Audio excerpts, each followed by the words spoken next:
If you need a moment, Yeah, we've got a couple of administrative things we want to cover. Cool. yeah, And yeah, if you and we can tell some cyber jokes until you roll back on if you need to grab some refreshments or what have you. I'd tell Let me you a know when you UDP want joke, but I'm not sure you'd get it. to. I'm with you there.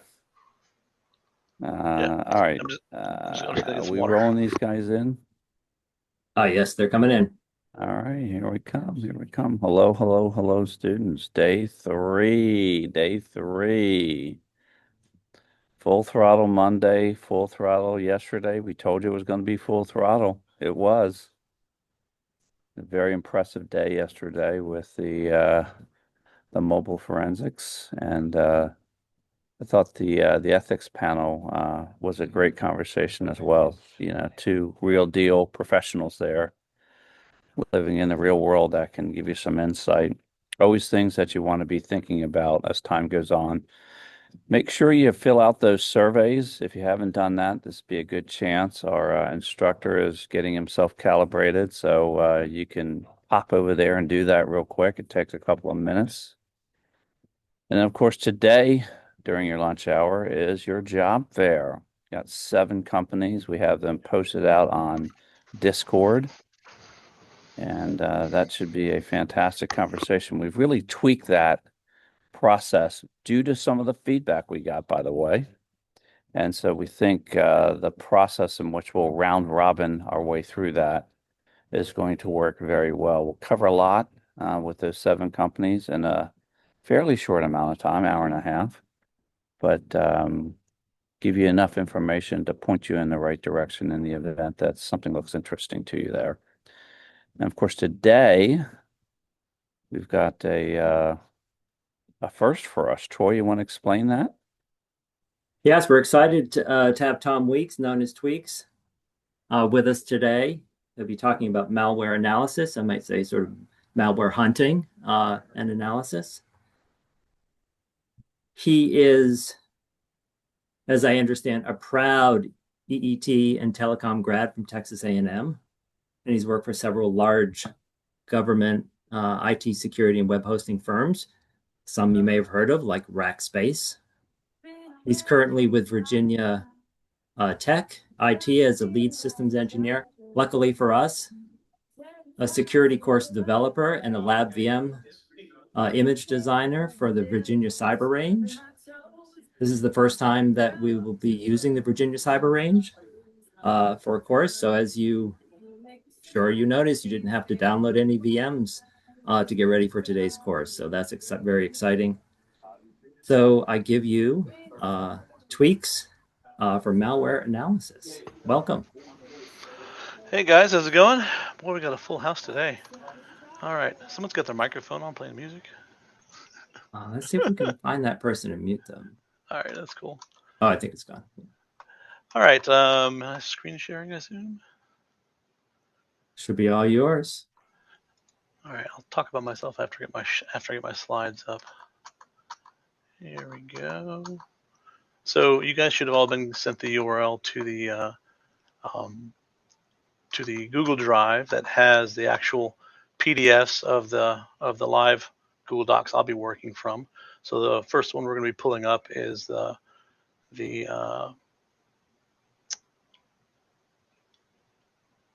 this compromised server workshop slide deck, which I've got here.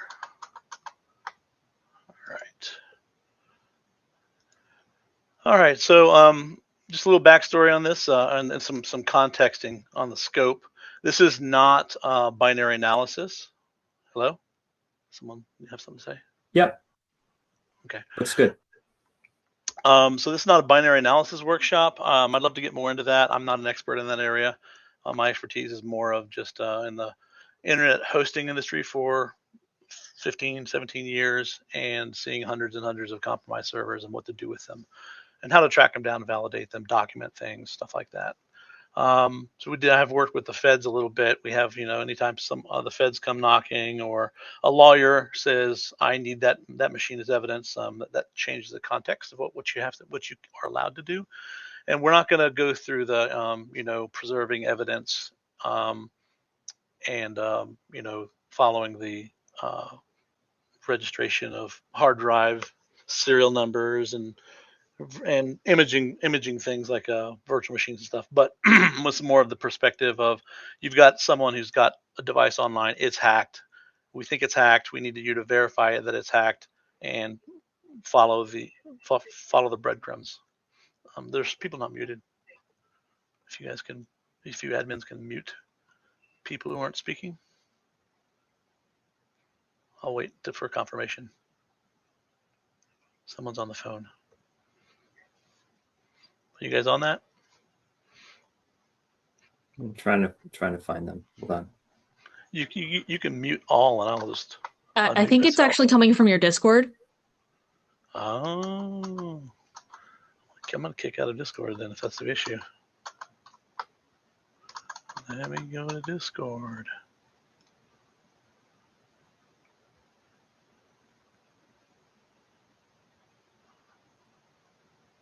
Just gonna kick out of there for now. You guys can handle Discord. All right. That All right. So a clear it up? little bit about me. Yeah, it seems to. All right. Good catch. Little, thank you, whoever did that. A little bit about me. So right now, my current job is over in Virginia Tech. I'm director of future technology and communities, which does kind of a technical outreach and I run a cybersecurity kind of information group within the Roanoke-Blacksburg Technology Council. But over here at the Cyber Range, I mainly focus as lead engineer, helping them design VMs, validate VMs, help write some occasional curriculum. Mainly I help teachers get their stuff working in the cloud. So 30 plus years, IT, Rackspace, someone mentioned DoD contractor, Brooks Air Force Base, San Antonio, Texas. Woohoo. I was with Rackspace back in the days, the startup days, .com days, when we were sleeping on our desks in the late 90s. It's a lot of fun. Been sysadmin, engineer, product engineer, architect, data center root cause analysis team. I used to teach the RHCE, Red Hat Certified Engineering class at Rackspace. We had more RHCEs than anyone else in the planet except the NSA, I think. Did a lot of training, STEM outreach stuff. I love teaching kids about Arduinos and coding, and co-authored a couple books. Gosh, over 20 years ago now. A couple Linux books. The Linux Troubleshooting Bible is still relevant though. That's a pretty good one. So what we're going to need for today's workshop, you guys obviously have laptops with a solid network connection, or you wouldn't be here. The hands-on handouts. If you want to go to the slide deck, the live kind of Google version, you can hit that this URL down here at the bottom, and you can be looking at the same slides I am, as opposed to static PDFs. But then you can click on these links, which is it sounds like you guys already have these. These are the live links. I think you guys got the PDFs. So if the PDFs are giving you problems, especially copying and pasting from PDFs, sometimes can be dodgy. If you're a copy paste person, then maybe you want to do that. The Cyber Range invite. If you're not in the invite now, it's important. Go there now. If you're not logged into Cyber Range yet, this is the invitation. This QR code over there, you can just take a snapshot of that. But once you get in there, this link gets you in, gets you registered, gets your VMs spun up. Actually, they're not spun up, but they're on hold. And then going down to the actual bookmark link down here and clicking and logging in with either, I don't know, you can use Google or Azure or whatever OAuth provider you prefer. And once you log in, then your VMs will be spun up and kind of get ready to go. If you don't, then you could have experienced a small delay in getting provisioned. Well, our system's pretty fast though. We have a hot pool on the backside, so once you log in, you should be connected to your virtual machine. That should stay for the duration of the day. I'm going to give you guys. Don't feel like you need to do this lab while we're on today. I would spend more time watching and focusing, because you're going to learn. I can guarantee everyone in the room is going to learn something new, some little nugget, right? You don't want to miss those nuggets. They're very valuable. And then you can go home tonight and kind of go through the lab in more detail slowly and really ingest what's going on, because there's a lot of moving parts. I was told all of you guys pretty much know Linux. You're good on the command line, which is good, but this is kind of bringing together skills of network monitoring, system administration, starting and stopping services, validating services using file hashes. And it's bringing a lot of these things that you may already know separately together in one functional way that's with the goal of tracking down malware. All right, so our hands-on, it's kind of a hands-on incident response exercise. So we're going to be documenting a compromised Linux web server running Apache, and this is the basic flow of what you should be doing. You want to scan the system. Well, first of all, before you touch a system, what's important to know before you touch a system that you think is infected or is showing signs of someone says, I think the server's hacked. What do you do before you touch a system? Someone tell me. Isolate it? Maybe. Check logs. Okay, that assumes you're logging in or you don't have centralized logging. If you don't have centralized logging, do we want to log in? There's some depends answers there, right? Someone tell me what some of those depends are. Depends on what the logs say. Okay, yeah. So if you have access to the logs, centralized logs, that's fine. But if you don't have access to the logs, what are those depends whether or not you can log in? And I'm not talking just technical. I'm talking about lawyers. I'm talking about takedown orders. I'm talking about the feds showing up, or a customer saying, there's $50,000 in damages. If any of those things are true, you have to treat this system differently. You cannot just necessarily just log in and start poking around the system. If any of those things are true, then you have to preserve evidence and a chain of custody. Okay. So, and us technical folks were like, yeah, okay, whatever. I just do what I'm told. That's true. But for example, if someone nonchalantly says, hey, get on that system and find out what's going on, I'd get that in writing via email. You got to CYA. You got to cover your ass. And are we allowed to swear on these? I don't know. You got a CYA, which means you need documentation in writing saying, yes, it's okay. Go ahead and log into the system. You're allowed to do X, Y, and Z. And that's the big thing. Second thing, you need to scope it, whether or not can I take the system offline immediately if I see something, or do we have some arrangement with the customer that he requires, or maybe there's no customer, maybe it's you're in charge of this system, but then your customer is your boss, right? So you need to know, what can I do, what can I not do? Let's set some context first.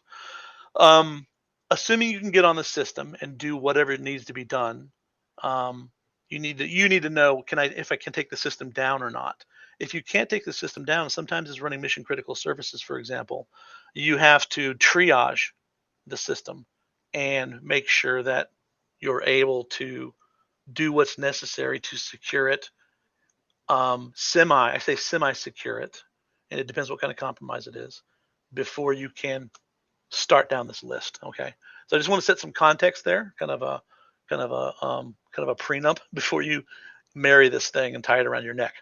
All right, so assuming that we have full control, we're going to want documentation, be able to document this thing. These are the things we're going to need to do in order, kind of normally your normal troubleshooting process. So you're going to get on your system, look for network port bindings, see what's bound to externally public IP addresses. Usually use Netstat and other tools for that. Then you're going to want to remotely scan it from the outside. So maybe they've hacked the kernel and you're not seeing things with Netstat and PS, for example. When systems are compromised, PS, Netstat, and LS are usually the common targets they go after. So if it is a root level compromise, you can't trust any binary on the system. So that's where you go outside and scan the system from the outside to see what ports are open, for example. So identify your ports, document any non-standard, anomalous, exposed network ports, things you're not expecting. Got to document everything.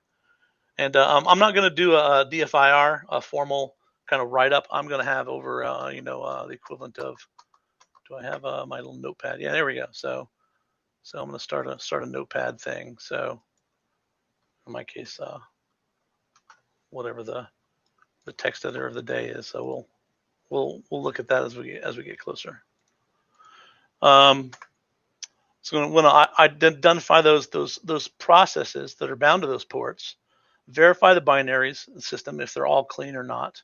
If there's anything going on, then sometimes you have violated binaries. Sometimes you've got just some arbitrary, executable that's been dumped into /tmp into temp. So you got to verify the binaries and start tracking things down. Find out, hey, and is this thing persistent, for example? So if you're allowed to, then do a reboot and see if these things are still there. Usually, it's if you got a rat or something like that, something that's persistent, that you're gonna have to take care of that. Removing malware. So before we remove, we document and we back up, and so we can fingerprint and things like that. And we're going to talk about fingerprinting malware basically. Is the system stable? So once you've done the malware removal and cleanup, you need to verify the system's in a stable, semi-secured state. I'm going for the goal of, this is a web server. The customer's losing, hundreds of dollars an hour, maybe thousands of dollars an hour. We need to make sure that, the system is usable and that it's in a stable state after reboots. So just like if you ever taken the RHCE or any Linux Plus certification, say set up a web server. It's like, okay, now let's reboot it and see what happens, right? So it's gonna verify that the system is in a stable state after reboots. And the end goal here is to document your findings, clean up all the binaries, lock down the system to prevent further reinfection until a VM or system migration date can take place. So that's kind of the goal. And this is kind of a triage type of compromise situation. Any questions so far? I've got a bit of a cough, so. So this is your VM setup that you're going to be getting in this lab today. You're going to have 2 VMs. You're going to have a compromised Apache web server, and you're going to have basically an audit server that you can run and map and other things from. We're not going to get into packet inspection and everything or doing TCP dumps, although TCP dumps, I will say, is useful. That's how I've discovered some things that were in places where they shouldn't be, was by doing TCP dumps. But this is basically the basic setup today. We're going to focus on really the process, what you do in the command line on this server to kind of do the needful. So logging into your VM. So again, I'll use that invite code to get on the range. You want to bookmark this one. This is the one that will get you back in after lunch, for example. You don't keep going to the invite. That's a one-time thing. You just use it, and then you're in the course. And I'll show you what that looks like here in a second. So once you're in, you're going to go to the compromised server course, I should say environment, and start your environment, which is going to spin up those VMs. As soon as you do that, you click join the environment, and this is not a desktop. This is it's a server, so it's headless. So hopefully you guys have had some kind of exposure with Raspberry Pis or something with having to log into things via SSH and do everything, because that's all we're doing today. Once you start it up, since we only have one terminal, this is the oldest, one of the oldest environments at the Cyber Range, and it's before we had multi, log into this server versus that server. Back then, we only had one log into one system, and so I designed it to be done via screen. So we're gonna have to log in, start a screen session. If you never use screen, this is gonna be a learning, and I'm not gonna raise a hands to see how many people don't have experience with screens, just so I can get an idea of kind of where we are. How do I go back to my Zoom? How many people don't have access? I say screen, like screen or TMUX. Screen or TMUX. I'm going to do a quick scrolling and see what we got here. Not a lot of people. Okay, so it looks, according to this, you've all got experience and are good to go. Okay. All right, so hopefully that won't be a problem. We're going to do a quick tutorial on screen those to make sure. And once we have screen up, then we can split the terminal into my server up here and my audit server down here. So I'll be using one terminal to be both logged into 2 systems. If you haven't done this before, it's a lot of fun. It's very convenient, especially if you're in a data center with no mouse and no graphics. You just have a console and you're consoling in. This is kind of what you have to do. I'm talking the old days, back in Rackspace, before everything was in the cloud, right? So, and then we're going to be able to scan our system from the audit system, which is mainly running Nmap mainly, and then be able to kind of mop up the system, the compromised system, rescan, document findings, and answer all the questions. So there's a bunch of questions at the end of the lab too. All right. Any questions before we move on? Concerns? I also include this cheat sheet here. This is if you're a little rusty, pop open the cheat sheet. And this is, I wrote this specifically for this class. So it's got a section for port scanning. This is a CentOS 6 system, which is pre-System D. So if all you know is System D, this is old school. This is designed using System 5, sysv init. So you don't use systemctl start, systemctl stop. You use check config and the service command, or call things directly through /etc/init.d, which is what I do because it has auto-line completion for me. And then, of course, working with networking, most of you guys should be familiar with, checking your IP address and doing net stats and IP tables. We're going to be getting the IP tables. I heard some of you, a lot of you should have some experience with IP tables and doing firewalling. But anyway, we're going to do some really basic IP tables. Did I cut out there? Can someone tell me? My microphone went dead. Ever so briefly. Okay. Yeah. Yes. So when that happens, my battery powered headphones are shutting off, and I have to toggle my mic piece, my mic mouthpiece, and it comes back up. So you may hear me cut out once in a while. I'll try to reiterate, but yeah, IP tables, you guys should be at least be familiar with it. If not, this will be your baptism. So, and the config file for that, by the way, on old Red Hat systems is etc sysconfig IP table. So that's where it sticks its brains. Of course, once you affect the change, you got to restart it.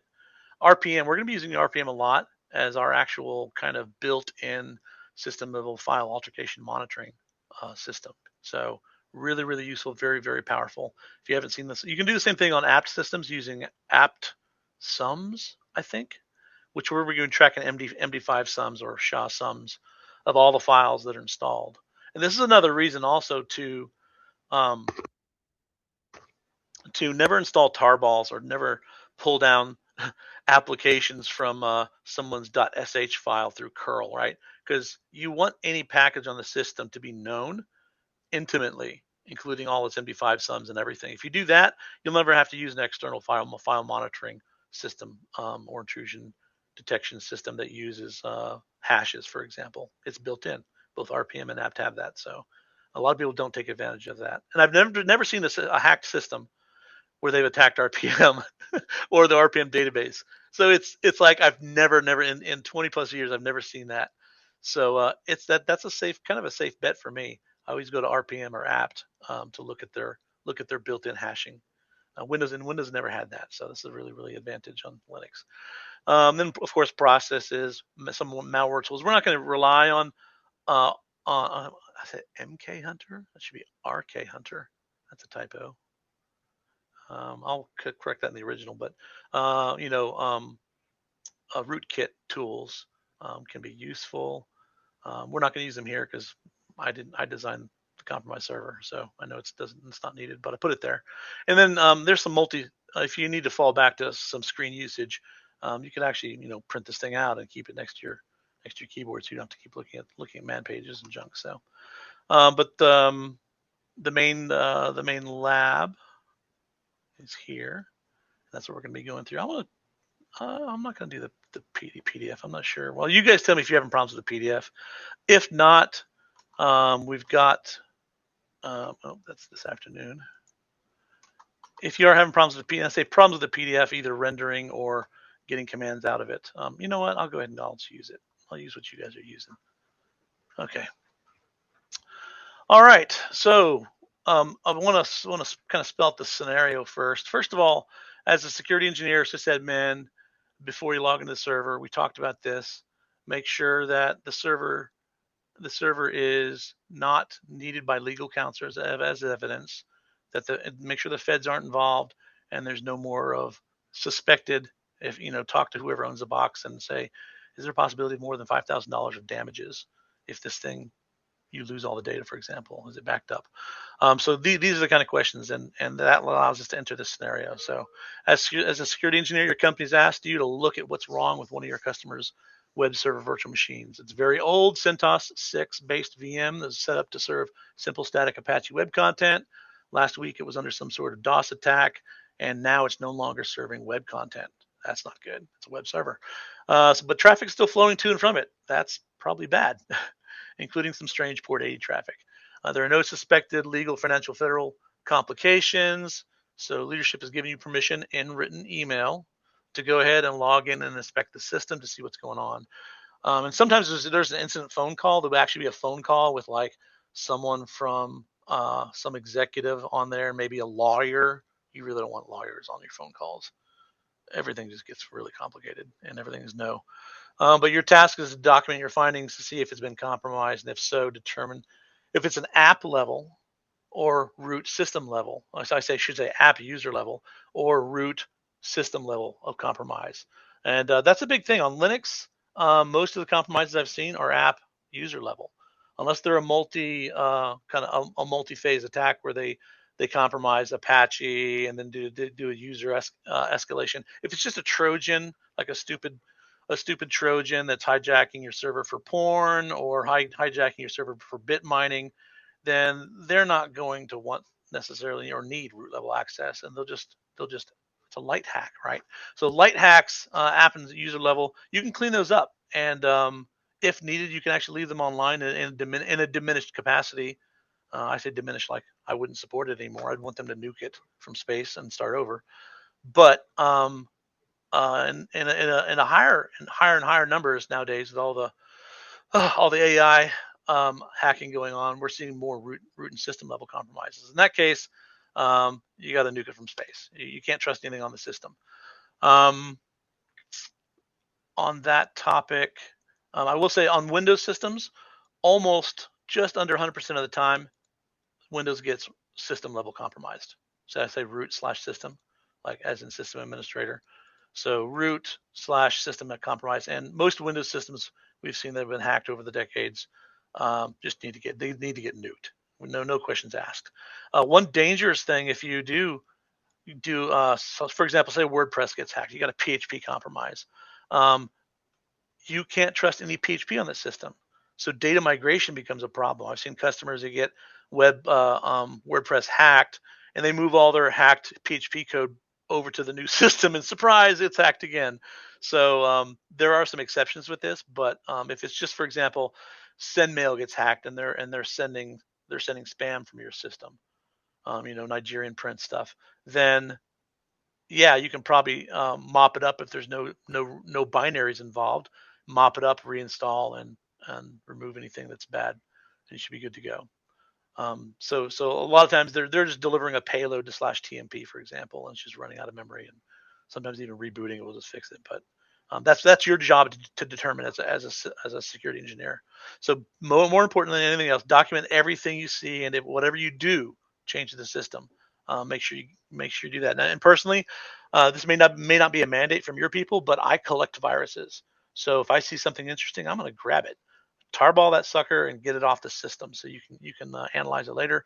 And it does come in handy. Like in this afternoon's class, we're going to focus on doing hashes of malware. That's so critical to be able to tell what you're dealing with. If it's just you, which is unlikely, or if it's something that's well known, it's out there in the wild.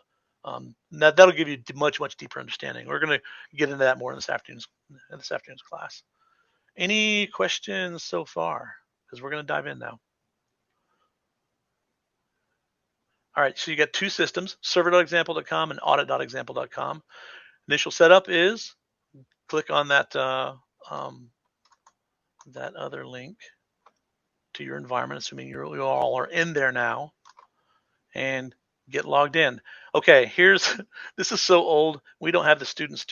I gave it a secure password, so it's a pain in the butt to log in the first time. It's V4CA-D3 capital W worming capital G. So once you get that done, I recommend just changing it to student. Just do a pseudo password for student, and change it. And we'll do that. I'll do that here in just a second. Oh, you know what I didn't do? I don't think I reset my own VM. Hold on just a second, guys. So let's see, here we are. So this is what the range looks like, by the way, for us teachers and TAs. You see I got the playgrounds. Don't log in over here. This Playground Cali, I set this up for Troy and Brian and the other leaders so they could check out what kind of using the range with like a Cali plus a vulnerable Windows 7 looks like. It's going to be a little fun doing lots of pen testing, but we're in the compromised server lockdown. So this is what we see. I'm going to go ahead and power you guys all up. So if you're not powered up, oh shoot, you know what? I don't want my system powered up. I should not have done that. Oh well. So it's pending. So you guys are all logging in right now. I'll just go ahead and show you what it looks like. Let me see. I see some people who have not logged in at all yet. I may use your system to temporarily show something. And we got ooh yeah. Got a lot of systems here. You got a lot of you guys already spun up and ready. And as teachers, it's nice to see this too, because you can go in here and say one of your students says, "Hey, the Cyber Range ate my homework," and you go in here and say, "Well, no, according to this, you never even logged in." So it's kind of nice from an accountability perspective, from a teacher, especially if you're teaching something like we are today. All right, my microphone's kicks out every 15 minutes, I think. All right, while it's spinning up, any questions so far? Any concerns about having to deal with IP tables, or what was the other concern? Screen. If you're not familiar with Screen, start playing with Screen. I'm gonna give a kind of a demo for everyone to see, so we'll all be on the same page. I'm curious in the chat what everyone thinks will be the hardest part, either for themselves or for somebody else in these labs. The Zoom chat is fine. What are they saying since I'm focused on this? I'm not seeing anything. Too early in the morning, huh? Writing documentation, keeping up with commands, the actual analysis, keeping up, how Screen works. Yep. Remembering all the commands. You have that nice cheat sheet, which is great. Thanks for putting that together. Yeah, I thought that might be very useful. helpful. Mm-hmm. It's something sort of focus on just those things that are most critical. Yeah. You don't want to get kind of down in the weeds. I see that one of these TAs never logged in, so I'm going to go ahead and I'm going to stop my. Hold on. Gosh, a lot of stuff here.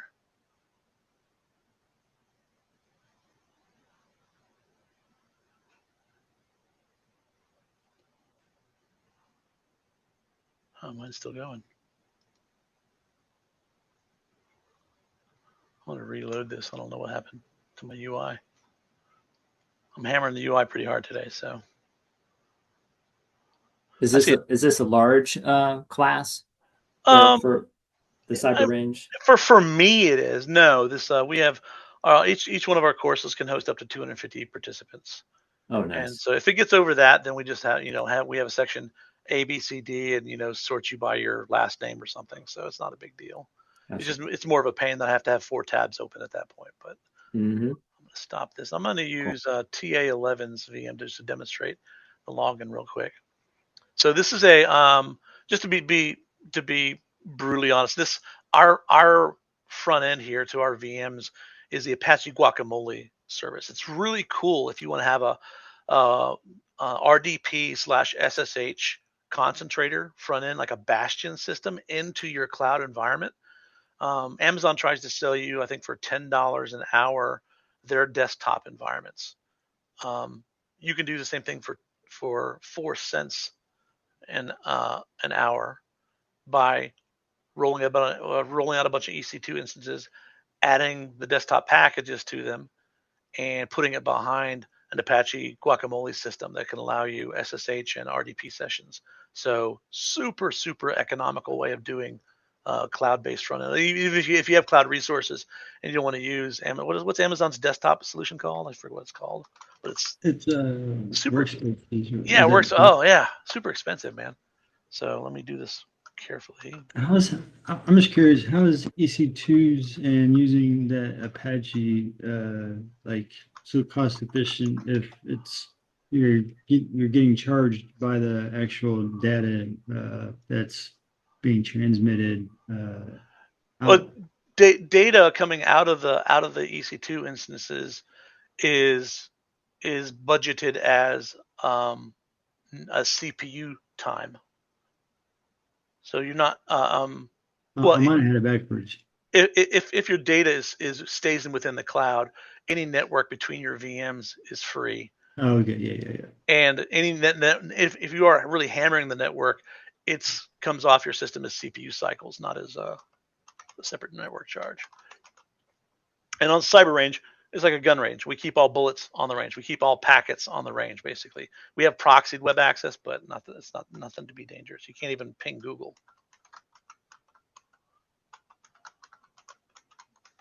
Let me see if I got it. Oh, he must have already changed his password. All right, I'm not going to use this system then. Let me go back up. I'll need to reset my system. By the way, this is nice too for teachers. You can go in here and, sorry, this is not a sales pitch. I'm an engineer, but I can reinstall. Say I'm going to wipe this system, and it'll disconnect it and basically reconnect it to a new VM that's in our hot pool. Hey, Tweaks. Last Yeah. year, Yeah. I was singing the VA Cyber Range's praise. That's how we advertise, word of mouth. Love it. It's a lot of fun. I mean, it's got its downsides too, right? You can't. This is a VM. This is you can teach to layer 3.5 and higher. So you can't be messing with IP addresses. You can't add network cards like you could like on a virtual box or something like that. You can't change IPs. You can't even change IPs because if you do, then we disconnect from you. So you can't do secure boot. You can't do encrypted drives with boot passphrases because you don't have access to the console. So there's some disadvantages to being in the range, but I'd say there's much more. Having taught, classes in physical classrooms with like physical PCs, and in the 90s we used Ghost to clone images over the network. It was just a nightmare. I don't like messing with it. I don't want to play Mr. IT for teaching a class or have to, like I know as SANS folks, you guys do images and you got to look, okay, we need to enable virtualization in your BIOS. Oh, I'm sorry, you don't have enough RAM, enough hard drive space. Don't have to worry about any of that stuff. So you just focus on the course. Let me try this again.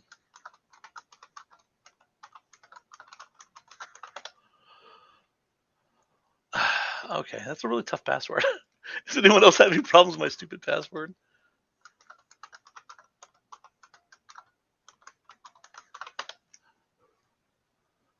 I'm at a loss here.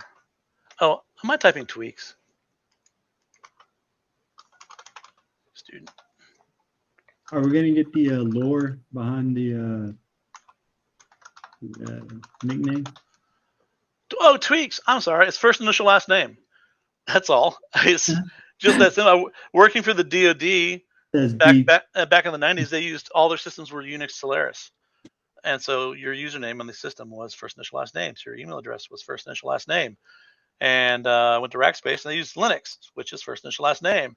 And so everyone kind of called each other by their email address. So Tweaks, Swammer, Spatters, those are all names of rackers, first initial last name. So after it just kind of stuck because mine happened to be a little cooler. So yeah, mine was Clandry. There you go. Yeah, exactly. So if you've been in IT for a long time, you get that. So this is what the initial login looks like. This is a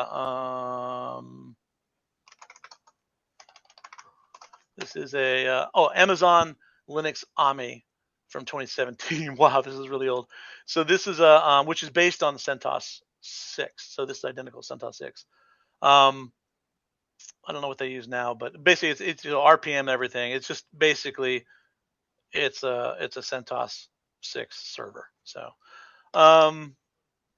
so first of all, so my host name is server.example.com. If I do a host lookup on was it audit? My typing is off today. I need more coffee. Did I type something wrong? Audit. audit.example.com. I don't know why it's not resolving.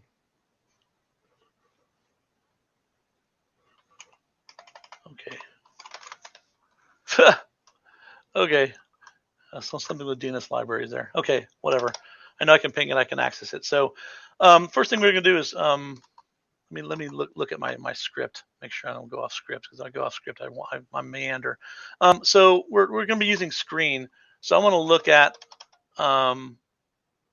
what terminal I'm in. So if you echo term, just like if I echo shell, you can tell what shell you're in. If you echo term, then I'm in the Linux term. Sometimes you're in Linux term. Sometimes that's an older terms. Sometimes you're in X term color. So that's how you tell where you are. If you're running screen, watch what happens here. So screen opens a new shell inside the screen application. So if I do a PS tree on this, I would actually see, screen and then under screen, I see multiple bashes. So this is, and they start with 0. So this is screen 0. I hit Control A is the specially bound screen hotkey for sending commands. So I do Control A ? I get the help page. So really quick, and you don't have to go over all this. You can look at later, but the main things we're going to be interested in are Control A, C. So Control A, then let go, then hit C. I think you can actually hold Control down. It doesn't matter. But now I'm in a new terminal, so this is screen 1, obviously. Control A, C again. Now I'm on screen 2. I'm going to open up one more. So Control A, C. What am I up to? 4. All right, so now I can do a Control AA. It'll toggle me to where I was previously. Did I miss 3? I did. Control A. You can also directly address them numerically. Control A 0, Control A 1. I should put my my key bindings overlay on the screen so you can see my keystrokes. But Control A 2, Control A 3. That's wrong. There we go. Control A 4. I don't have a 4 yet. I have a 0, 1, 2, and 3. All right. So once we have this, that's a little more useful. Now check this out. We can do a Control A Shift S. Now we're on split screen. So now I can toggle between this upper screen and is this this is screen 3. So I can still do Control AA and toggle. Control A 0. Control A1. I don't see it because it's off the screen. Control A2. Control A3. So that's fun. Okay. But how you toggle down, Control A tab will get you down here. And then I can do a Control A2, for example. All right. Now this is where I want to probably log into my audit server. So if you're following the directions, and I'm thinking echo term. If I echo term inside screen, then I see I'm now in a screen session. So that's one way you can tell if you're in a screen session or not. Some people run a separate screen session for each app. So maybe I have one screen session that's running, that's editing my HTTP conf, my website. I actually do that. I leave them running all the time, and I have like years of uptime on my my Apache web server. Or maybe you're looking at logs in a system or something. You leave that running while you're doing something in the other screen. So it's nice. In this case, I'm gonna just SSH out to as student to audit.example.com. Hope I type it right, huh? I'm the king of typos. All right, so standard SSH first time key, yes. I'm in. Now I probably want to become root because I'm going to be doing some Nmap scans, and I'm going to want to do stealth scans, which requires root access. And if I'm going to really hammer the system, I need root access anyway.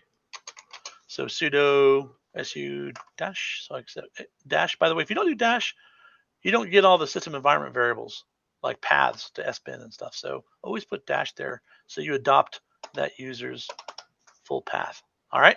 So I'll do a Control A tab to flip back up here. I'm probably going to want to be root up here too, but I'm going to flip over to screen 1. And the nice thing is once you have split screen, it shows you where you are down here. So screen 1, screen 2. So that's kind of nice too. If you use Tmux, Tmux is like way cooler. I'm not cool enough to use Tmux because I'm lazy and I learned screen, and that's what I'm going to use, damn it. So there you go. So I'm going to sudo su here. Now I'm root on the server. Now, we want to start sniffing around. Any questions so far? Again, you can play with some of this, but focus up what we're doing because this is going to give you more contextual experience than you're going to get doing it on your own and fumbling and getting stuck on something like screen, for example. So kind of watch, and you guys can follow along through the documentation. You can either, if you're, your hot stuff, I'm sure you're probably already done with it, right? Me blathering. I'm gonna show control. I've started off showing Control A like this, but this is how we normally notate it when you're hitting keys. Caret A, Control A, C. Let's see. I threw some screen usage notes in here. Something else that won't work in this environment. Control A, Shift pipe. So that gets you horizontally split. And if you don't like vertically split, this is an older version of screen which does not have that capability. So that we can only do Control Shift uppercase S to split upper lower versus side by side. So, but it's still useful. This is good enough. And then remember Control Alt Tab. Once you get used to using it, it's super easy flipping between the two. So that's all I'm going to say about screen. Open a second one, SSHN, we did that. So we're down here under tasks now. So I told you guys about sudo. Yeah. I got some typos. That's awesome. Typing late at night does that. So again, this is what we're going to do. And just as a tip here, we're not going to be using any rootkit detection. Like I don't know why I didn't have the full name of the packages down there, but check rootkit, RK Hunter, Clam AV. Those are still classics. Does anyone have any newer stuff? My experience in this is kind of rusty, kind of dated. Does anybody else have any favorite rootkit checkers nowadays, or AV checkers, virus checkers, scanners? Go ahead and speak up, because I'm not watching or maybe moderators can echo it from. I use just for my desktop, my personal computer. I use Malwarebytes or Nessus. Use Nessus. Mm-hmm. You mean for network traffic? Yeah, well, just yeah, from the outside. I'm talking about from the actual file system. What tools do you guys use for scanning for beasties? Anybody? I see folks still using Clam. Really? Clam AV is still the bomb, huh? On Linux, yeah. That's so funny. Some folks internally are still using it, but also, thankfully, CrowdStrike supports Linux. Yes, yeah. CrowdStrike, if you want to let someone's agent run free on your system, then that's right. CrowdStrike is a great endpoint because it does. I gotta say, we've been talking some cool stuff. Yeah, we've been talking to CrowdStrike about coming to the range, and they're actually getting a contract at Virginia Tech. I don't know if they got that done yet, but really, really cool. I mean, all in one pane, super cool, super nice. But yeah, I'm a bit of a. The other thing is, I understand that CrowdStrike Falcon on Linux does not have to run in kernel mode like it does on Windows. So that's even better. Yeah, right? they've got a They figured that out. Okay, they're doing it the right way, right? Isn't that fun? Mm-hmm. So yeah, that's cool. I didn't know that Clam AV was still a thing. So I knew I've used it. I'll use it to scan for malware, but I do find that the default signatures are primarily focused on Windows binaries. So I think a lot of people use Clam AV in their SMTP stack to scan for malware attachments in email. Maybe not so much anymore. Now they'll click through to something else, but. Anyway, that's good conversation, but no, not what we're doing today. So first thing we're going to do is examine the server's public port bindings and ports, and do some port scans. So check the system. Of course, we can't nmap ourselves. Why can we not nmap ourselves, guys? Someone tell me. You guys are experienced. What was the question? Say again. I didn't hear the question. Why don't we use Nmap to scan ourselves to see what's externally available port wise? Why is that not useful? Because it's going to show you're open because you're using Telnet or Telnet or ICMP. Yeah, ICMP is going to be open regardless, so it's going to show open. Well, ICMP, but I'm gonna peek under the future pages of this and show you. So Red Hat puts its IP tables brains in sysconfig IP tables. We're gonna look at this. This is our software firewall. So first thing, look right here. Accept anything coming from local interface 127.0.1. Okay, so it doesn't matter what your firewall says, because if you scan yourself, you're going to be coming from 127, unless you do some under the hood stuff. ICMP is also allowed in, and then you start getting, so none of the firewalling stuff actually matters in the case of scanning from yourself. That's why we have to scan from outside ourselves. That's why we have the audit server. But first, let's look at our local port bindings. What do we use for local port bindings, guys? What do you guys use, actually? Maybe I'm making assumptions here. This would be Nmap? No, Nmap is what you use for scanning systems. So again, I can't scan myself because it's coming in over localhost. Well, what do I look for local port bindings? Local means I'm on the system, I'm on the server. What do I do on the server to see what my port bindings are? NetStat. NetStat, yay. Now, on modern systems, you use what? Is NetStat's been replaced with? IPconfig. SS, right? Just like we used to use ifconfig to look at your IP. Now we use IP-addr, right? Just like that. NetStat has been replaced with SS, which shouldn't be on the system. Oh, it is on the system. Look at that. Okay, cool. All right, we're going to use NetStat because that's why I wrote my documentation. ANT, all numerical, TCP. Show me the process names. This is important stuff. And I'm going to show everything. Okay, that's not much. That's good. All right, so here's my local address. Here's the foreign addresses that, if anything, is coming in. So port 111, RPC bind. Okay, that could be running, I guess. That's an old Sun RPC protocol that has been known to be vulnerable. You shouldn't expose it unless you're running NFS, and even then, you're running a newer NFS, you don't need this. So that could probably be turned off, I bet. We'll look at that here in a second. Port 80, of course. Okay, does that look right? What two ports should you have? At least 2 ports, if not 3 ports, should you have on a web server exposed? You guys tell me. 443. 443, yep. What else? And 80. 80. What else? 8080. Huh? 8080, yeah, debatable if you're using it, right? So the web ports, we'll just say web ports, 80 and 443. What else? 53. What's that? What was that? 53, depends on if you're. If you're running DNS locally, I guess.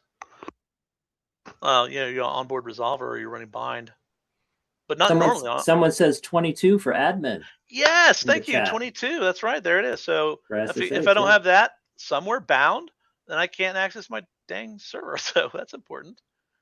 What else do you guys see here that's strange? What stands out? Lead. The HTTP are like 1337. Oh yeah, HTTP on port lead.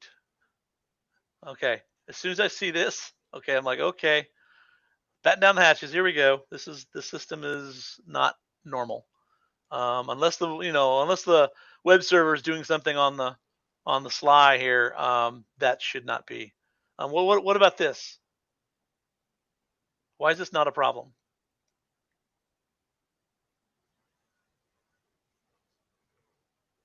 What's port 25? SMTP. SMTP. Send mail. That looks normal. The reason it's not a problem is because it's not bound to 0000. It's not bound to my external IPs. This is bound to loopback, which meant it's a web server.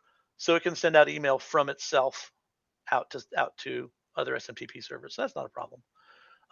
Just looking now, these are the bindings we're looking at up here, the 000s. But let's look at what's connected. This is our IP here. We're running SSH. What is this? What are we connected to? External address. Yeah. Yeah, this is the external address for this down here. This is the SSH session we have going into the audit server. That makes sense? So we have port 22 open for anyone to access, but we also have, oh no, this is something different. This is our connection to the audit server. I'm sorry, here we go. We're going out on a high port. Remember, high ports are anything above 32,000 or 49,000, depending on your kernel. So we're going out on a high port to port 22. That's this down here. I'm sorry. So what the hell is this? Something's connected to us. Something is, this IP address over here, coming in from its own high port, is connecting to us. What is this? That's us connecting to the cyber range. Yeah, that's it. That's us. That's this whole terminal we're looking at here. That's all that is. So that's good. But understanding this understanding what we're looking at here and getting the understanding what's going on, and thus what looks weird and what looks off. This is a critical step. So we need to start documenting this thing. Yeah, Tweaks. Can you tell me how to split your terminal like you did? Because Control A and then Shift S. Good question. Thank you for the questions. I love questions. So we are on server.exe. So this is the beginning of my log files here. And my IP address is obviously this. Yeah. All right. And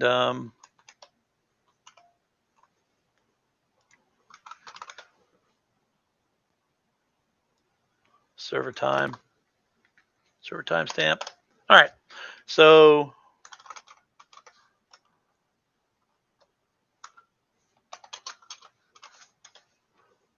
I'm going to copy this out just to capture this. So I don't trust my my own fingers. So woo. Uh-oh, what I just do? Oh, that's good. All right. If something goes wonky, look at this. Since you're running screen, watch this. I'm going to close this. Boom, it's gone. I'm going to reconnect to it. Everything on screen is still working. It's like it's detached essentially. Oh, by the way, if you haven't changed your password yet, I think I just changed my password. Makes it much easier. Not again. Did I not change it? I did this the other day. I guess I didn't. All right, I guess I didn't. So the cool thing is I can do a screen -X or -R for reattach. It'll reconnect me to where I was. Now, if I wanted my other session back, I could do a actually it's all there. Control A1, Control A2. There's my audit server. Control A3, Control A4. So it's all still there and running. So that's what I'm saying. You can leave an editor open, editing things, or looking at log files. I've done this to do TCP dump. I can run TCP dump for 24 hours, log off, go home, come back, and get it. So really, really nice. So Control A1, and then I'm going to do a Control A, Shift S, Control A tab, and then Control A2. I'm back where I was. Look at that. Control A tab, go back up here. Let me run my netstat again, and there we go. All right, so none of my shortcuts are working like yours are. Yes. Are you on Windows? You guys on Windows or Mac? Yeah. Yeah, Windows, unfortunately. But it shouldn't. I mean, it shouldn't matter. I don't know. I've never tested this on Windows key bindings. I'm not sure. That would be good to know, though. If one of you guys figured out, can you please let us know? I wonder if you just have to include Alt or the Windows key. I'll figure it out. All right. I'll report back. Oops. Okay. You guys know about the trick Control L? Control L will clear your screen. That's nice. A lot of people don't know about that. All right, so I got my net stat. I'll just grab this sucker. I hate to copy paste in this environment. It sucks. See if it made it into my buffer. It did. Okay, cool. All right, so there's my net stat. Ooh, that's ugly. So things that concern me, this concerns me. So I'm going to put a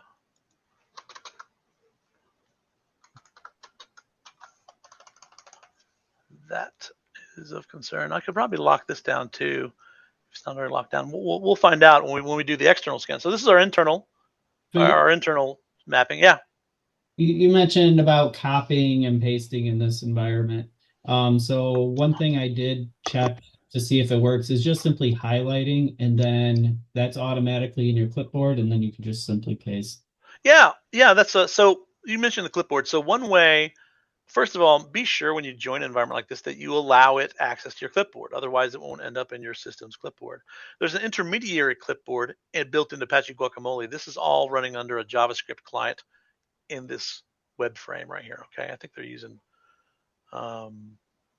WebSockets and Canvas or something. I forget what they're using. But look, you can do Control-Alt-Shift. It should pop open this like little clipboard manager, file manager thing that's built in. So if you don't have you go to on-screen keyboard and do some fancy stuff like that. You can turn that off, go back to none, Control-Alt-Shift, and bring up. You do file upload. Oh, we don't have file uploads in this one. All our newer ones have file uploads. But this should, if it's here, then it's in your clipboard in both your terminal. In both your VM and your operating system. So if you're having problems, you can always, I guess, paste it in here, and it'll end up in the clipboard over here in the operating system. So just FYI, that's a little troubleshooting tip. If you're having problems, Control-Alt-Shift brings it up. Control-Alt-Shift shuts it down. Okay. Not necessary for this workshop, but it helps. Did anyone else have copy problems? Or just copy it? It should be in your clipboard at that point. See this? I'll just do this one line.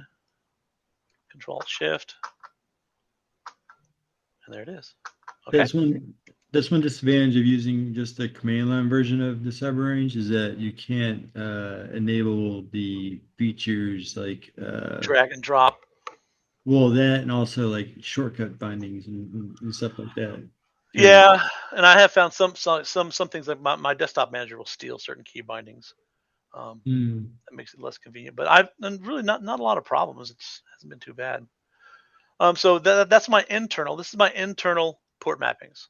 So this relates to these PIDs. So I'm getting PIDs over here. So I know the HTTP is PID 2781. Look at that. This PID is 2780. These are contiguous PIDs. These are probably fired off at the same time. It's not something pretending to be Apache. It's something that's actually was forked or was started at the same time as each other. So I don't know what that is. We're going to look at that because right now I was told this server is not currently serving web content. We could test that, but we got to move on. So let's go down here.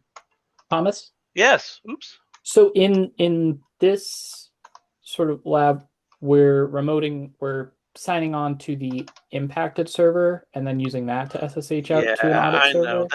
That's kind of dirty, right? Okay, I just wanted to double check. That's not desirable. Yeah, it was the way I had to design the lab in the early days of the CyberRange because we didn't have. Okay. Yeah, I know that makes me feel gross.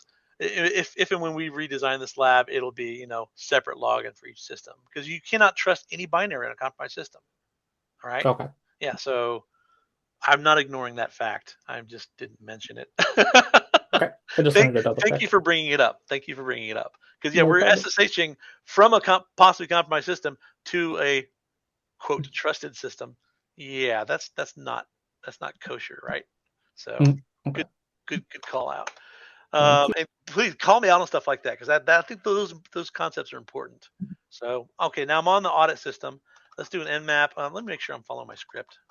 So in a real world scenario, would you sign into audit and then SSH to the compromised system, or just sign in to them? I'd probably sign in from a separate Bastion system. I want it kind of separate.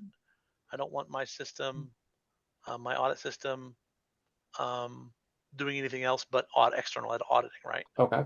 So, they could be doing some kind of weird, funky, X11 sharing pipe through my SSH session. I don't want to do that. I don't want the possibility of contaminating my audit system. So I'd probably prefer a separate system to log in from. For all you Chrome users out there, check your add-ons for shortcuts blocking. How so? What's that?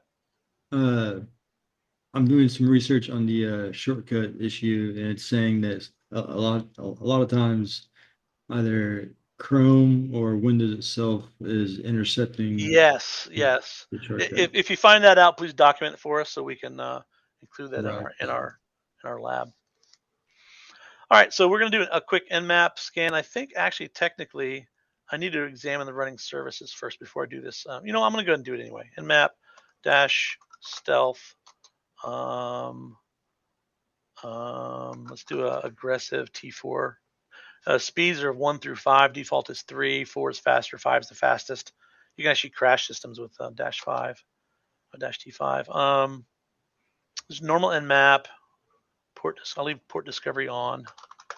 Server.example.com. And you have to do this as either root or sudo this command because we're doing a stealth scan. This is called a half open scan. So do this. Oh, that was quick. Wow. Okay. Okay, so there's 22, port 80, and 111 is filtered. Okay, good. That shows me that someone's done some kind of due diligence in filtering 111 from being accessible from the internet. So the main reason a web administrator would have this enabled is for doing NFS mounting back to like in a DMZ, they'd have a NFS mount to access web files over NFS or something like that. But it's important that not to expose 111 on the internet. That's a major hacking point. The less ports you have open to the internet, the better. So this is okay. But what if the system's compromised? This only scans. This is the default. Scans the most common 1,000 ports, right? I believe on Nmap. So there's a lot of how many ports are there, guys? Someone tell me. Is it like 36,000 or 3,600 or something like that? 65,000. Yeah, double it. 65,535. So, what's that? 16 bits. So that's a lot of ports we're not scanning. So I like to scan. Now some compromises will use high ports. That's not unheard of. So if you really want to be thorough, you should scan ports 1 through 65,535. But I'm not gonna. I'm gonna scan. I normally go on box real quick. I scan up to 10,000. That's still low ports. It's under the 32,000 limit. So most everything I see, it's going to be persistent and living on some system is going to be under that, within 10,000. Also, and that's where we see this. Look at that. So this is not a common port to scan, even though we see it bound up here. It didn't show up in my first scan. So you really need to do a little bit more thorough of a scan when you suspect a compromised system. If it's your system and it's not compromised, you know it's on it. That's fine. But when you're looking for compromised binaries and reverse shell listeners, command and control ports, for all I know, that's probably what this is some kind of command and control port. Which, if this is command and control, what do you think the system could possibly be doing? Beaconing. Huh? Beaconing. Beaconing. For what purpose? For exfiltration. Possible exfiltration. What are some other uses for compromised systems like this? Part of the botnet. Botnets, yeah, botnets. Crypto farm, yeah. Yeah, crypto farming. This afternoon we're going to go over a crypto miner compromise. I'll show you what that looks like. But yeah, this case, it's a web server. Probably, without knowing more, probably one of those things. If it's not a bit miner, it's probably a botnet. The things that make money, right? If it's sometimes they just take over Apache and host porn, but because that's money. But if not, then it's organized crime or nation state or something like that. Russia loves to use these things to do botnet, massive attacks. All right, so we got some stuff going on. We verified that externally. This is our external scan. Let me document this. Where's my? Just do it again. And Hey, Tweet, Thomas? I noticed you're pulling date as well on this. So is this so that you could say at this time I discovered XYZ? No, I don't date everything. I just dated the first one to show them my start time. You know, I started this time. I worked this long on it, so that's the only reason. Now, if I start remove, if it's really important, there's lawyers involved, I may do that, right? So, I also had a quick question. Is like the SS flag our stealthiest option when it comes to Nmap scans? I don't know. Do you guys know of something better? I mean, I know about like fragmenting your IP. If you use like the D flag with like random, you can like randomize there's that. various things you can do there. It's already randomized scans, so default Nmap scans are random in nature. They take your port listing and they do it in random order. So they're randomized, so they don't set off as many red flags, but everyone knows now what an Nmap scan looks like, so they know what you can randomize it or not. Yeah, fragmented packets is another way of tricking intrusion network monitoring systems. I figured out the Windows. All right, what's the problem, dude? You gotta start Tmux. Huh? Start Tmux. So you're using Tmux on the system instead of screen? Yeah, so you just click inside your VM and then do sudo yum install -. All right. He's saying abandon ship. That's a that's a workaround. That's not a solution. You never fixed your key I binding. mean, I'm just trying to follow along at pace. No, that's cool. That's cool. Okay, so I may have to learn Tmux if I want to. So what's the issue? What's So the issue with his split key screen bind- is not working? None of them are like his key bindings. His key bindings were being captured, so he couldn't do Control A stuff. Mhm. So he said when you switched to Tmux, it fixed the problem. So if anyone else is having that problem, I guess install Tmux and you're on your own. I can't teach Tmux yet. I did. It's actually really simple. I've never used it until like just. I know it's simple, it's just different. I've never done it. So I remember using screen when normally I'd use screen and I would split the screen. Then the particular terminal that I was on itself would split. Right? You have two views into the same terminal. And then you could switch which terminal is represented by which region of the screen. Oh, that's a function of your terminal, though, right? Anyway, the issue I'm actually running into is when I split the screen, the lower part of it is not active. I can't switch into it. Control Alt Tab. Yeah, Control Alt Tab doesn't seem to be working. And I don't know if that's happening for anybody else. Well, Are you on Windows? Go ahead. I'm on Windows. I can show you what I'm doing here. Is this are you a TA? Sort of, yes. Okay. I'm the He is the TA. No, I didn't see who's. I'm the CTO for Cyber Challenge. Oh. Is this Troy? Yeah, this is Troy. Oh, hey Troy. Okay. That's a trippy screen, Troy. Yeah, no, I could share my screen and show you what's happening. Yeah, sure. Why not? Go ahead. All right. Let's see. 2.5 hours. That's right. Here's what I got. So close my other windows here.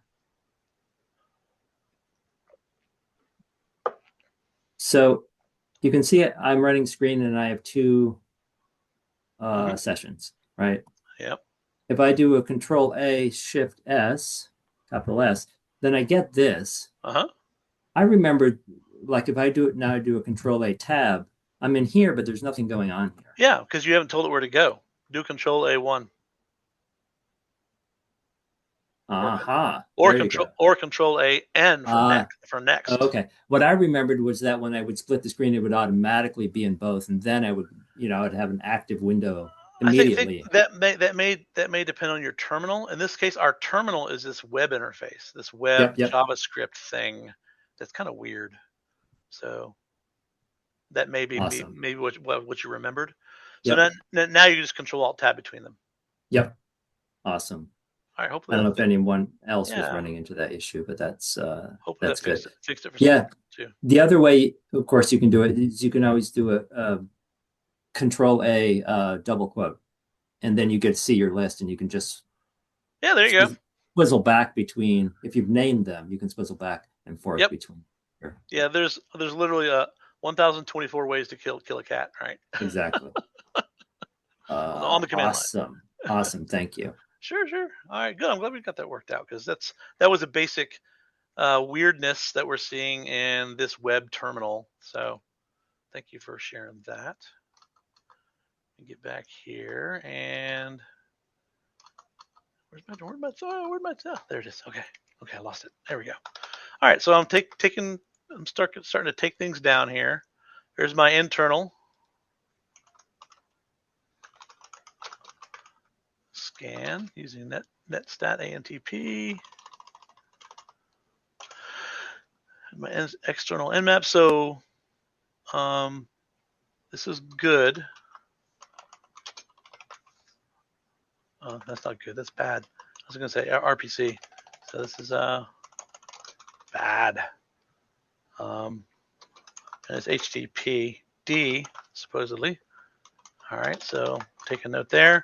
Let's follow through our documentation here. All right, something I kind of skipped over. I got down here to persistent. No, that was up here. Nmap scan. There we go.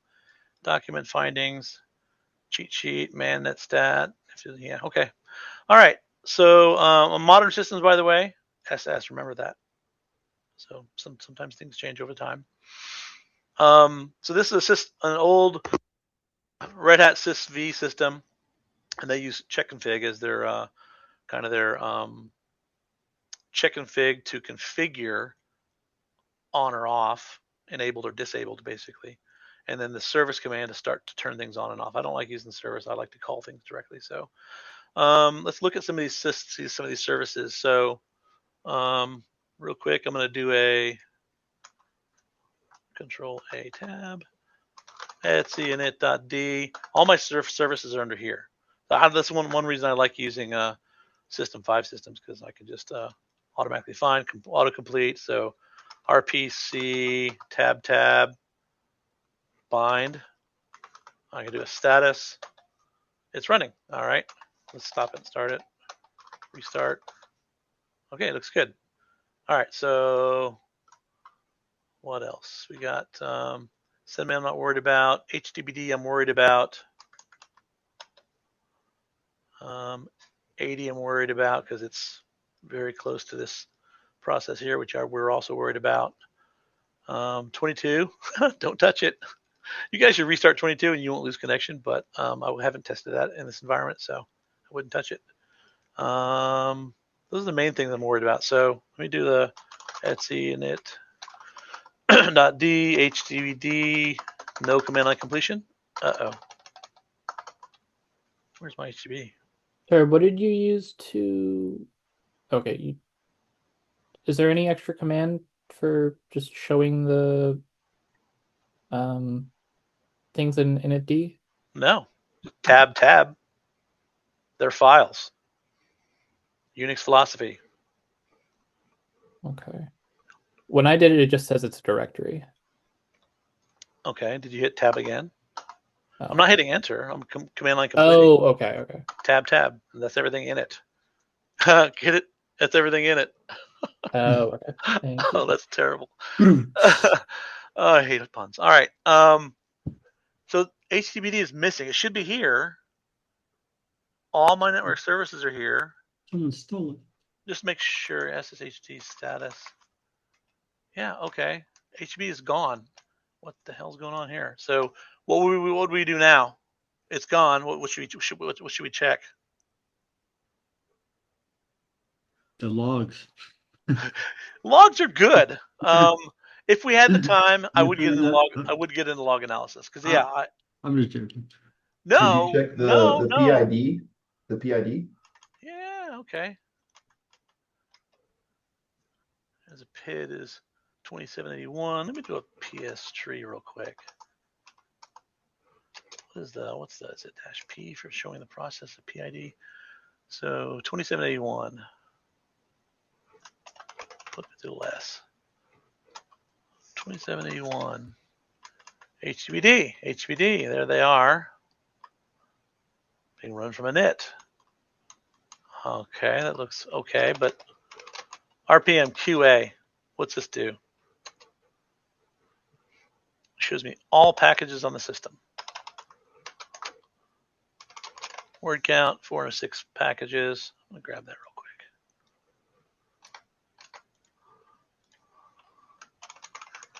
Package. Init.d is just the startup processes, right? Yeah, well, on before system D, init is the main process. So Yeah. everything is under init. Now the main process is system D that pretends to be init. It's kind of scary. Package sniffing. So 406 packages. Now this is where you want to start being careful. You want to preserve evidence, right? First of all, this system I have update DB running, which I can update the file system database, listing all the files everywhere. Now I can use locate HVD. What do you think about this? And grep for bin. Okay, there's only one of them. I guess that's good. Now I can use, and let me verify that with the which command. Which HTTP, this tells me which, if I type HTTP, which thing is going to hit on the file system. Okay, so that is indeed the thing that should be running, or the name of the thing that should be running. Let me do an RPM QF. This does an RPM query of what owns this file, what package owns this file here. Okay, what's this tell us, guys? What's on a system that is RPM managed? What's that tell us? It wasn't installed via RPM, so it was probably installed by not a package manager. Yeah, it was installed by something or someone else. Okay, that's bad. All right, so let's take a closer look at this. I'm not gonna execute this because I don't know what that would do. I'm lazy. I just do vim. It's an elf. Okay, that's a good sign. Not a script. Script kitty script. All right, I don't know what. What's? Okay, I'm gonna get out of here because I know how to exit vim. And I'm gonna strings it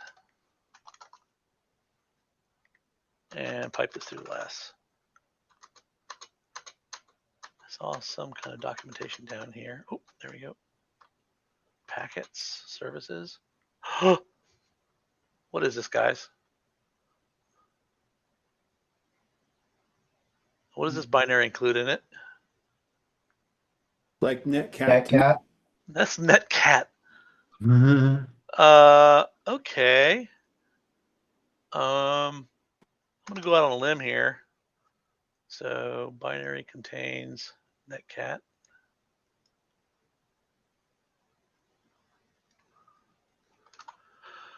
Whew, okay.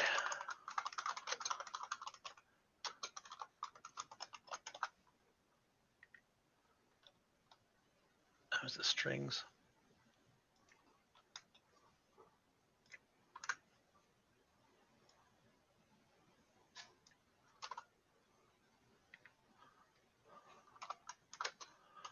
Okay, that's not kosher.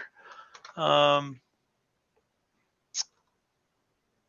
right, I'm gonna go on a limb here.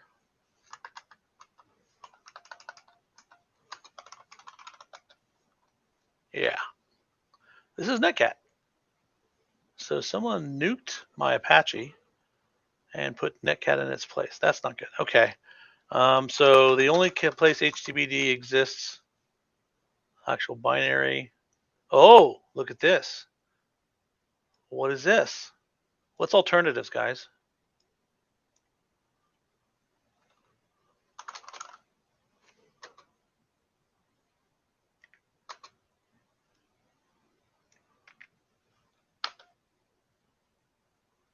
same exact size.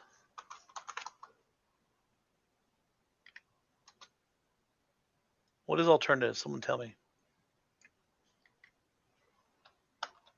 Same file. Okay, so whatever dropper got on this system, a dropper is a Trojan that downloads other malware payloads. So whatever dropper got on this system, set up its part of its brain over here, or one of its soldiers over here. It looks like the same exact binary as Netcat, and is using it out of here. So chances are this, if we nuke this, it's probably going to be recovered. Let's start backing stuff up. I'm going to make a dir called root malware and copy these things in. Since I know it's the same. I'd like to preserve the path, but I should tarball it or something, I guess. But I'm going to be lazy right now. When you asked what alternatives is, were you asking like about it being a symbolic link? What is it? What is alternatives? What's it used for? Just linking back to something else? Yeah, so it's like if Java, if I'm using IBM's Java, is IBM still, who owns Java now? I don't even know. Oracle, yeah. If Oracle, the Oracle Java versus the, what's the other one? The free one we all like, OpenJDK. Bin Java or wherever Java is. Let me do that. Which Java is Java installed? Yeah.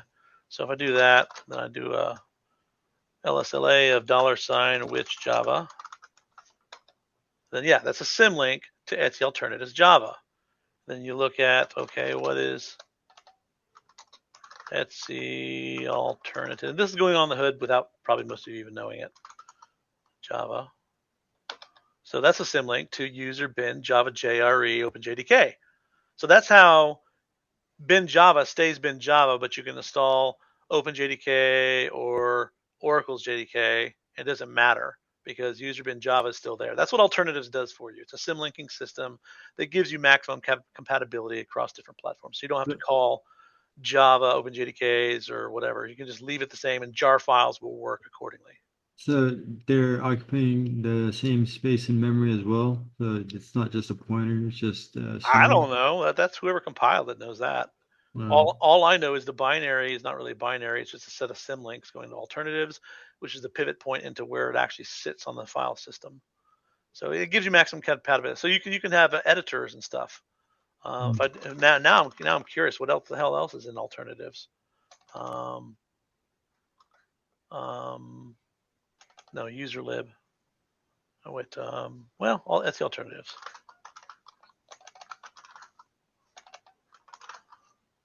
And these are good questions. I'm glad we're asking these. It's taking a little more time, but this is good stuff. CQ, util, easy install, fetch, gem. So these all look legit for the most part.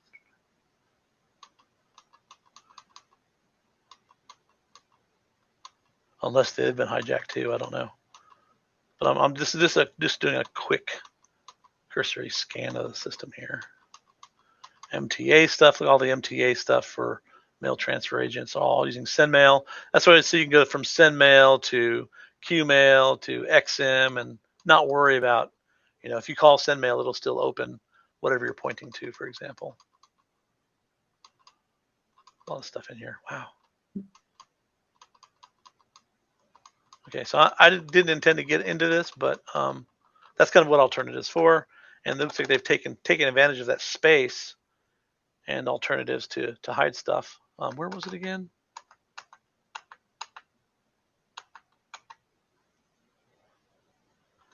Userlib Alternatives. So that's interesting. Let's check out userlib. Lib Alternatives. Am I typing something wrong? Oh, user lib. Oh, varlib. Sorry. Varlib alternatives. Okay, so this is a shorter list of alternatives. Let me do a reverse timestamp RT. So newest stuff at the bottom, GPG, Python, Jerry, Java. The oldest stuff is up here, Midnight Commander, cleanup, I don't know what that is. Look at the dates, look at the dates. So the date of the intrusion can be determined a lot of times by the binaries you're looking at. So we know HTTP is bad, that was February 25th. I don't see any other February 25ths. But if there are reinfections, then timestamps can change, for example. So this was in 2015. Gosh, this is an old old system. But HTTPD, and the only other things in that year are these. So I'm going to take a closer look at some of these too. Anyway, let's go see. We have HTTPD. Let me follow my script here. So check config. I want to see what services are turned on. So just like systemd CTL, system CTL, we do on Red Hat, old Red Hat systems, you do check config, list, and lists everything, and then it tells you what run levels. And so I want to grep for only things that are on. It's still a big list. Let me pipe it through less. Okay, I don't want to read, so I'm going to just grep for HTTP. What? Oh, okay. So HTTP is running completely separate of the configuration system. It's running completely separate from anything, I guess, anything normal. I'm going to copy that. So I need to take that notes down. So not owned by init or RPM. Okay, and my RPM check was, I'll just do it again. RPM QA grep for HTTPD. Now I'm pretty sure that's the name of the package. I can check with Yum. Yum search HTTPD. There, yeah, HTTPD. There it is, right there. That's the package that should be on the system. I'm doing RPM QA and grep for HTTPD. It's not on the system, so it's nothing. That's not good. Not owned by RPM. So what's it owned by? Someone else. Kind of lost my frame of reference here. Oops, those are people I work with. Here we go.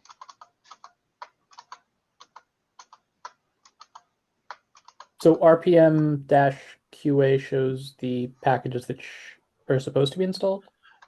Yes, all installed packages. So remember, RPM is the local package manager. Yum is the meta package manager that talks to repositories, right? So I do a Yum search for HTTPD. These are all the packages that are available. Okay. I'm using RPM to look locally. It's the difference between like apt and PK. Is it, what was it? Is it PKG on Debian and Ubuntu? It's been so long. Oh my gosh, I'm forgetting. So yeah, so RPM is the actual local package manager. Yum is the repo package, the meta package manager. So in the same way, this is looking locally, and this is looking at the repositories online. So that's what it should be called. It should be installed, but it's not. So I've backed it up, I think. We backed it up already, right? Yep, I backed up HTTPD, but let's dig a little deeper. We verified it's not on, it's not this. So I tried restarting and I can't because there's no init file for it. So we need to start looking. First of all, before I go any further, I'm going to go ahead and lock down the system. I was asked to lock down the system, so I'm going to hit the IP tables. Because as soon as you start removing things, if there's any watchdog scripts, malware watchdog scripts, they can be watching your actions. And as soon as something becomes invisible, they can go to crisis mode, like nuke the logs or wipe the hard drive or whatever. You don't want to know. You don't know what's going to happen. So it's an untrustworthy system at this point. We want to be very careful about tripping any tripwires. So let's take a look at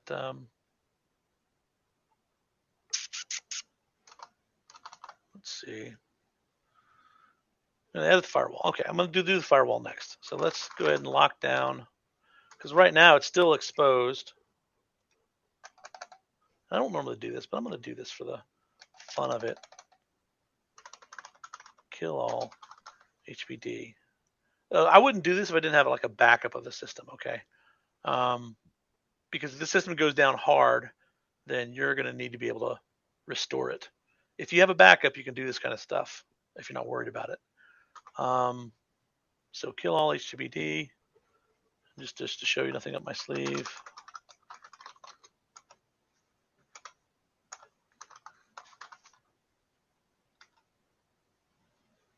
Okay. By the way, that's a little trick. If you want to grep for something without showing your grep, do that. It won't show up in your PS listing.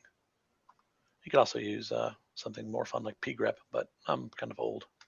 So if I can do kill all or pkill. And I'm gonna set up another screen. Root. This is a great thing about using screen. So I'm gonna set up a watcher over here to do a continual net stat.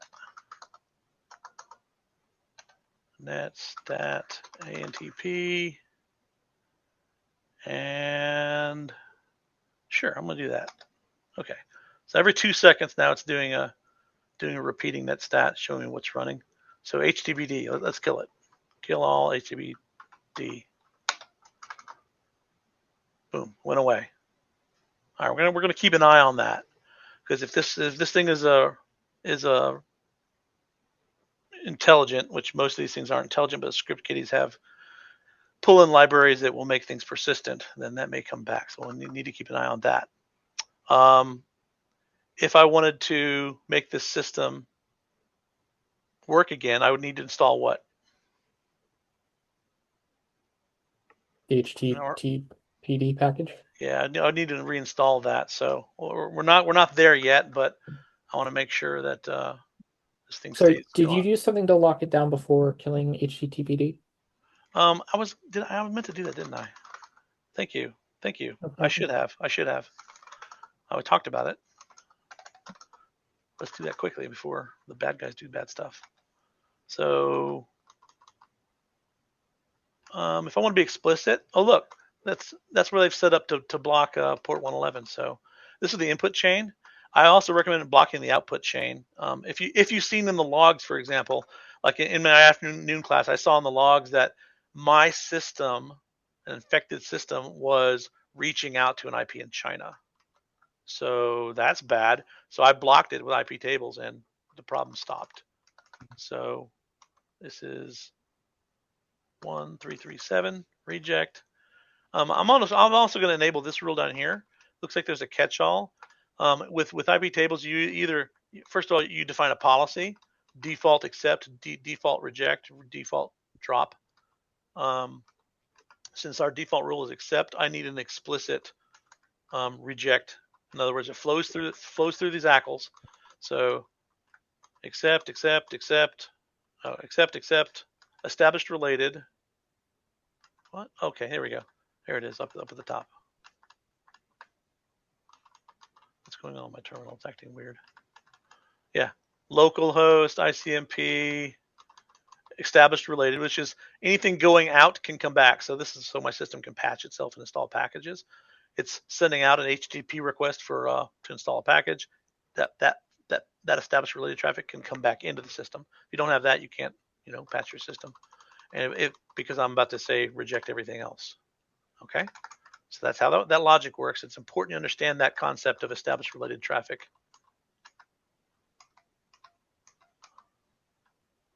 Okay, looks good. This editing in Vim in this environment is acting a little wonky. So I save it.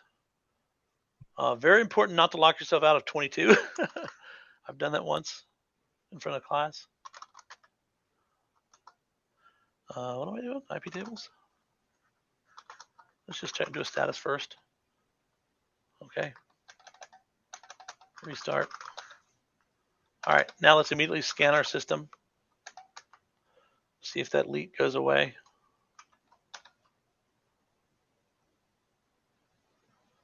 Okay, now we're doing a universal drop, which means, or reject, which is it's sending out 10,000 rejects, or 10,000 minus 3 or 4, which takes a little bit longer. 58% done. Just hit enter. 73% done. 85, almost there. And there it is. All right. Oh, look at that. 22, 80, 443, closed. 443 is new. That's odd. Oh, that's because we're rejecting it. Nmap was designed to be initially to be a web scanner, and so it always hits 80 and 443. If you ever watch a Nmap scans coming out, Nmap scanning, it always hits 80 and 443. All right, so we locked down LEET, even though, well, let's see if it's Control AA. Oops. Control A tab, Control AA. Yeah, look, it came back. Port 80, port LEET came back.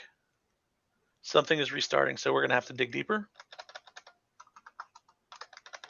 Just to show there's nothing up my sleeve here. We do another scan. Let's take a second.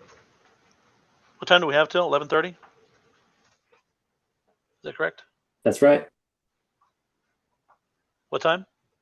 11:30. Sweet. Cool. We're on track then. Awesome. Okay. Enter. Cool stuff. Okay, there we go. Oh, that's weird. Offending packet. I need to look into that. All right, so you see, even though HTTP is bound up here on port LEET, we can't see it any longer. So we've locked it. We effectively locked it down, that command control channel coming in, not going out. So it could be doing something else but at least we know nothing can reach in on LEET, port LEET. Now this is still not our binary, so this can still be accessed. So we're either going to need to remove it, replace it with Apache, or find out what's going on, find out what is at work here. So what are some things on a system you're wanting to automate that can do stuff on a recurring basis? On Linux. Cron job. Cron job. Okay, let's do that. Before we go any further, I'm going to use RPM to do something else. RPM, this is the real powerhouse right here. This is it, guys. This is the big one. So verify all. Verify checks every single file that RPM put on the system and compares it to its MD5 hash that's legit.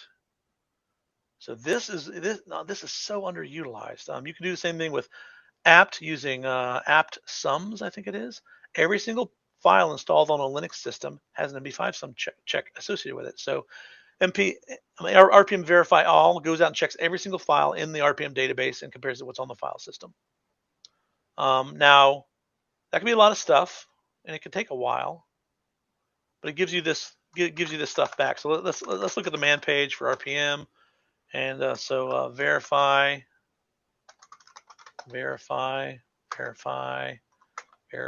Yeah. Here we go. Verify options, all kinds of options. This is what we want. So it tells us, gives us back. It has an S if the size differs, the file size. M if the mode, or chmod 755 if that mode differs. 5 if the MD5 hash, or just say the hash. It used to be MD5, it's not now. But if the hash differs, it throws a 5.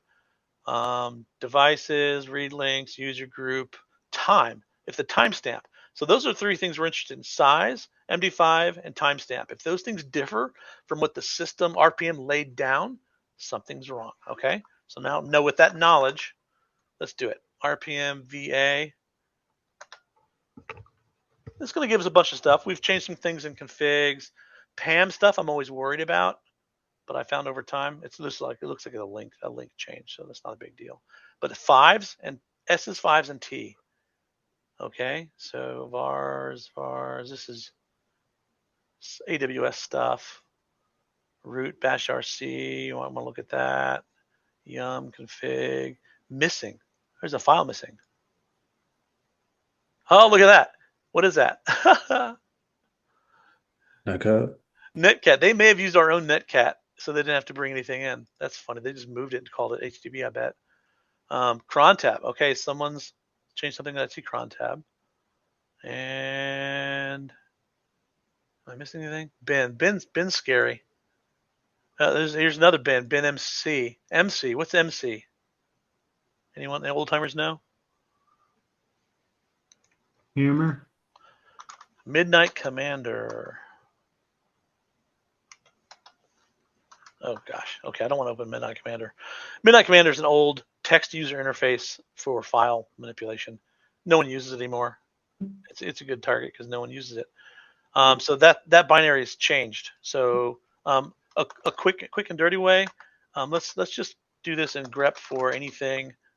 So we know cron tab in Etsy. We want to grep for caret ... 5. I want to look at those things that have changed. This should be a shorter list. Okay, that's good. Cron tab, bin MC. That's scary. Let's look for just bins. Is there a reason you did caret ... 5 instead of just 5?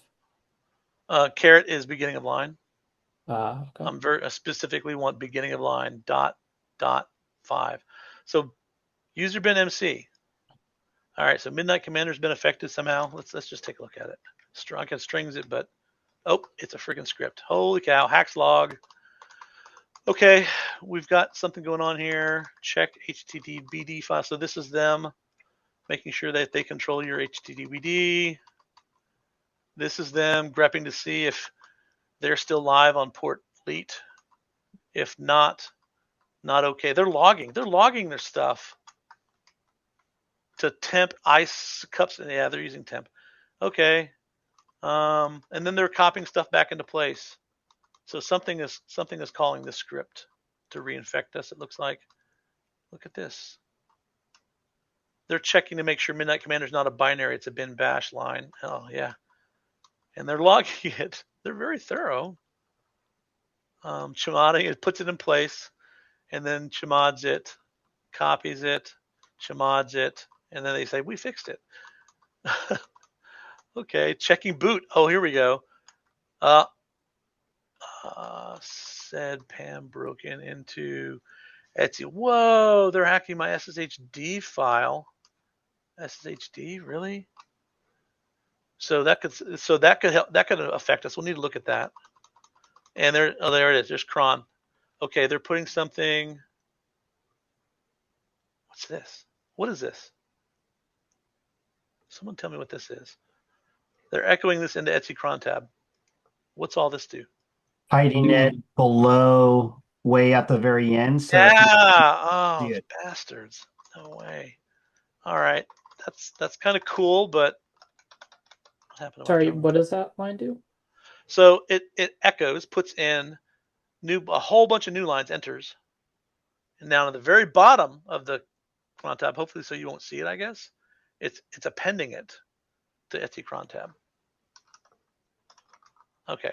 Is there anything else? Is there anything else? That's the end. This is the end. So that it runs that every 5 minutes. Star 5 /5 is running every 5 minutes. That's why our thing came back. That's why over here it came back. All right, let's fix that first. So we've locked it down semi.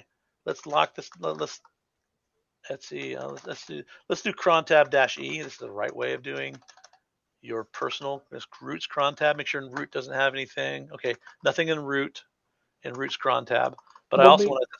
When we locked it down, we just prevented incoming HTTP and. Well, no. Look, right? we prevented this one leaked, but we didn't prevent this. So we're still at risk here. I stopped from both incoming and outgoing connections. Oh, this is incoming. Outgoing, I've not touched outgoing. And in this lab, we're not going to touch outgoing. We're focusing on incoming. Okay, but they can't make changes, correct? But they can. Well, they can still hijack the system. They can call in on port 80 to whatever they're Okay. doing on port 80. Okay. They got Netcat going to something else on the system. I don't have time to diagnose that in this lab, but yeah, it's that's a concern. So we did cron tab E, which is root's cron tab because I'm root, right? Kind of obvious, but I also want to edit the system cron. Look at the system cron tab, and I do cron. Look, you hit tab, and I've got cron tab, but I've also got cron D. Anything can be in there. Daily, anything can be in there. Hourly, monthly, and weekly. So there's a lot of junk in there. So let's look for what. Let's just hit the cron tab first and hope for the best. Okay, this would normally look okay to me, but look, I'm at only at 2%. So this is a long file because probably of all those control ends. Yep, there it is down. Look at that right there. I'm not going to delete it. I'm going to comment it out. Control ends. Yeah, I've seen this a lot when they're trying to hide something from you to be persistent. They'll have 2 or 3 ways of being persistent, and you may find one, but not all of them. So once we change this, what do we need to do to make it active? If I edit a raw cron tab, restart all jobs. Yeah. Cron tab, cron D, restart. Okay, so that should be legit now. Let's do the kill all again. Now let's see. Control AA, go over here. Okay, so HTTPD is gone, and the elite is gone. Control go back. So we're just good so far. But while we're doing that, while we're waiting, I needed to comment. I need to document this. Cron tab.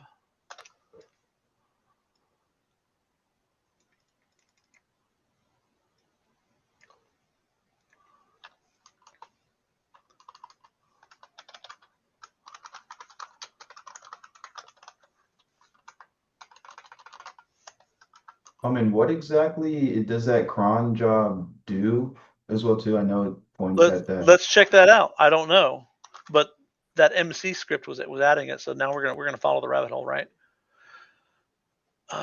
Disabled.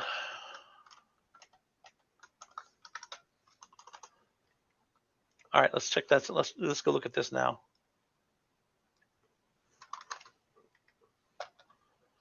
Oh crap. Okay, it's another bash script with also logging, checking startup. So this is indeed this is checking startup. If not okay, do this. Look at this. Look at this. This is what's spawning it. So this sucker needs to get archived and nuked from space. All right. So copy A. What was it called? Cleanup. User bin cleanup. Watch this. This is cool. Control K, down arrow, Control Y, or Control. Oops, dang it, I messed it up. Messed up my demo. Oh, it didn't capture it. That's odd. To root, malware bin cleanup. So document.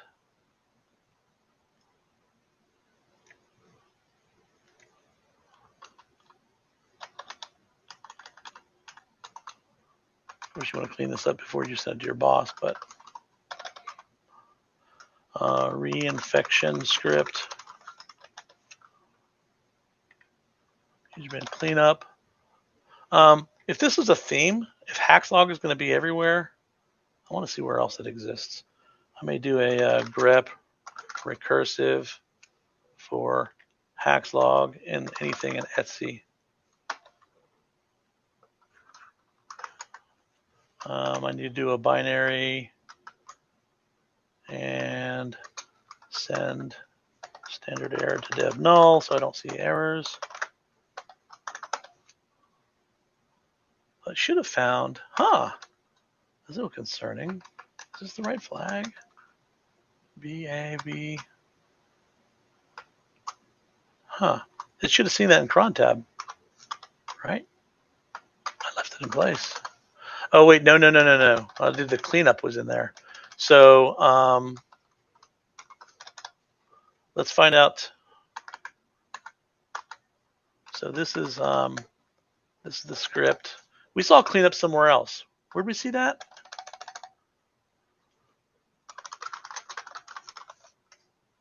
In Midnight Commander. Midnight Commander and alternatives. There it is. All right, so it's got a stash down here.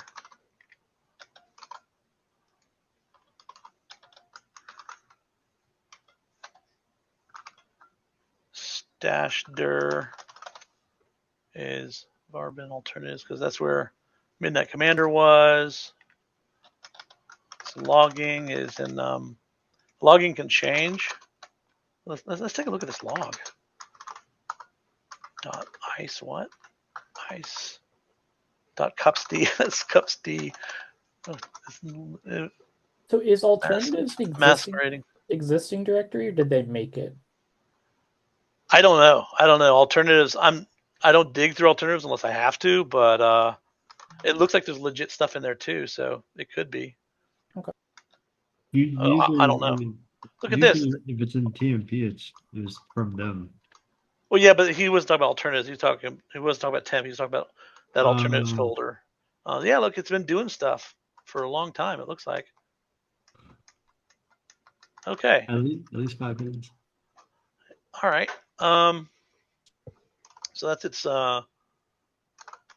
stashing stuff here. It's logging stuff here. I'll do this. I'll look at the first few lines. So they get some intelligence there. Logging. All right, so we've killed that. I saw a reference to system to SSH. Let me go check that real quick. What was it? SSH, SSHD, was it?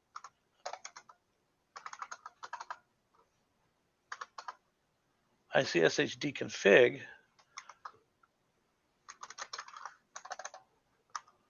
Where's locate?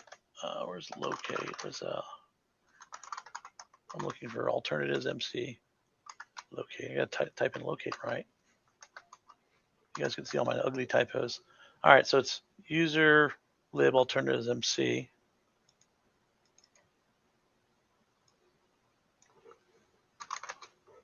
I think cleanup was in there too, wasn't it? Yeah, cleanup is in there. HTTPD is in there. Midnight Commander's in there. Okay. Hackslog was it SSH. grep.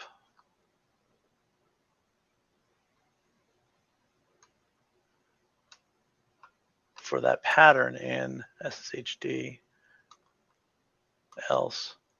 Boot not okay. So there looks like they were at one point using this. There's a PAM reference. I think that's just an anchor point. They're putting this message in there, but I'm not seeing that in that. Oh, etsy init SSHD. Let's check that out. Oh crap. Etsy init SSHD hacks. Huh.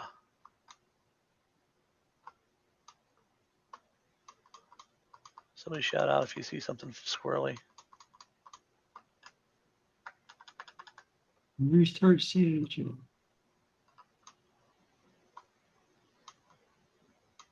Oh. Okay, when SSHD restarts. Shoot. All right, let's just neuter that real quick. So that we stopped cron, we stopped this. Now let's control AA back over here. It's not running, so it looks like we have stopped HTTPD from respawning itself. But if we rebooted, this would relaunch it all. So we need to reinstall. Okay, so infected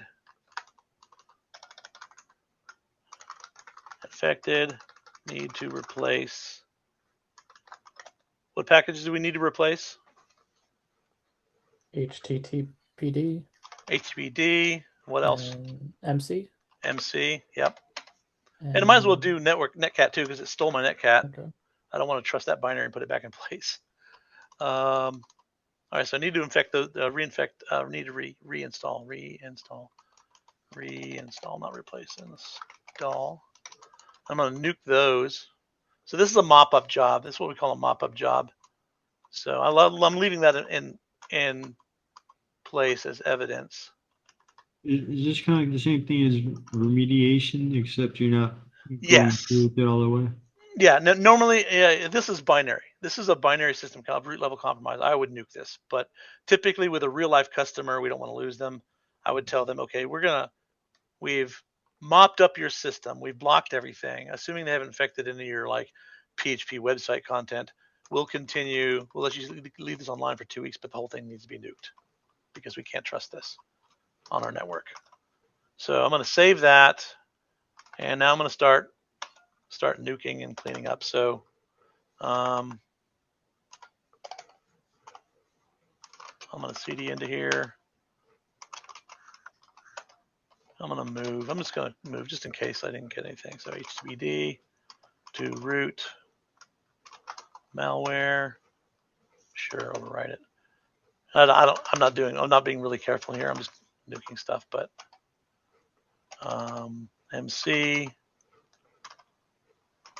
root malware, move, clean up for sure. Jeez.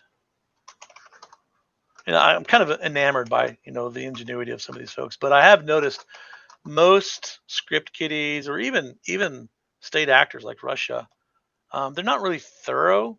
They don't like really do a lot unless there's a rootkit involved. Like anytime I see outgoing traffic, it's not HTTPS, it's just HTTP. So it's really kind of, they don't care about security so much, which is kind of a good for us, I guess. Yeah, I noticed that in my honeypots too. Like yeah, you see that too? Yeah, it's all. They're real HTTP. sloppy. Because it's all bots. Yeah. Well, it's all how the bots are programmed, right? So, but they don't care. They're literally compromising hundreds of thousands of machines. They don't care if they lose a few. Now, AI being added to the mix is going to be a lot more scary. Some of the AI stuff I've seen is really scary. All right, so we've done that. I probably want to do a yum install of HTTPD, Midnight Commander, Netcat. And it's not yum now. What's it called? DNF. When I first wrote my book, it was called, I think it was Up to Date was the updater. And as soon as we published, they changed it and Fedora Core 3 to yum. And I'm like, no, the whole book's wrong now. They're like, oh, sorry, we can't go back tweaks. I'm like, books suck. Books suck. I didn't know Fable just launched. That's interesting. What's that? I didn't realize Fable just launched. What did? Fable. Fable? What's Fable? It's like a wrapper for Mythos. Oh crap! Oh no! So hear me out. So the way that they're getting around Mythos, not just going all cyber death ninja on the world, is they're having like a Lamage, like a LLM as a judge that you speak to before your message even reaches Mythos, and it screens your prompts. And if it's anything cybersecurity related, bio related, or anything like that, then it gets bumped down to Opus. Everything else, That's scary. Yeah. I think it's just on the old Linux. Yeah, it's on off. So on. Now, so I've reinstalled HTTPD and those other packages. Now I can see it. It's there. Now I would either run the service command or I just like the old school cnet.d HTTPD because it auto-completes for me. Status. Start. Boom. Done. Control Alt AA.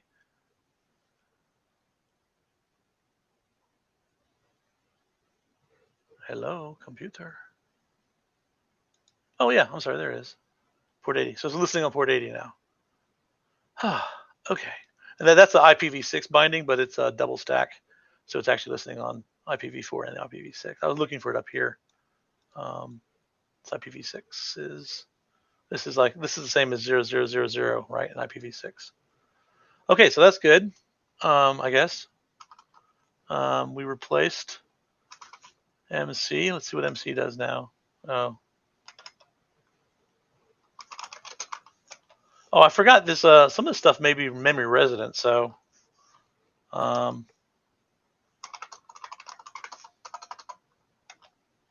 don't know why MC. That kind of concerns me, but I don't have time to get into that. I'm pretty sure I cleaned it up now. Let's do an RPM. Verify all. And grep on. You go grep for bin. Oh, netcat. User bin netcat is missing? Huh. Do we not clean that up? Did I copy or move? I moved. But I think Oh. from within, did you do it from within alternatives? Or maybe I missed. I'm not sure. Yeah, let me do the locate of bin tivs MC user. I don't know. I want to nuke it. Let's see what it is. So I don't want to just nuke it. If this is my system, I'd be more careful. There is no file there. Oh, that's because of update DB. Update DB is what rescans the file system. Now that's gone. Okay. What made it now say root at server alternatives? Say again? Why does it say root at server alternatives? Is that just the sign-in you're using? Yeah, I became root. I mean the alternatives part. I was student. Oh, because I'm in the alternatives directory. Okay. I was. I'm sorry. Yeah, I was when I was root. Yeah, I was there. That's why. That's my current directory. So now I'm back in Tilde home. Oh. Yeah. Okay. So reinstalled. Do the RPM.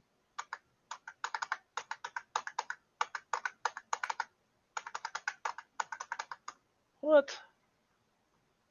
Oh, did he? It was a yum. Duh. Okay.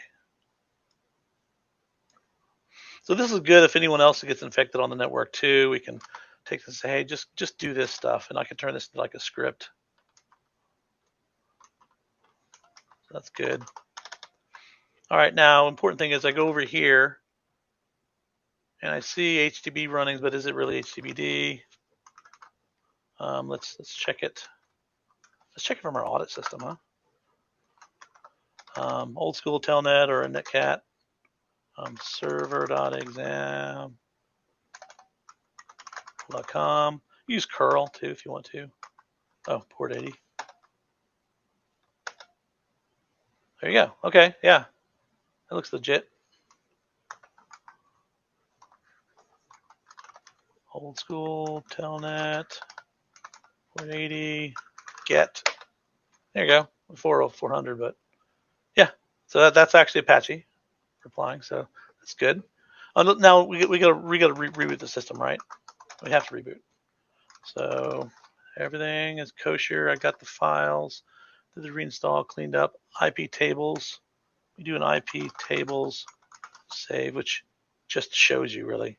It's just a clean way of looking at your IP tables.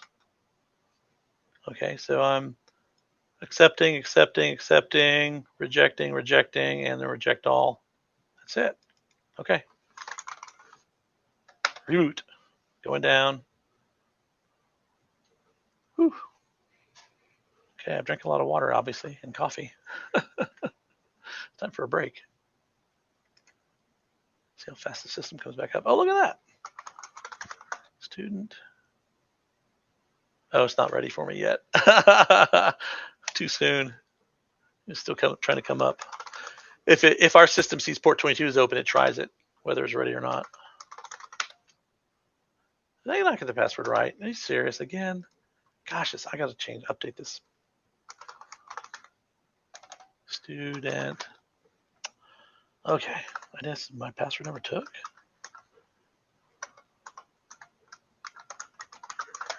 Oh, you're kidding me, really? All right, whatever. Class is over anyway. Of course, screen's not running now, right? I can't attach. So I need to Just run screen. Control AC, Control AC, Control AC, Control A1. I'm on 1. I'm going to become root. I'm going to do a net stat. I'm going to do a, where's that one? Yeah, just net stat, I guess. All right. No lead. Got a bunch of SSHD. Oh, this was the system. This was the 169.254. This is Amazon hitting our port 22 when it first came up.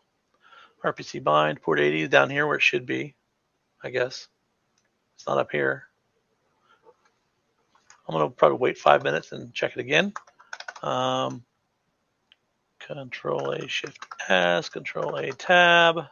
Sorry, I meant to have my keyboard overlay echoing fancy stuff to the overlay screen, but didn't get around to it. I forgot the name of the service. Okay. What was that? Yeah, that's okay. I'm using the Zoom AI to capture all of your inputs and then Cool. making a master document. Is it really? Oh, that's sweet. What am I doing? Audit. I'll do one more scan from the outside. Outside of the system I'm on. What is all that? I'll just run the command. Nmap SST4 ports 1 through 10,000 for server.example.com. Yeah, it's slow. So it's sending back 10,000 rejects basically. You know, before we enable that rule up here.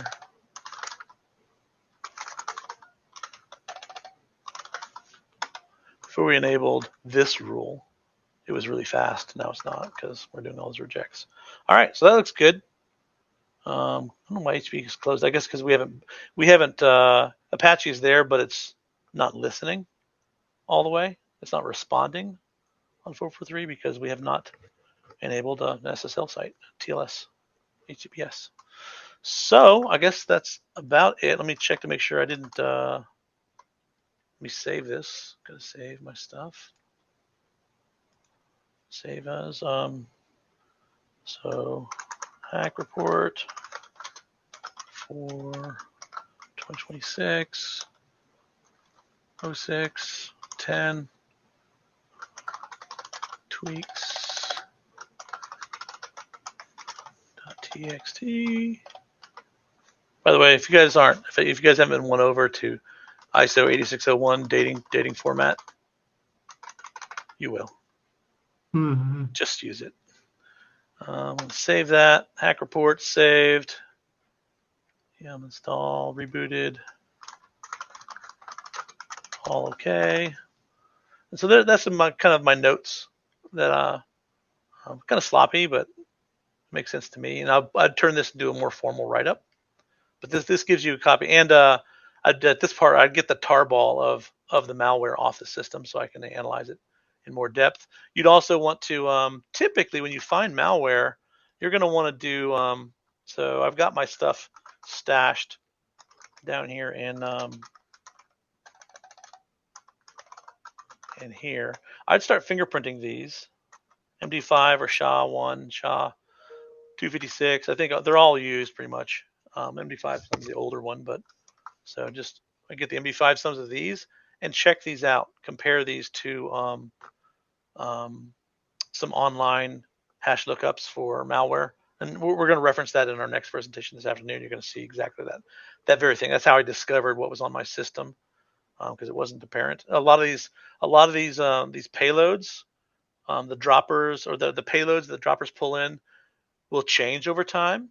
I've seen stuff change week to week where the MD5 sums change as they evolve it. You can actually see these things, these malware infections evolve and get better and better and better, which is kind of scary. Once they start losing, if they lose half their net bots, they're like, okay, let's make it better. And so you'll see that over time, and these the MD5 systems will change. They'll be more stealthy, and then suddenly you might get infections you can't even detect. And that's where you want to start looking at rootkits, scanning using. What's really scary is the self-aware malware that knows it's in a sandbox environment. Yeah. And that happens sometimes. I don't say it's self-aware, but yeah, it realizes when it's been cut off, and it starts burning everything. It just nukes the logs, nukes everything, nukes all evidence. Well, no, like it doesn't even activate until it knows that certain services aren't present in the environment, right? Yep. And so that's why if the feds come in, they're going to say, okay, don't touch the system. We need access to it. And they're going to come in with a USB drive and image the entire live mounted file system. Hey, could I jump in with a question? Yeah. So what are your thoughts on in the future if you could, like, for example, put a malware that is a lightweight LLM running on the computer, or right now with the Claude remote desktop, I like theorize that you could put a Claude code session on somebody's computer, run it in the background headless, and then remote in. Yeah, it's getting scary advanced. It really is. To the point now where you can't protect systems faster than they can be compromised. We have seen well, at least one demonstration. I think it was at the NSA of a friend of mine saw this.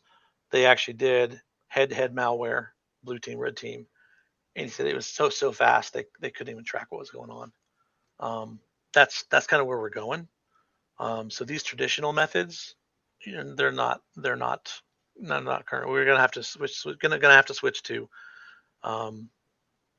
LLM or machine learning based cyber defense.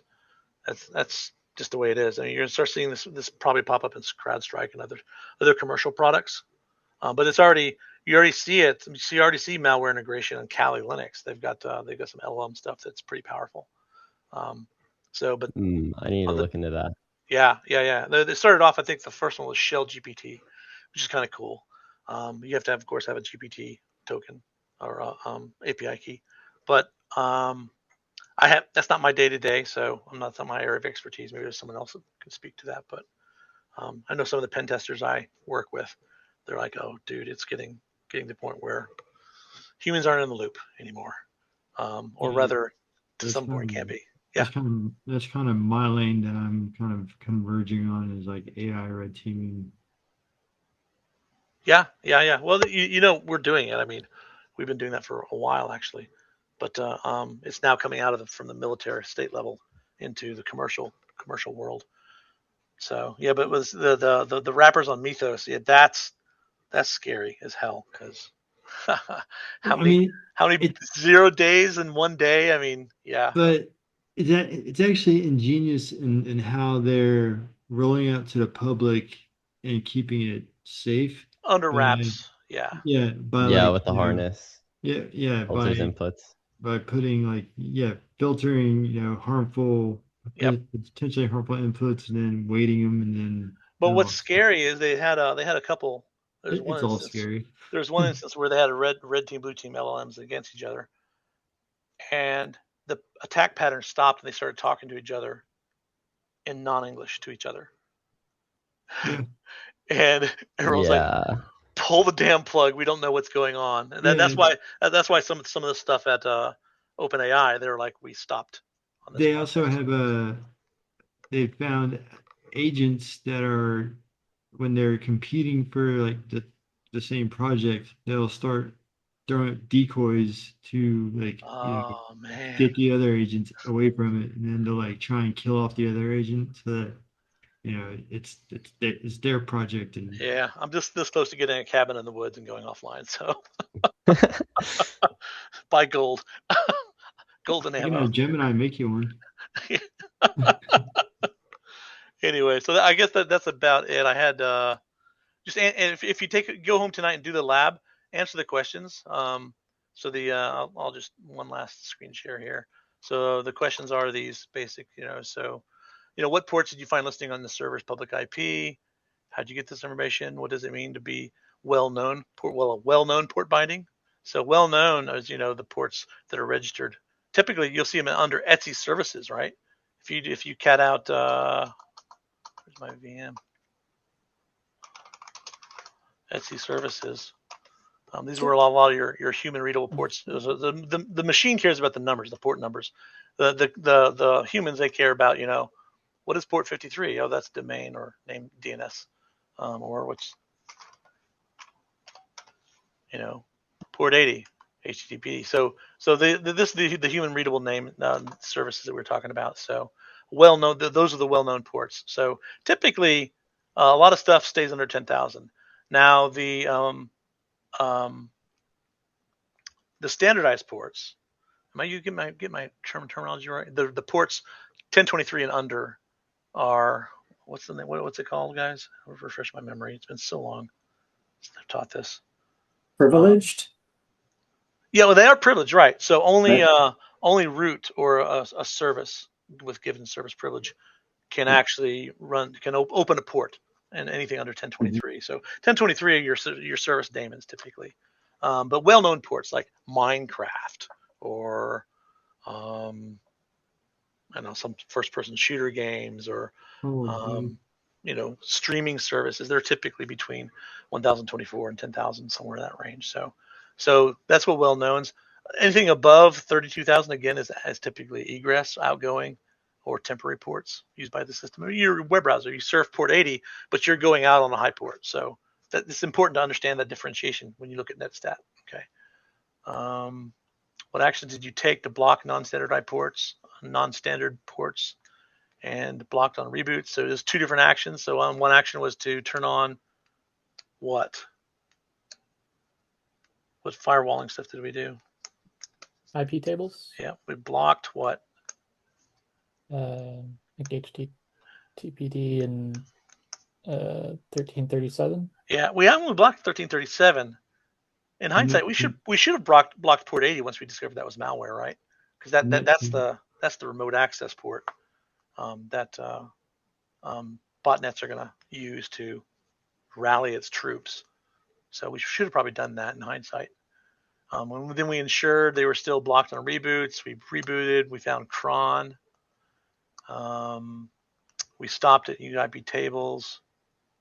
That's kind of a redundant question. What does it mean for a system binary to be clean? We talked about that. So very important. Use the package manager that you have on your system.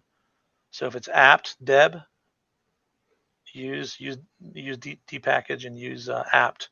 If it's RPM based, use RPM and yum or DNF now. Is there an easy command to use to pull up what package manager you use is on the system? Well, you should know just by the nature of the system. Is my system a Ubuntu Debian depackaged system, or is it a Red Hat RPM yum DNF system? So actually, I think there's alternatives for that. Actually, that should pop up on the banner whenever you're logging into your system, anyway. Ban RPM. Yeah, it should, but we mangled the banner, so. Which yum. Is it possible to fake these results? Say again? Is it possible to fake the results from the package manager? Absolutely. This is a compromised system. You cannot trust a binary on the system. If this was my system and I had access to physical access to it, of course, if it's in the cloud, you don't. You just nuke it. And this is the difference between keeping pets and cattle, right? So pets, this is a pet system. This is a physical VM with physical data on it. If I was doing this correctly, a newer way would be to use, Docker containers that are just running a dumb service that's mounting an NFS share on the back end. That's cattle. I can kill cattle.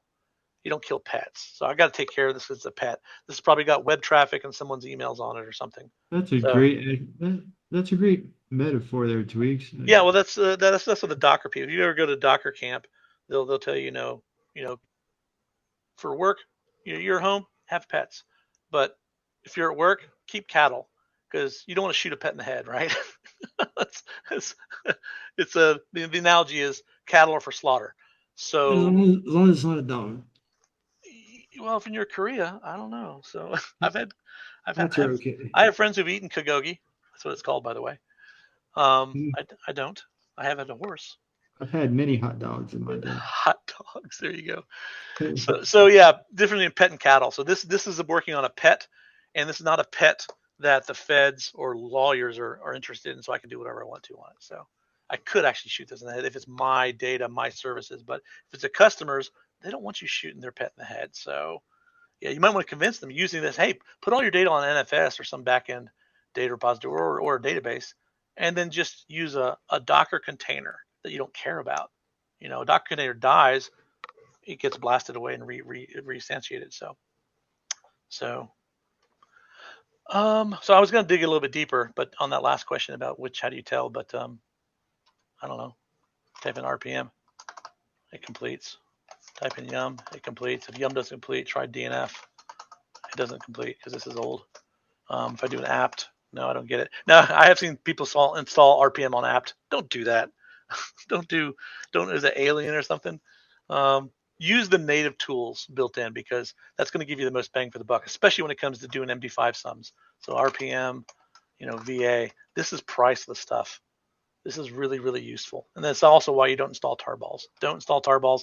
Don't install someone's SH file over curl. That's terrible. I see developers do that all the time, but sysadmins are like, no. Security people are like, no. So you guys are security people. You should say, no, don't do that. I mean, it shocks me how people install stuff from GitHub and just trust that, or even Docker containers. You only go with validated Docker containers. Otherwise, there's going to be state actors in your stuff. So, all right, I think that's about all that we had time for. So did we didn't find the initial cause of? You're right. Okay, that's key point. The infection vector. This is something you have to dig a little bit deeper for to do some more research. Sometimes it's obvious. You look at timestamps of all the files. You see what was, if you have access to offsite rotated logs, look at the log files, see what happened. If you're really not sure if the system can be trusted yet, run TCP dump in a screen session, collect some data over like a few weeks if it's not a really busy website. Sometimes you'll never know the infection, the what do they call it? The vector. Vector. Yeah, that came in. You may not know root cause. A lot of times, if you look up the hash, though, it'll tell you exactly what comes in. That's why collecting hashes. I didn't show hashes. I didn't record the hashes, did I? That was bad. I didn't get the hashes. Oh well, you need to get the hashes of all the malware too, so you can actually track it back. We'll do this afternoon. This afternoon's session, okay? You just made me think of hash browns. I'm gonna order Waffle House. What's that? You just made me think of hash browns. I'm gonna order Waffle House. Hash browns. Sorry, I didn't catch that. Okay. Yeah, I'm gonna go get lunch too. So I'm gonna take my son a sandwich. Any other questions before we wrap it up? No, Troy, Brian, we got everything in tow here. Is everything cool? So in there, can I ask a question? Yeah.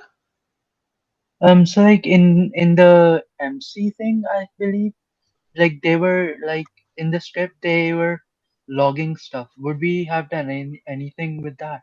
They had a log file. Yeah, I should have collected the log too. Right, you're right. So collect everything you can, and then tarball it all up and get it off the system. So good call. Okay. Yeah. Yeah, I was just kind of rushing myself and trying to answer questions. But yeah, normally I wouldn't do this with a crowd watching over my shoulder. I would be very, very focused. But yeah, collect everything, document everything, because the chances are if this gets more serious, you're going to have to rely on this documentation to show what you did, and sometimes to defend your job. So that's why you get stuff in writing saying, yes, Tweaks, it's okay. Get on the system and nuke it if you have to. I like to get that in writing. You have to. Okay. Troy? Tweaks, thank you so much sharing that deep knowledge. It's The fun. students really appreciate it. I'm an old graybeard, so I like showing old graybeard techniques and using the tools that are available to you. People don't realize you don't need CrowdStrike to do this stuff. You can detect it yourself. You've got things like Nessus. You've got Nmap. You've got, all kinds of various tools on the native systems. Oh, I didn't even show that. Installing Check Rootkit and RK Hunter. RK Hunter is great. You can use RK Hunter to if you have a binary level compromise, you almost always have to run RK Hunter or Check Rootkit to see if you've got your kernel is made vulnerable. That can actually change what PS shows you. Oh, by the way, if you have a compromised system, almost every compromised system I've seen, they go after PS and LS. Okay, those are in your core utilities, core utils. So in that case, you'd have to reinstall core utils after you do the cleanup, or it's going to reinfect you. The one this afternoon actually did that. It was a bit minor, and it infected my bin LS. And if bin LS is infected in PS, that's the first thing we do. We do an RPM verify on core utils. If LS or PS are hacked, you've got a hacked system. That's pretty easy, and it's binary level too. So, all right, everyone going to go to lunch, and we'll see you guys after lunch. Awesome. What Thank time you so much. What time do you want to start up? It'll be around 1 o'clock.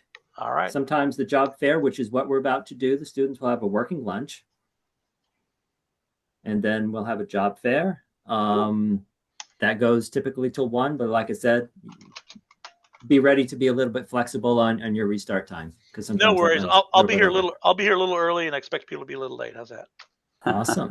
Sounds good, and we really do appreciate. Yeah, I would say 1, and then they're going to need a moment to reset after their intensive job fair activities. I bet. Okay, that's cool. I'll be here. It's going to be pretty lightweight this afternoon. It's a slide deck and just showing scary stuff, what it looks like. All right, that's it. See you guys after lunch. All right, thanks, Tweaks. See you, man. Bye.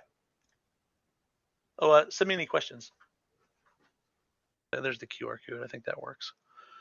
So originally, I got Snipe on here because originally this was a part of every year we do it at here in the Blacksburg, Roanoke area. We have the RBTC, Roanoke Blacksburg Technology Council, and I run the cybersecurity forum, or now it's called the IT Security Forum, for the Roanoke Blacksburg Technology Council. We just had our own B-sides this last week, and it was freaking awesome. So we have a B-sides every year, every other year. My wife makes these awesome capes. We give capes out for speakers. But I have Snipe because in addition to that, one thing I do annually every fall is a Defense Against the Dark Arts session. So it's a panel discussion, panel demos of usually me and like 3 or 4 other people who are showing demonstrations of bad stuff in the wild, real world stuff. We show you what it looks like, how to replicate it, and then how to defend against it. So it's very much like Harry Potter Defense Against the Dark Arts, because that's what we're teaching. That's what we're doing. So this talk came out of that. Basically, I've done talks on how to protect your RFID wallet, things in your wallets, and personal RF security, because I like hardware and Arduinos and stuff. But this actually came to be because, and here's the big reveal, I got pwned. And last year, I let my guard down and started installing plugins, Chrome plugins, kind of willy-nilly. Said, it's fine. And was infected for a little while. And this kind of shows you what it was. It was a miner that was sitting in the background, just mining, using my CPU. We'll talk a little bit about it, but short story is had to track it down, what the hell it was doing, kind of block it, block it, fix it, like fix as in snip, fix it, and kind of patch it. And then I knew, well, we won't reveal too much, but what type of compromise it was, what had to be done. So I had a lot of people making fun of me. I work at Cyber Range, so no, it was not a rat. No, it's not a rat. It's not a rat. That's very surprising. Were you able? Do you have any idea on the attribution? Yes. I have. I looked up the hashes, and so we're going to get into that, and that's where I got this nice little map here. So it did not appear to be doing anything bad. It was just laying low, harvesting my CPU cycles to generate coins. So, and there's obviously millions of these things all over the place. So, and they come in from all kinds of places now. So it's getting harder now with AI, man. Oh, it's really getting bad. So again, you guys heard about me earlier. Nothing new there. So overview, we're going to talk about popular types of malware, this malware specifically, this experience.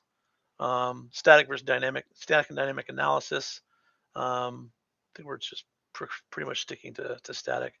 Post-infection cleanup, prevention best practices, OS tricks for network intrusion prevention and host intrusion detection. Are these still acronyms people use? I know that's like probably 15 years old. Network intrusion prevention and host intrusion detection. So network layer and host layer. Yes, no, anyone? Yeah. It is? Okay. I wasn't sure if I was dating myself. So going to talk about that. Talk about real quick popular types of malware. This is one of the corrections I had on this page. Trojans typically, come in the front door. They're usually part of phishing links or some way of tricking you into doing something and something you want. There's motivations, motivations through sense of urgency or fear.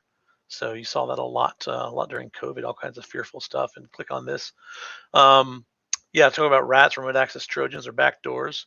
Some of the big things that are on my mind are like System D. System D's tendrils are kind of pretty deep in the system, and in fact, the last major SSH exploit only worked on System D based systems. And so there's some things you got to kind of. I'm always in the back of my mind, keeping an eye out for. And it was really interesting that the last SSD exploit only worked on System D based systems because they had the what was that XZlib? Was that it? I think it was XZlib, which would only effective on System D based SSH systems. Then ransomware, of course, your mom, your grandma, they're getting pwned every day, hijacked. I think my mom finally called me the third time after she was pwned by some Indian scammers, social engineers. There's a hacker on your system. Let us on and we'll fix it. And she's like, oh, okay. She had her system locked 3 times, paid the first 2 times, didn't tell me, then finally told me. I'm like, what are you doing, Mom? I said, I'm coming for Christmas. I'll take care of it at Christmas. So I got on there, and it wasn't a full crypto locker. It was just locked her out of the login. So I just booted them. Was it MX Linux or Kali or something? Mounted her file system, got her data off. I said, listen. I said, this is the 3rd time you've been owned now. Why don't we set you up with Linux? She's like, well, what's that going to do? I was like, what do you do? She's like, I just watch YouTube and play Scrabble and email. I'm like, cool, we can do that on Linux and you won't even know. So we set up with Linux. From then on, as soon as she says that she's running Linux, they hang up on her. So I think it's a pretty good sign. But this system I'm going to be demoing today that was compromised with a Chrome Linux plugin. So and you're not safe just because you're running Linux. You're just a smaller target.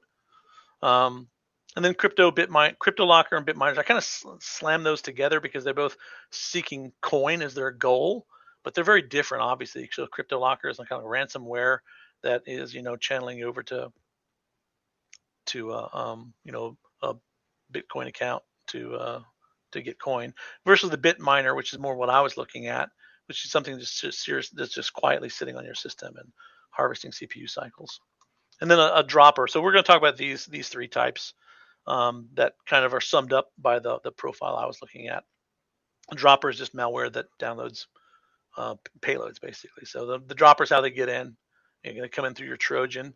The Trojan installs a dropper, and the dropper runs and pulls down bigger, scarier payloads. The payloads that are doing whatever they want to accomplish. So, in a nutshell, that's and there's like several pages of these, but these are the ones I could fit on this slide. So infection vector, what I saw was still unknown technically. I have a hunch because of the timestamps on the dates that it was definitely plugin or GeoIP related. So I installed several packages all on the same day. One was a GeoIP package from the Debian repo that was needed for the plugin. So I doubt the Debian repo was infected. Not to say that, supply chain matters, but it looked like it came in from this kind of willy-nilly Chrome plugin. I can't remember the name of it. It was a GeoIP package. And then the compromise level. So this ended up being a root system level. So that's bad. Local user plus leverage Privesk to infect BinLS. So BinLS was the pivot point. There was a BinLS and Chrome. So BinLS was was the big binary. This was the payload, and cron was there for as a dropper and reinfection vector. So I'd say my best estimate is Trojan to dropper Bitminer. And that was the name of it, Redtail. Redtail was the name of this Bitminer. So non-destructive, lays low, roar level. Well, it should be say root level. That's what I love about live presentations. I can correct them. So so this one, in this case, the first thing I had a clue to something was up. I came in for couple weeks in a row, and my CPU, I run this this little tool, GK, what's it called? So one of my favorite CPU RAM utilization network. I can see everything. See, here's my Ethernet traffic. So I love this a gcrlm. That's it, gcrlm. Lots of themes and stuff you can do. But I come in every day, I move my mouse, log in, and my CPU is like totally pegged, and then it instantly goes down. I'm like, that's really weird. That was not my screensaver. My screensaver wasn't even doing anything. It was just a blank screen or something static. And I can understand if it's an OpenGL screensaver or something, but I was like, every time, I'm like, that's really odd. And so that's kind of clued me in. What really got me looking was when I started doing some network sniffing. So we'll talk a little bit about that. So then finally defense and remediation. So I'm letting the cat out of the bag. This is the whole summary up front. I should put, yeah, it says summary. There it is. So better browser controls, containers. I'm starting to get into containers. Not tails or cubes so much, but manually containing browsers using using browser segmentation, using different browsers for different things. So I only do banking on one browser, and I use my own personal VPN, SOX proxy to do dark research, and then I don't use Tor a lot. I use my own VPN, and then other browsers to do various jobs. And I'll have multiple VPN endpoints that I'll send them different places for different things, but never you log into your Chrome account on one of these things or whatever. And then of course, after I saw some of the traffic that was going out, block suspect egress traffic. A lot of people don't look at egress firewalling. Egress firewalling is kind of important, especially to things like known entities like China, Korea, Russia, IP blocks. I ran my own mail server for a decade or so, and oh my gosh, I just basically blocked all of China from SMTP. It was just a nightmare. And then some other remediation, local network intrusion prevention, like failed to ban or MAC, mandatory access controls like SE Linux. What's the other big one? The one on Ubuntu. Anyone remember off the top of your head? You can speak up. App Armor. Is it App Armor? Yeah, it's App Armor. So failed to ban, some kind of mandatory access control system, and or local heads. So we got into this earlier, right? With file altercation monitoring, doing package scans. That's what led me to this one too. That's what helped me track it down. Was doing in this case it was Debian apt sums, I think is the binary, is the checker that checks your MD5 or your SHA fingerprints, files of all your fingerprints, and so that also helps a lot. Unless you're going to run like Tripwire or some other off-the-shelf file authentication monitoring, but it's like why bother reinventing the wheel and hashing everything on your file system if you've already got it in your package manager? And that really encourages me to stick to using package managers and not do one-offs unless they're installed in my own home directory bin. I'm not going to put them on my file system. Not going to put them in root. Don't trust it. And so the remediation, of course, this is root level, so got to nuke it from orbit. So any questions so far? Comments? If you guys have better, more up-to-date information for me, because I'm not really, I wouldn't consider myself a malware. Hello? I wouldn't consider myself a malware expert. I've been through some stuff, and so I've got some knowledge, but that's about it. So if any of you guys have better knowledge, please share it. I'd love to hear it. Let's see. All right, so this is my initial detection. Besides the CPU meter over here pegging every time I trailing off every time I log in. I was sitting here. I was writing a CTF challenge where I was doing basic auth, website. So basic auth, if you don't remember, HTTP1 had a form of basic auth where it says enter your username and password, and a little pop-up window. You put your username and your password. Then it takes them and puts username, password, and then base64 encodes them. And so it's a great challenge because then you see this in Wireshark, right? And you're like, oh, look, basic auth. And you grab it and you decode it, and it works. So I was doing this. I was doing just a TCP dump. Just ran it for a little while I was doing this thing, and I start seeing these curls, and I'm like, what's going on here? And so you look up these IPs, and at the time, this IP block, I think it just changed this last October, changed ownership. They reassigned it, but this was owned by Beijing. This is a Beijing IP address, and look, it's curling SH or wgetting SH, and then piping it to SH on my system as calling it Apache. And I'm like, what is this? And so after I did of course I used my geo lookup tool, and said, that's China. That's not good. That can't be good. So anytime you see something like this in your network traffic anyway.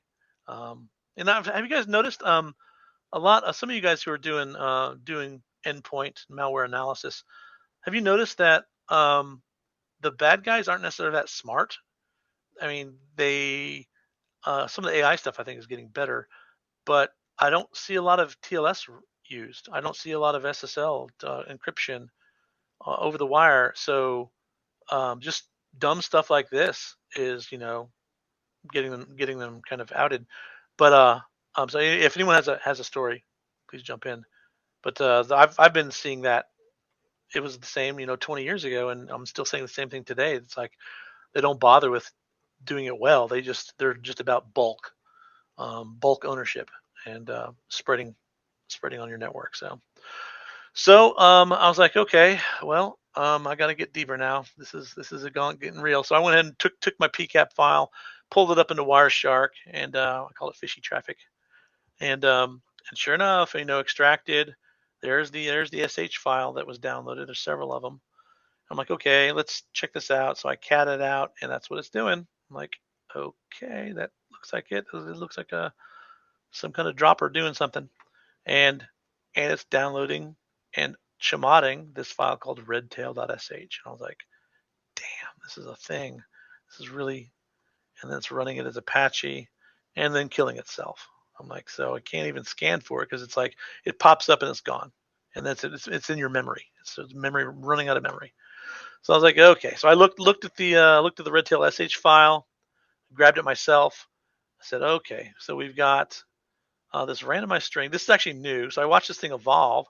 At first, it was just this code here, and then 2 months later, they added new code to randomize the string so network sniffers wouldn't see the same thing, kind of the same known pattern. So it would ask for different things, but it would pipe it.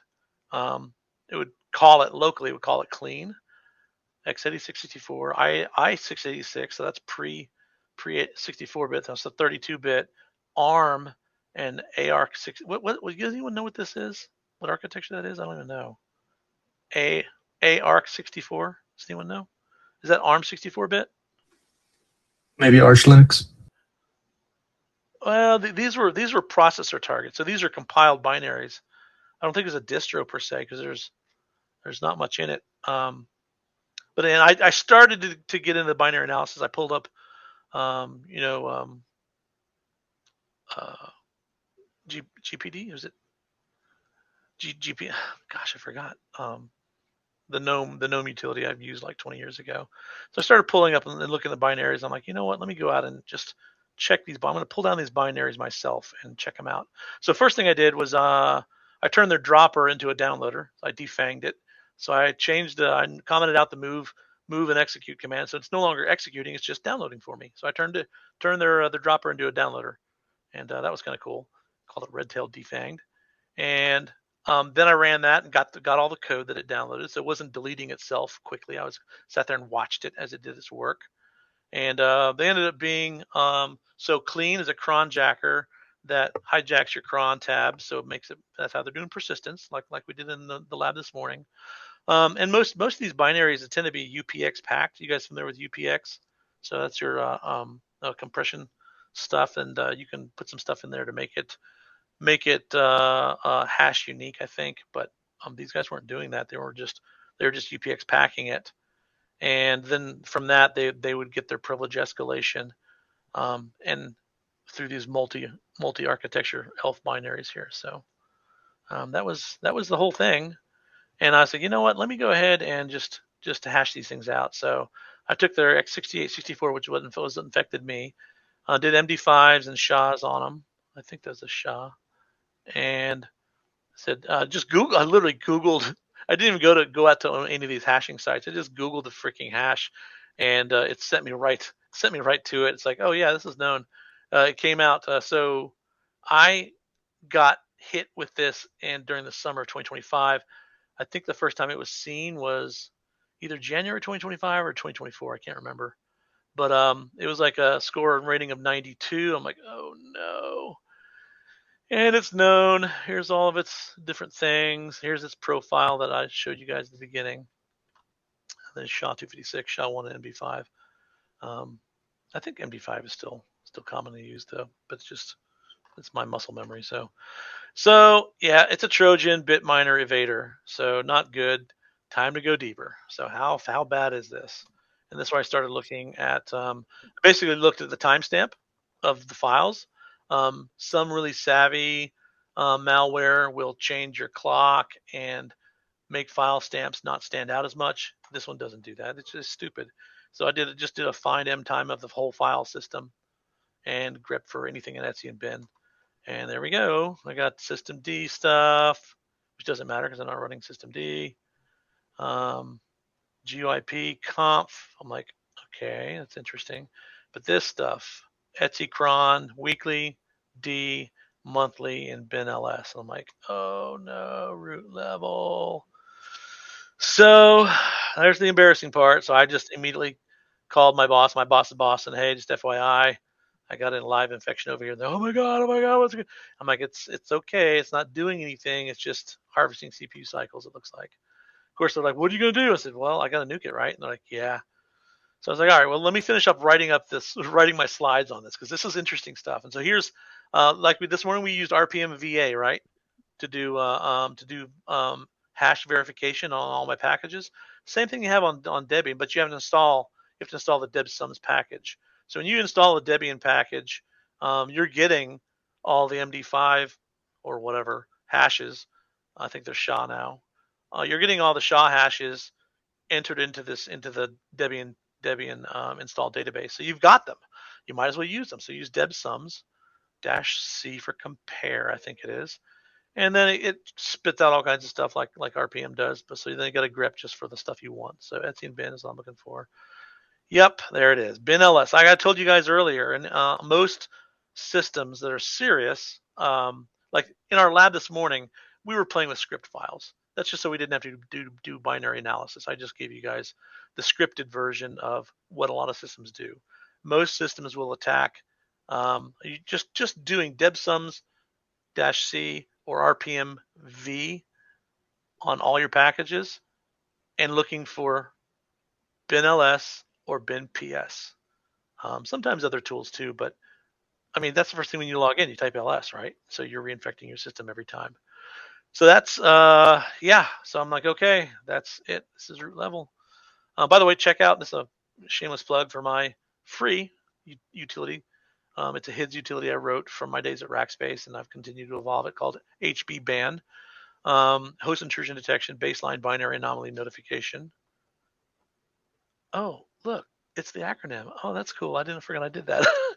Baseline host baseline binary anomaly notification scripts. The cool thing is it sends you text messages. So you do have to have a text. I subscribe to a text service that's like 10,000 SMS messages for like $10, I think it is. So it's really cheap, and you check it out there. That GitHub link. If you're looking at the slides here, you just go there and suck it down, check it out. I think I originally wrote it for RPM based systems because my web server was running old Red Hat based stuff, and but now I'm pretty much Debian only. So I think I've extended it for doing debsums instead of RPM. So it forks, checks what you're running, forks, and does the same thing.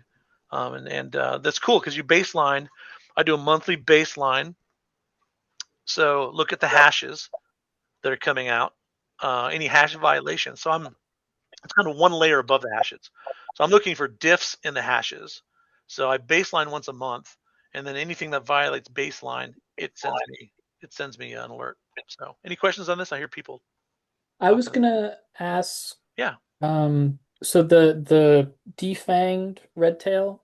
So Mhm. did you basically just comment out the part that runs the downloaded? Yeah, that's all I did. All right. That was I think that's all I did. It's been a while. Yeah. So that was it before, and that was it after. That's literally all I did. Okay. So it wasn't super smart, but it was effective. Hmm. So, but it's kind of fun doing that kind of stuff. I love playing with malware. I used to collect malware on floppies back in the 90s. Okay, so getting deeper into it, I didn't quite get into full binary analysis because I already had this, which told me everything I needed to know, really, including what I could do for remediation because how it worked. Remediation, really triaging, just because this system can't stay online if it's been root compromised. You just can't trust it. By the way, if you do much malware analysis on live systems, it's good to carry your own read-only thumb drive with you, with your own toolkit, with your own binaries that you're not calling. So, for example, power the system down. Either boot off a distro and do it, or if you have to do it on a live system where you're not allowed to take it down, you can mount a read-only file system and use your tools. Change your path to only execute your toolkit. So that's what investigators would call their toolkit. So that way you've got statically compiled binaries. So you're not calling any libraries in the system you're investigating. You're only using statically compiled libraries in your own toolkit. That way you can run ls and cd locally in your little portable file system and not worry about reinfecting things or doing bad stuff, or they detect you and they cut bait, nuke the system and leave. So you don't want that kind of thing. So build your own toolkit with your own favorite tools, including the basics, POSIX, basic command line utilities, including I'd put debsums in RPM too. Like I said, I've never seen one compromise where they destroy the RPM or Debian file databases. They don't. They don't bother with it. So the most I've seen is they'll nuke logs. But even then, they leave if they leave RPM and debs. In fact, the RPM binary and debsums binaries aren't even touched. Of course, if they're linking to infected libraries, then you can't trust that. That's why I say carry your own debsums, statically compiled debsums and statically compiled RPM binaries with you.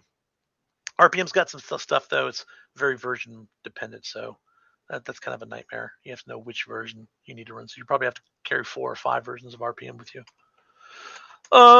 So yeah, that's I got into I did a quick LDD to look at the libraries that are linked against each one of these. And this is the old stock LS. This is the hacked LS, and you can see it added libdl for downloading, and I think that was down for downloading, and then libthread for threading the freaking bit miners. So that was an obvious big change. I'm like, okay, well, let me archive this. I copied all this stuff off the system and documented it. Why did I do this? So post-infection cleanup. That's right. So gotta take care of BinLS here eventually. Gotta clean up cron and at cron files. Apt install, reinstall core utils, which takes care of LS. If you really want to be careful, you can do other stuff too temporarily. Like, you guys familiar with Chatter? CHATTR? Where? So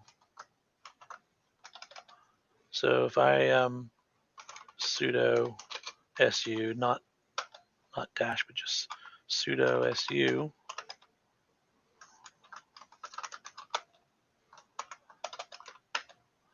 Okay, so if I touch a file called X,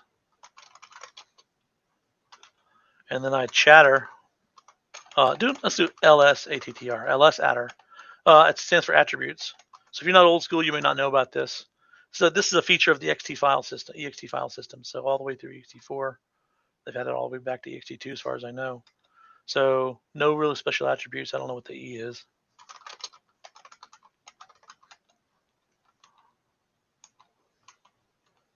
Meh, I don't know. Anyway, you can do a chatter plus I, which is immutable on X. And then if I do an ls adder on again, it's got the immutable bit set. So think of that, that's read only at the file level. So as root, I cannot remove X anymore. Oh, that's very powerful. So if you really wanted to protect yourself, you know, belts and suspenders, I would probably do an apt install reinstall of core utils, and then just do a freaking chatter on chatter plus I on bin ls, right? Make sure there's no other LSs you need to worry about. But do chatter plus I on that, and they can't hack that again. They can't. So once you know what the targets are, you can kind of protect against it. So I protected that. I blocked egress IPs. I blocked egress port 80 traffic to, and in fact, I didn't just do 80 traffic. I did all traffic. Block egress traffic to the offending IPs. IP CIDR block. At the time, it was a Chinese IP address. It's weird. It was a Beijing IP, and in October, what was it? Oh, I should undo that. Yeah, for chatter minus I. Now I can remove it.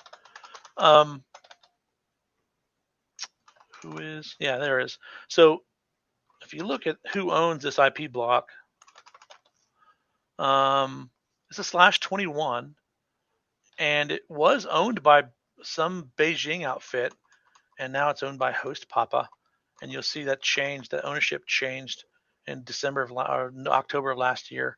So it's after about 4 months after I wrote this presentation, it magically changed ownership. So I don't know if they figured it was hackers owned it and they wanted to take it away from China, but whatever. I don't know. But if anyone knows about how that process works, how someone goes to the IA and ANA or whoever and has entire blocks of IPs taken away from people. I'm not sure how that works. Maybe it just got sold. I don't know. Anyway, so if you're not sure about what's going on though, again, shutting down an infected system is a little scary. If it's not a VM, just pull the plug. Pull the plug, and then you can go in and mount the file system, do whatever you want. That way, any memory resident infected binaries are gone at that point. So I'm a big advocate of that. That's what the feds will actually do. They have some kind of technology where they'll image the drive over the USB port, and they'll grab a snapshot of memory, and then they pull the power cord, and then they clone the drive in an offline state again, and that gets admitted as evidence with the full tracking and all that stuff for legal purposes. But and then when if you do have to bring it back up, monitor egress traffic. So I knew where it was going, I knew what it was doing. So I just monitored all port 80 traffic for like a week, and then I noticed something changed. And I kept using the downloader to download their new versions to see how they were evolving their malware, and noticed it was they switched IPs at some point, and we're going to different IPs. So I ended up having to go into IP tables and block some other stuff. But yeah, in the end, it's people writing me saying, Tweaks, when are you going to nuke that system? I'm like, I'm on it. I'm almost done with my presentation. So remediation, clean up app level, but nuke it from orbit. Because if you don't know that reference, Nuke It to Orbit, you got to watch Aliens, man. It's a freaking awesome movie. Layered host-based defense, so block or restrict unusual egress traffic. You have to monitor egress traffic to do that, though. So that I think that's best done not at the host level, but at the network layer. So having your network admins and your SOC watch egress traffic. I know Virginia Tech does that. We have an open network. They call it a research network, but it's just wide open. There's no real firewalls per se. They throw up some ACLs once in a while to block things that are in the wild being hotly scanned for. So once in a while you'll see them put up blocks for port 443 and port 22 and stuff like that. But running fail to ban will help you know who's attacking you at any given time. That's kind of nice. Port Sentry. I'm not sure if they still have that, but that's port scan detection. That's really nice. So I can auto blacklist based on SSH attempts or port scanning. Of course, Mac mandatory access controls like SE Linux App Armor. My personal HB ban is really fun because it tested me text messages. In fact, while I was writing this presentation, I added a new line to the end of bin ls just to modify it, and I forgot. And that night, I got a text message that your system's binaries are tainted. And I'm like, what? I'm like, oh yeah, I did that thing. I'm like, oh, let me go fix it. So I was like, let me go fix it. So, but minimize untrusted plugins, and that's not just user education. If you can control the browser at the org level, I know you can do that with some GPO stuff and AD. I run Linux. I'm a bit of a rebel, so no one owns me, but someone did own me, so that's not true. But minimize plugin. I don't install apps on my phone, and I don't install typically plugins on my browser. So unless it's sandboxed, right? And so I kind of got a little loosey goosey, and I got paid the price. I can't imagine how many people their browsers and systems are completely owned because of the willy-nilly nature of plugins. But I think I run the EFF plugin for Badger something blocker and a couple other security things, but that's it. A SOX proxy switcher, so I can switch between. I can pop out in different countries, bypass my ISP sniffing my traffic, that kind of thing. That's fun. But yeah, you gotta do it in layers, right? So you gotta start at the outer layer, network layer, host layer, daemon layer, local services layer, OS user file system layer, including databases. So yeah, that's it's kind of crunchy on the outside and juicy on the inside. That's what they're looking for, is user data files, and in this case, binaries to do bit mining. And then systemic endpoint defense. So we just talked about CrowdStrike earlier. That's a great product.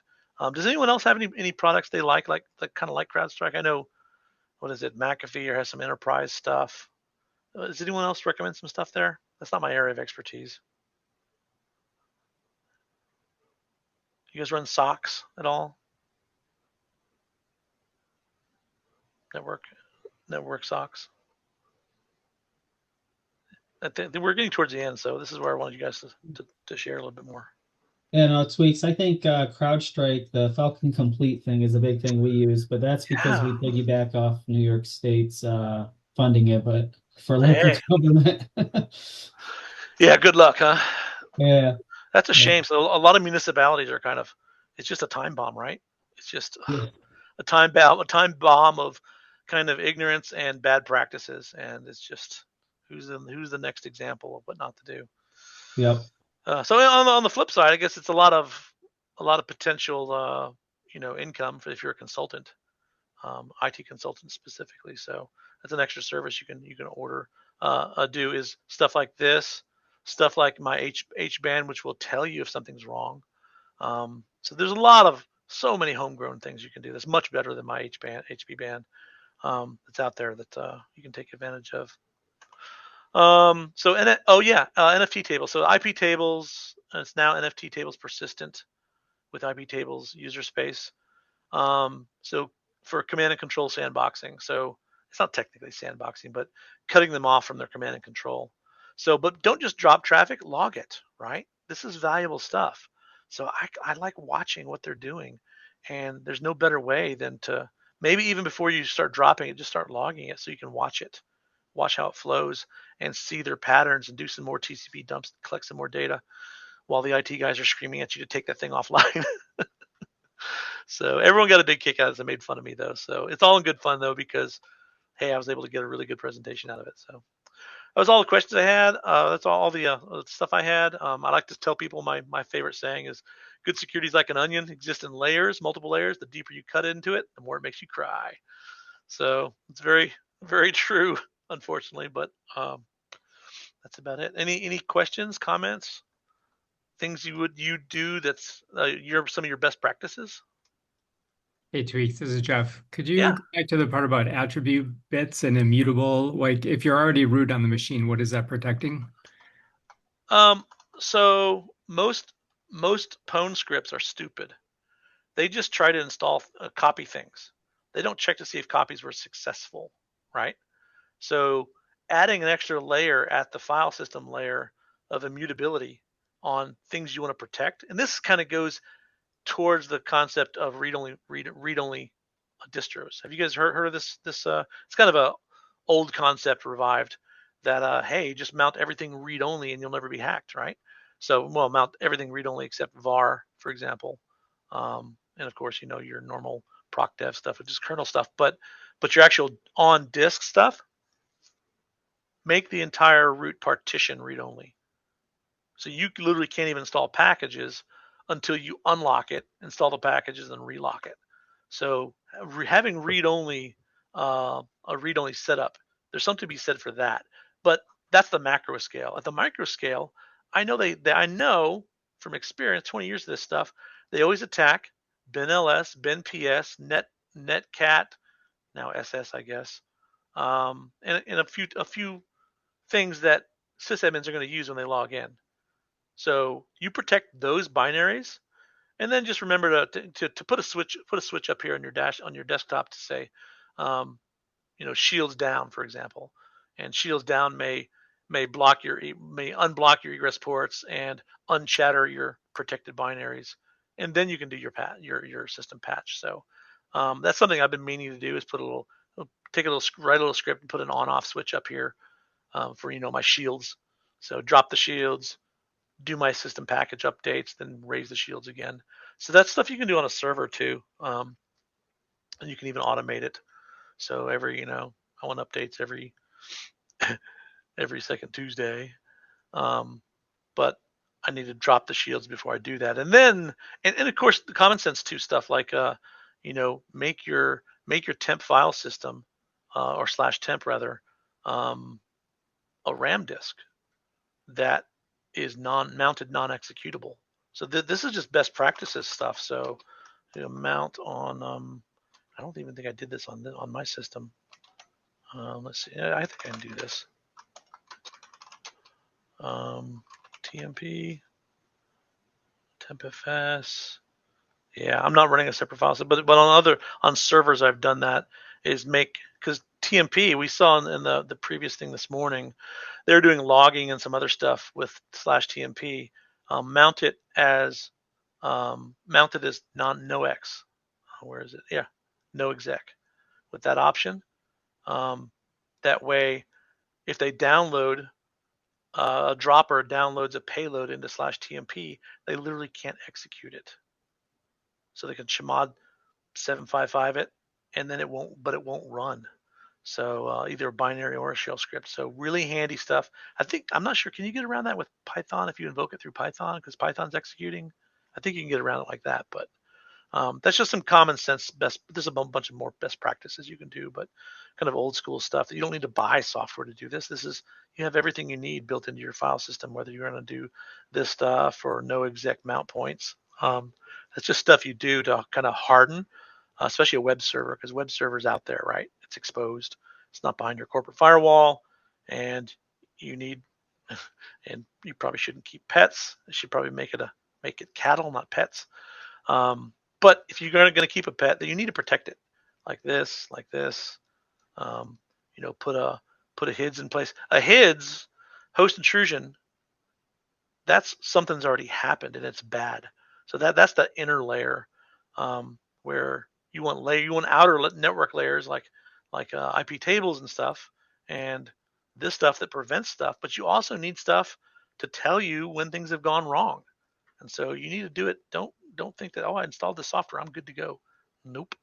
I mean, what happens I don't know how many people used to think that, I've got a firewall to protect my web server. It's like, that's so stupid. If you don't patch your web server, you're going to get pwned. It drills through port 80, 443, and you're done. So yeah, don't rest on your laurels and think that, okay, now I'm there. It's a constant game. And so you got to kind of play the game by pulling out all these best practices and applying them. So that's what Chatter, that's all I use Chatter for. If I'm concerned, I usually don't use it every day, but and it's kind of a hack. It is the file system hack. It only works in ext. But it's good if I'm doing a cleanup and I'm worried about reinfection, for example, then I'll use Chatter to really lock it down and make sure that they can't re-deliver that payload and overwrite my HTTPD or my LS or my PS. So just some thoughts, best practices. I want to hear about your best practices, though. Does anyone else have best practices for either pre or post infection? Here's some ideas. Some of you graybeards, what do you guys do?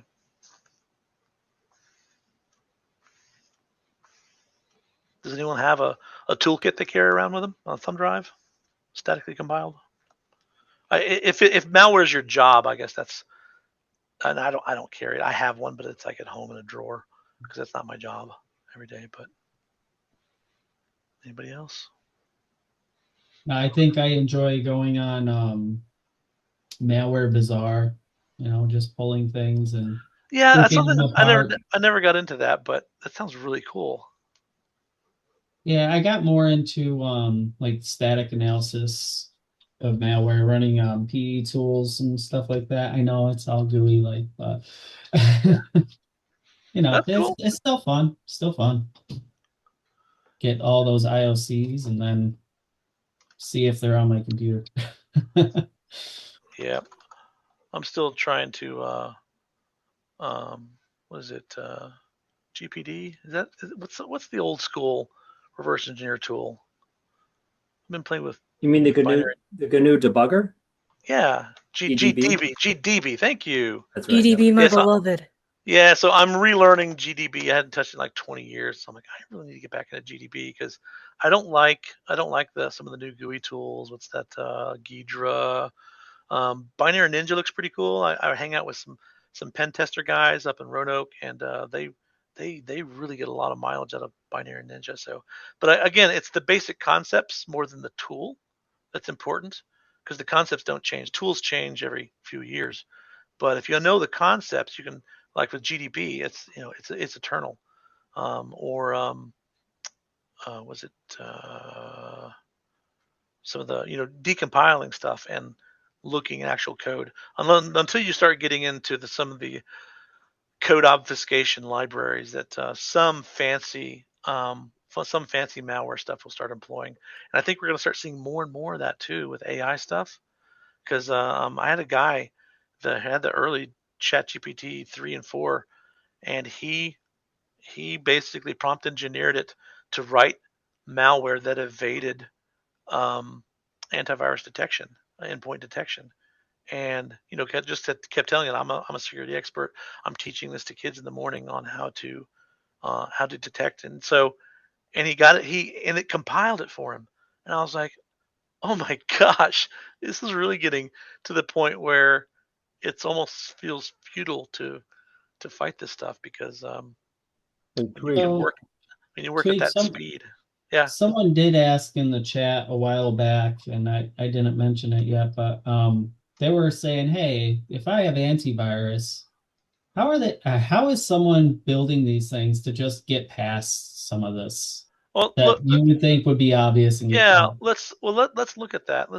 Go back and look at the hashes. Do we have time? How much time do we have? We have till like 4 actually Tweaks. You have till 6 o'clock. Oh my gosh. Well, I'm not going to be here that long, but I want to at least look at some of this stuff. So here's the hashes for x86 64 payload. So let's get out here and copy this. Go out here to, I love Joe Sandbox. Anyone else have any favorite tools? I think, what's that? Hybrid analysis, Joe Sandbox. The virus, something. Total virus. Virus Total. Yeah, Virus Total. That's it. Yeah. That's Virus right. Yeah, that's awesome. Yeah, I love that, man. So in this one, what was the question? What are we doing? I'm looking at. Yeah, no. How do these things evade antivirus? So check this out. So I'm gonna go out here and look at.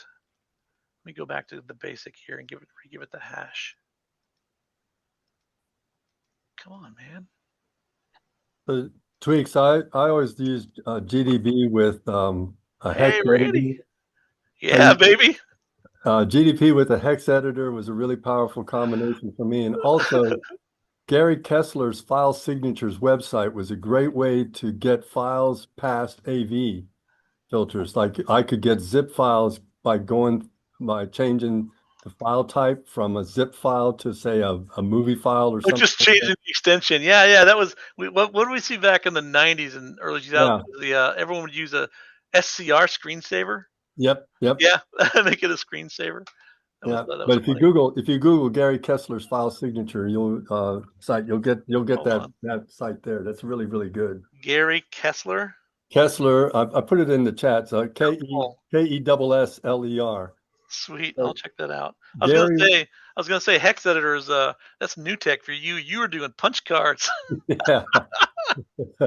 Oh man. Gary was one of the original digital forensics guys in the early 90s. Really? Yeah.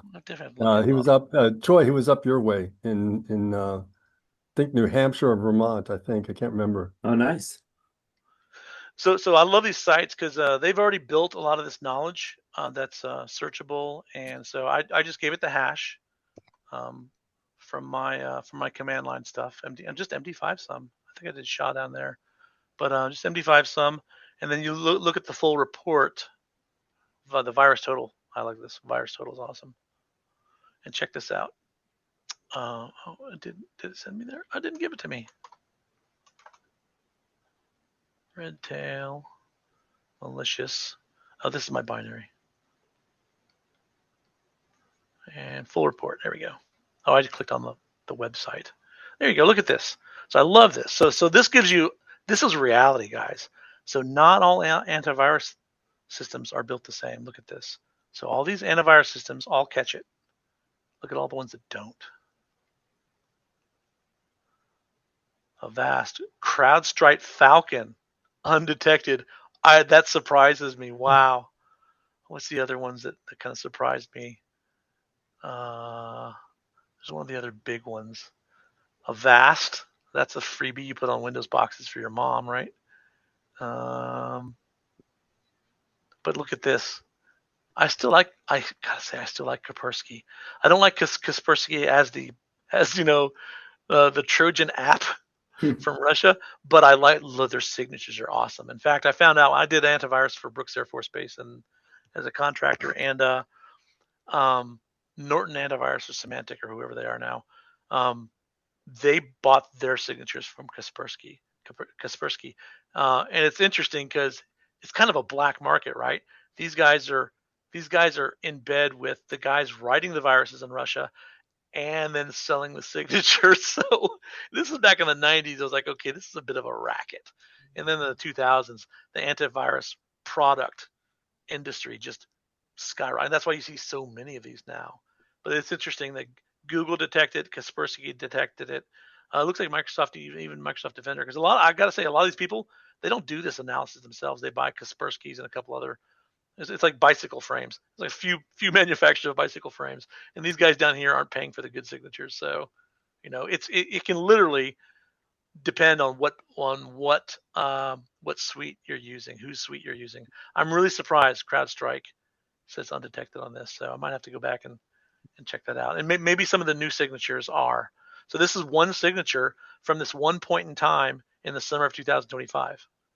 It changed a few months later. It changed, and so the signature is going to be different. So it's important to understand that just because you protected it once with a hash detection, you may have worked on CrowdStrike or something, that it doesn't mean it always will, because these things are always evolving. I watched it in the course of 2 months. I watched this binary change 3 times. I'm like, and it was getting better each time. I don't know if they're using AI or what, but I was like, oh crap. So yeah, locking your systems down, doing external stuff like Randy's group, they do external monitoring, looking for anomalies, right? Aren't you mainly anomaly detection, Randy? Network anomaly detection? Yeah. So and outbound traffic. Tell one of your stories. Tell one of your outbound traffic stories. I love them. Oh, well. So over Thanksgiving back in 2014, we had a warning from we used Nagios at that time to monitor our file disk space, and we started getting warnings that our disk space was running low on our Nagios log thing. And it was kind of odd. Why are we getting those alerts the day before Thanksgiving? Uh-huh. And what we found was that there was a massive exfil happening, 35 terabyte that was leaving our network and heading for thousands of websites around the world. The ironic thing, and this is what kind of made me a pessimist, is there's not a single intrusion detection tool that would detect a data theft. Yeah. Because nothing, the only key you have is the volume, because it doesn't necessarily, all our filters are geared to look for social security numbers, credit card numbers, things Yeah, like that. yeah. But if you're just pumping out raw data, you could get all that stuff out. So you have to look at volume. Do you guys look at curves now? Now we do, yeah. Yeah. Looking for spikes. I'm sorry, what were you gonna say? Well, no, I mean that was the whole big deal was, we discovered it, but the way they were doing this, it happened for a day and a half and then it stopped. Yeah. And our theory was that they were breaking up what they were stealing into these little packets and sending them embedded in HTML requests to all these thousands of websites, figuring that it would get past filters and firewall filters. Yeah. And then basically wherever the end result, wherever the final destination was, they would put all these pieces back together again. Wow, that's amazing. So, Randy, was that Yeah. initial made you look into it was an alert of high CPU usage when you were not expecting high CPU usage? Is that No, what- it was high disk usage. High disk usage. Running out of drive yeah. space. Yeah, we were running out of log space, and why were we running out of log space the day before Thanksgiving when we're sort of, basically shut down for the week for the holiday, and that's what the trigger was. And then Brad was looking at it and going, "Why are we running out of log space?" and that's when we saw that it was, we saw these thousands of connections going out. The problem was that some of our departments here at the university have and still have research collaborations with universities in China. Yeah. And so I had to contact the faculty members and ask them on the day before Thanksgiving, are you guys doing a big data dump to your compadres in Beijing or Shanghai or wherever? And why the hell are you calling me on the day before Thanksgiving? That type of stuff. But yeah, I mean, and that was the only trigger. There was a misconfiguration in our network because we were switching from Cisco's to Juniper's. Yeah. And one router was, we always have the Ingress rules that, you can't send something outbound that has a source address of something inbound, that type of thing. And there was one router that was misconfigured. And so they were spoofing, 45,000 addresses in our network, which we knew right away was a problem. That was somebody was trying to steal data out. Jeez. Yeah, so egress traffic, man, and curves, and it's why it's important to have a network operations center and a SOC, because together, if you guys especially if you get them side by side, yeah, they're seeing those graphs, and you're seeing DDoSes visually, and you're seeing egress stuff visually. And Randy, now how do you do automated anomaly pattern, like bandwidth throughput pattern detection? The best we can do is profile traffic, outbound traffic, and for like the business units. Yeah. And like for instance, most financial business units in any university or any organization, they really only go to about 30 or 40 financial clearing houses. Yeah. And any traffic that you see outside of those might be suspicious. Yeah. So it takes a lot to profile, and it's not perfect, but yeah, it's something, right? Yeah, and this was when I talked to CISOs about this. I said you have to look at outbound traffic. Because so as a CISO, so like you're talking about, if a machine gets popped, and then I find out that it's info stealer class malware, which is looking for social security numbers or or credit card numbers, right?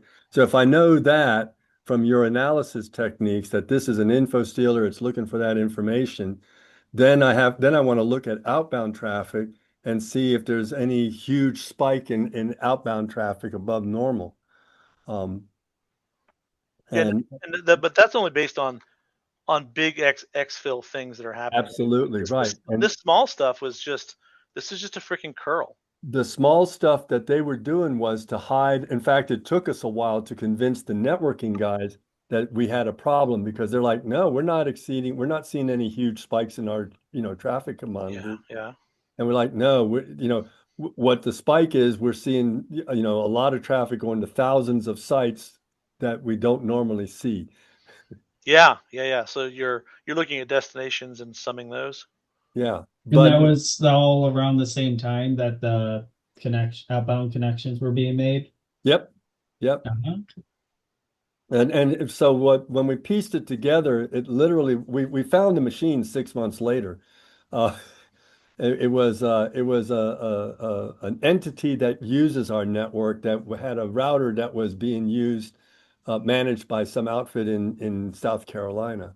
And so when we finally found the machine, what I suspect, and again, this was in 2014, but there were two big events that happened in 2014 in the fall. One was this, there was this little movie about a certain leader of a country, that a certain company in the U.S. Produced a movie, and the country's leaders got mad at that corporation, and stole a bunch of data from them. And then the other one was that the U.S. Postal Service got hit and lost their Active Directory. And so what I suspect, this is, again, I have no real evidence other than just my gut feeling. What I suspect is that the machine here was being used as a Dropbox. Yeah.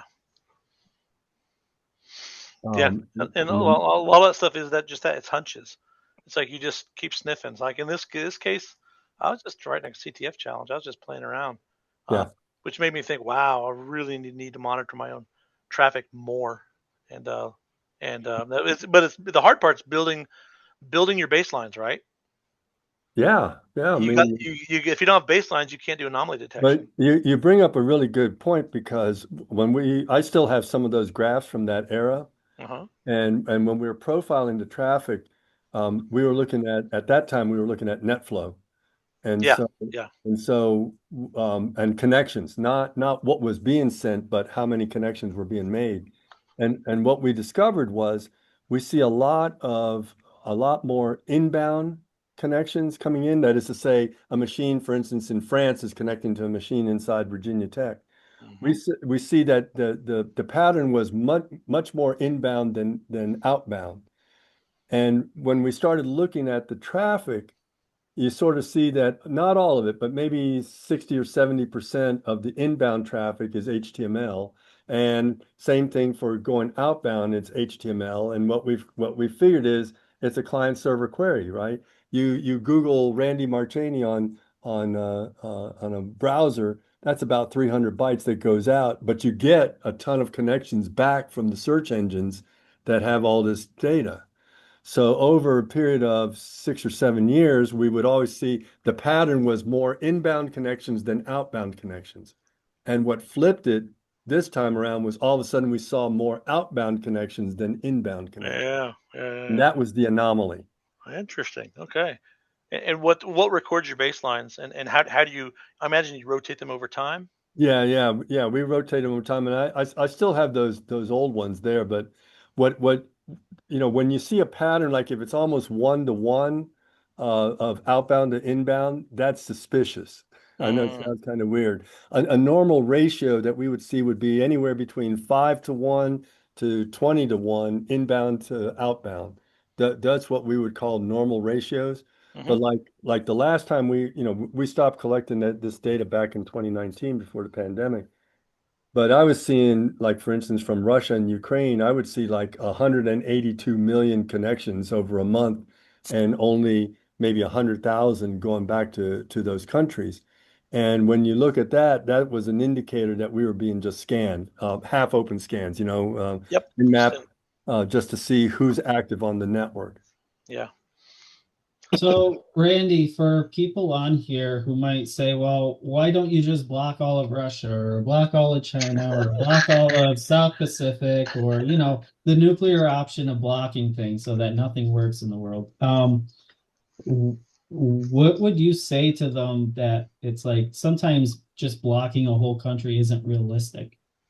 The business process will always trump the security process. And so if I blocked out a whole country, there would be a lot of business people pissed off at me because I'm basically eliminated a customer base, which cuts into the revenue and and so on and so forth.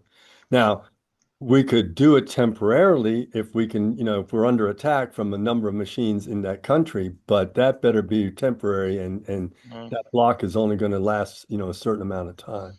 And you guys do targeted blocks, like We I've seen do. I've seen you guys block like 443 when we're under 80 attack, or Yeah, sorry, and 445 rather. Yeah, and we use a lot of threat intel, what Brad calls the DNS firewall. Yeah. Old Open DNS or Cisco umbrella.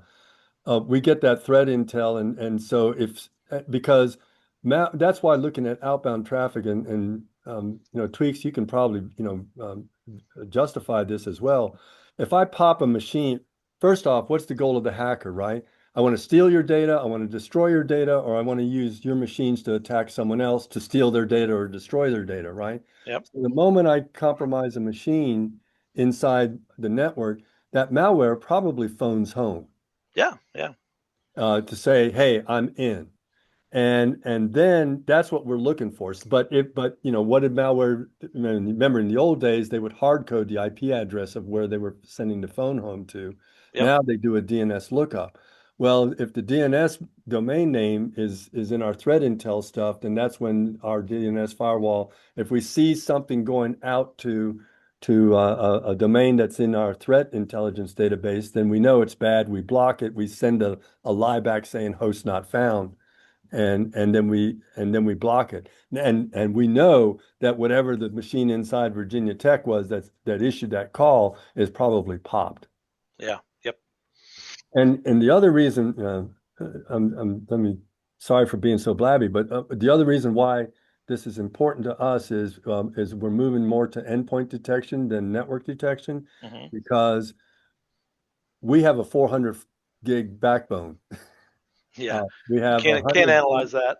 Right. You can't analyze that without losing performance, and that ain't going to happen, right? Yeah. So we have to sample, and of course we're going to miss if we sample, but we can catch a DNS query to a bad domain. Or have an agent, right? Have an agent on the machine that says, hey, something's really wrong here. So MDE, for instance, or CrowdStrike, whatever these guys are the way to do it. Yep. And I was just told that in a year and a half we're going to have a 300 gig connection to the net. So you really need endpoint then, huh? Yeah.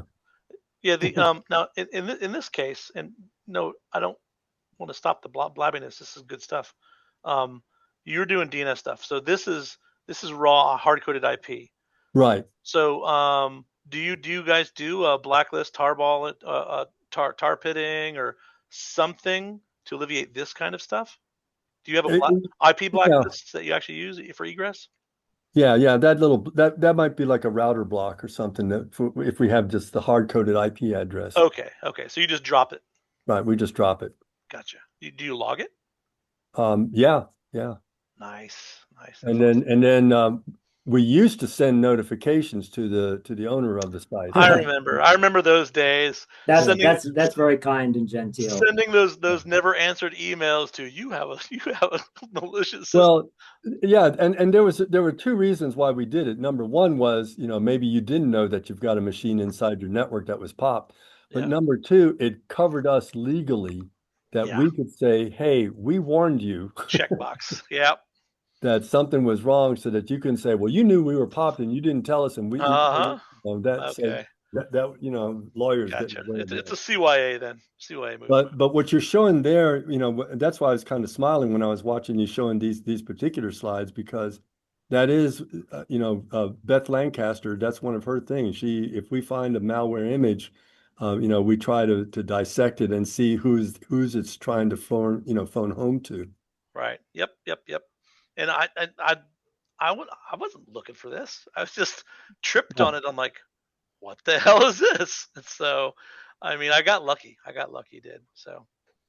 But I feel it's important to, not so much share my shame, but to show, what this looks like and not be afraid to share this kind of information. Because man, I learned a lot. It was really great, actually. So I think I might enjoy working with Beth more on these kind of things. I got to drop out for just a second. Talk to you in a bit. All right, man.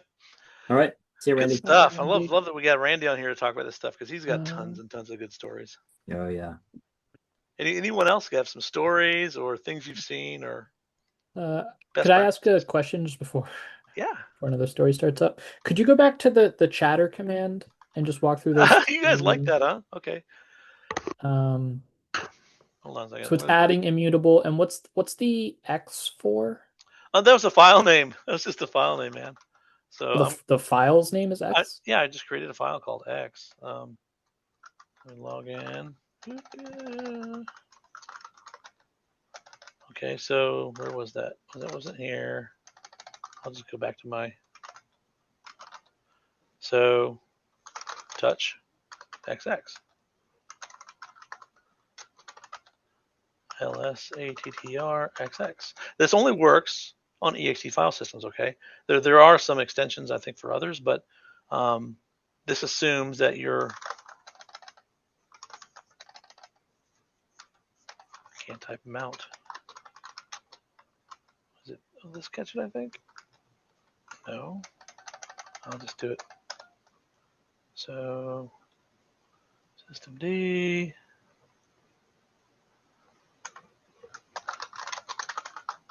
And the immutable means nothing short of like something with the immutable tag can edit or run that command. Nothing. Yeah, until you unchatter it, it's locked. So in this case, I'm running ext4 and ext4. Yeah, so all ext4. So and that's a LUKS. So it's encrypted, but it's still ext4 at the file system level. So I do an LSATTR-XX and chatter. It's this easy. It's not rocket science here. That's it. No one, not root cannot sudo rm-xx. No. So check it out. I'm gonna put it on the line here.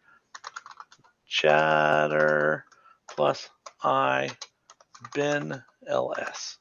You ready for this? Oh, and it's plus I. Okay. I have that much faith in this that it can't be done. So can you even use the ls command right now?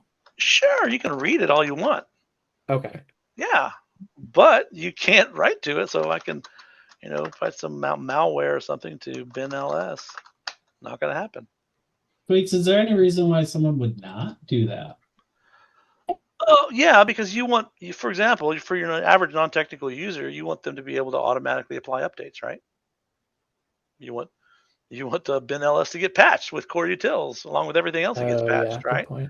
So yeah, you don't want to. That's why I was talking about putting a little script switch up here on my desktop. Say, shields down, maybe call it a chatter, maybe chatter off, and then it'll lift those protections from my essential core. And maybe I do all of bin. Nothing in bin should be changing. Nothing in user bin or sbin should be changing unless I'm patching the system, right? That's even here at the Cyber Range, we're thinking about rolling out a hardened Linux that's read-only file system. So we literally, mount the root file system, not home and not temp, as read-only. Except var would have to be separate, right? You have to go back to old school where all the file systems were separate, which is a bit of a challenge because then things start running out of space. No one likes to manage the space issues, but you can go and there's a couple distros now that are read-only file systems. So read-only read-only distros, and I hadn't followed up on those, but I'm going to be looking into those, especially for doing stuff on servers which are exposed. I don't want to do this kind of thing for my everyday, but there you go. Yeah, I'm surprised you guys hadn't heard of that. That's kind of an old school kind of hosting trick. When you got a compromised server, you don't want to see it reinfected. What did they change? Okay, I'm going to lock those things down with Chatter. I think I in the early days of System D, I did that to my Etsy resolve, because freaking System D kept overriding my resolve.d, my Etsy resolve.d for my DNS resolution, because it wanted to take over DNS. I'm like, up yours, man. You're Chatter plus I that thing. So that was kind of dirty, but hey, in a pinch, that kind of thing works. So, and in this case, it really works actually. So it's kind of fun. Just kind of old stuff that's already built into your systems that people don't take advantage of. Any other best practices, things people do when you see? Does anyone have a toolkit with them? Do they carry the thumb drive with static compiled binaries, or does no one really care?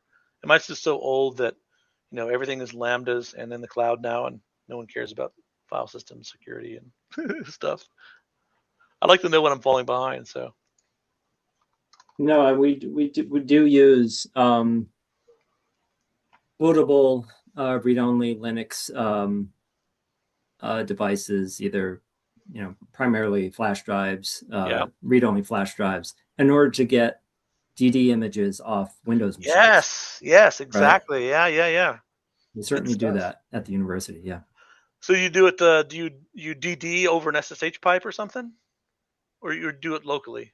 Do it locally. We boot to that external read-only. Oh, so it's got like a terabyte or several terabytes. Yeah. Oh, yeah. Yep. Oh, gotcha. I actually had to do an SSH, DD over SSH to a secondary server once. Okay. Yeah. Whew, that was a heavy lift. I prefer rsync. Rsync is freaking awesome.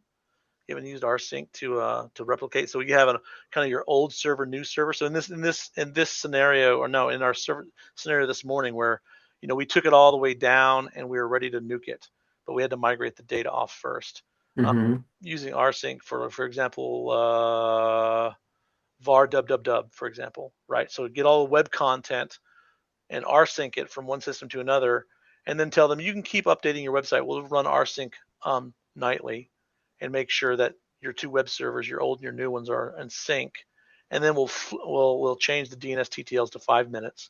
And then when they're ready to switch, we just flip the DNS switch between the two A records, and boom, 5 minutes, it's switched over, no downtime. So that's our rsync is great for that kind of stuff. Keeping two servers in sync like that. It's almost like a RAID, web RAID. That'd be a good product name. Any other best practices? I'm glad to hear people using toolkits. The feds will come in. They always have their own toolkits. They're just like, show us the servers and we'll leave the room. I'm like, okay. All right. Well, that's all I had, guys. That was such an interactive. I like having Randy on here and hearing stories. So since we do have a bit of time, and actually students have been probably sitting since 11:30. And take a break. Maybe take a little break, and then I don't know if a student might be interested in, you gave them the directive to watch what you were doing this morning and then go back and do it. And I don't know. Oh, yeah. You want to do that? Have some time, like maybe students would like to dig in kind of step by step to make sure that they can get a little muscle memory on that lab. Let's do that. That sounds fun. And I just need to take an IO break. I'll be back. Yeah, I mean, you could take like, 15 or 20. Like I said, they've literally, some of them have been sitting for, since 11:30. So yeah, guys, that's part of the job. That's why you get fat. How about 20 minutes? How about 15 minutes? 15. That's perfect. So at 3:30, that sounds good. Let's do it. Is everybody here Eastern? Yeah. Oh, well, good question. I won't speak for everyone. Anybody? I think most of us are Eastern, but there are some that are not. Okay. Yeah. Some people couldn't schedule in the Western camp, so they just came to the East camp. So 3:30 EDT. Here we go. All right. See you then. CST. Oh, we got one PST. In Eastern. Oh, wow. We actually even have a couple of mountain time here. That's cool.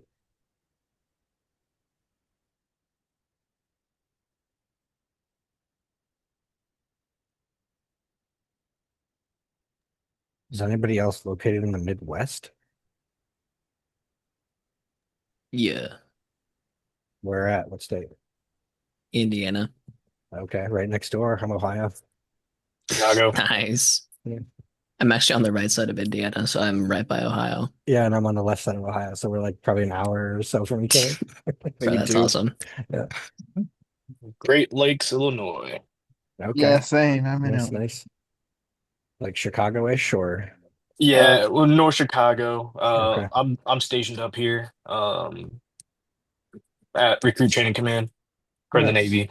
Sweet.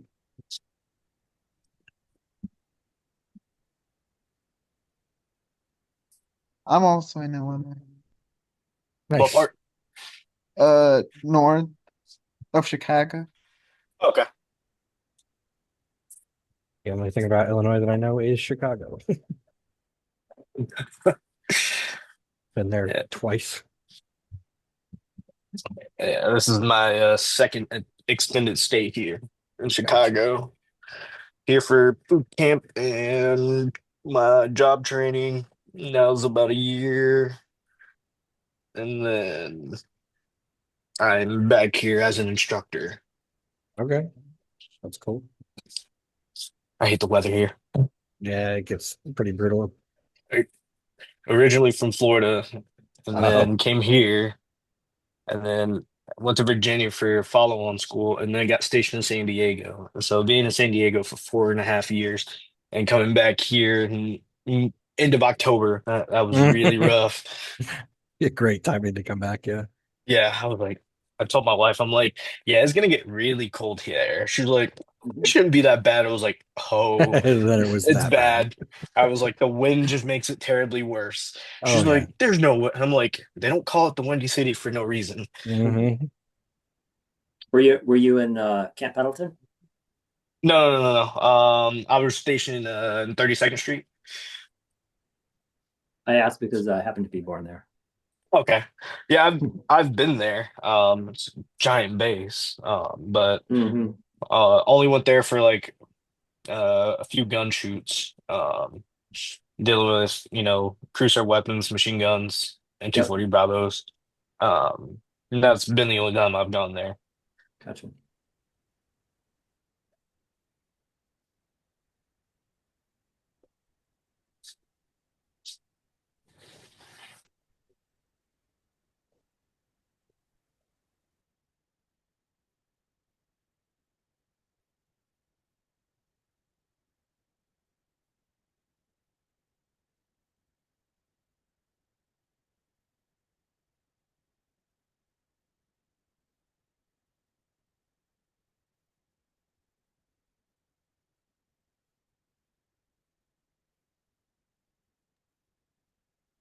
A tweak since you're back. I just wanted to hop on real quick and say I think a lot of the time when you ask if any of us have toolkits or anything that we use, I don't know, I don't want to speak for everybody, but I know a lot of us are super new to most of this stuff. So we're just we're getting the toolkits from you, basically. Oh, well, I don't publish any. I don't have any on GitHub, but it's just a thumb drive with, typically I'll have one partition with statically built binaries, and then another one that's bootable, right? So I know it's starting from a cold start, and that way I can trust it. And everyone should carry around Ubuntu or something in their pocket so they can help people on the spot. Yeah. Maybe a blank thumb drive. I actually have a little leather pencil holder. I keep all my media in it, and the thing is jam packed.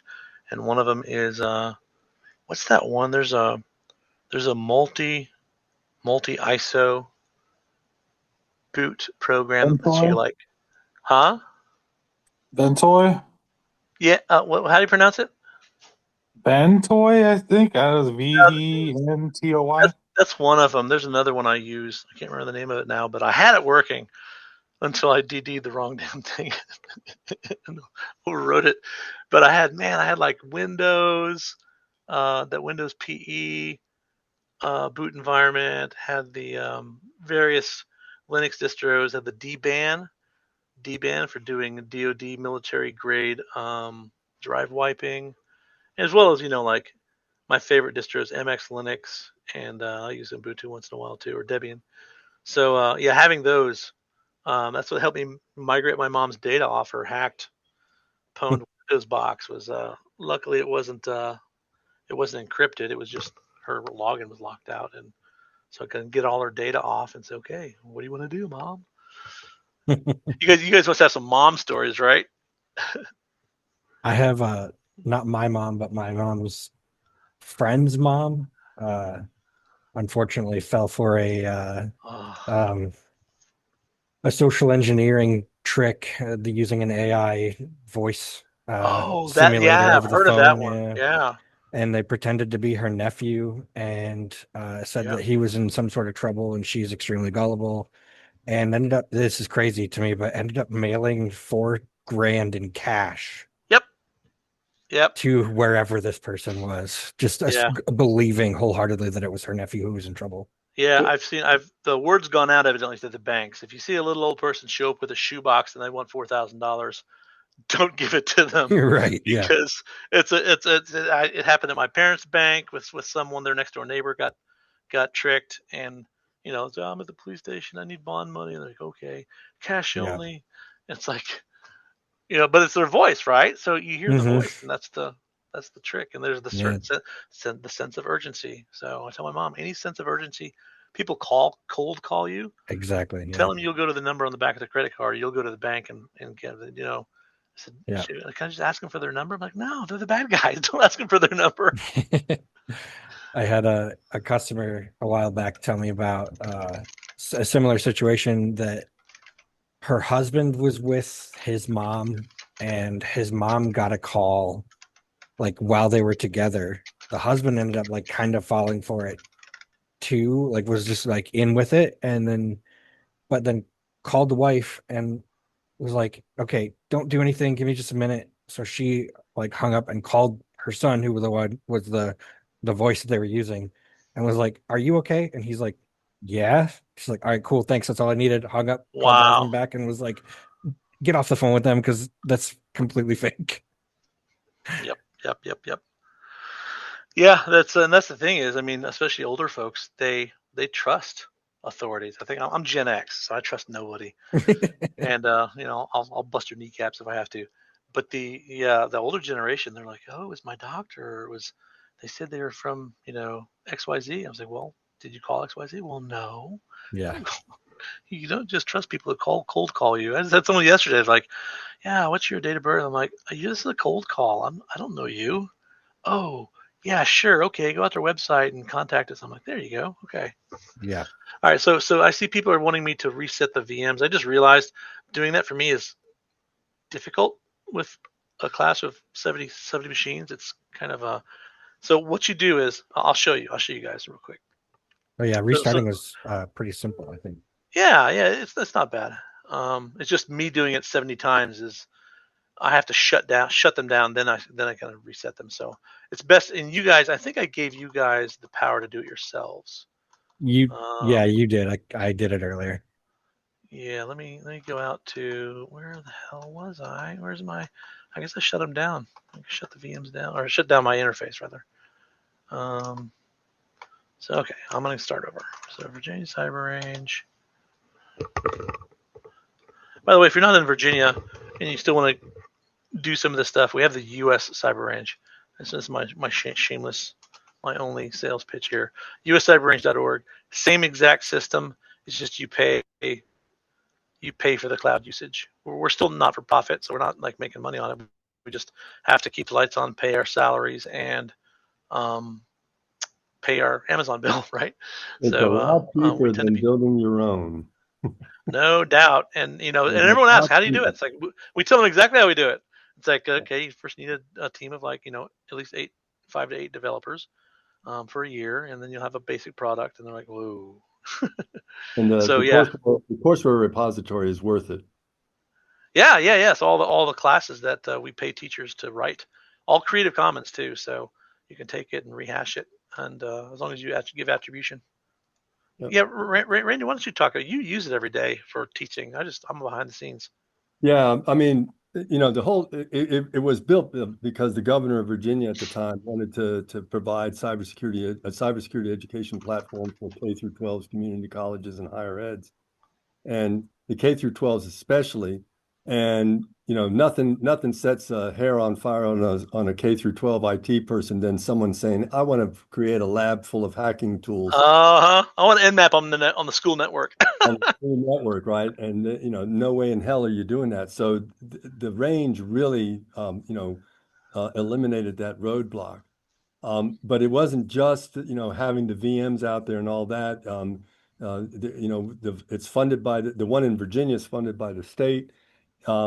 If you wanted to develop a course, a lab, an exercise, you had to meet certain requirements. You submit your proposal. The executive committee reviews it. They said, looks good, tweaks, go ahead, develop the course or the lab or the exercise, and you get paid for, a nominal fee for developing the course. And then it goes, like he said, under the, was it? Creative Commons, yeah. Yeah, that you can distribute it. So I teach a senior level class and a graduate level class here at Tech, and all of my exercises in the last 3 years and hands-on exercises and all that are all on the range. Scanning,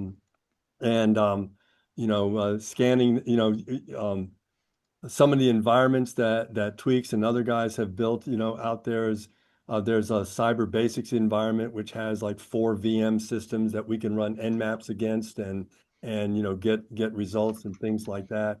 And so that they can actually do practice stuff that he's showing you on the screen.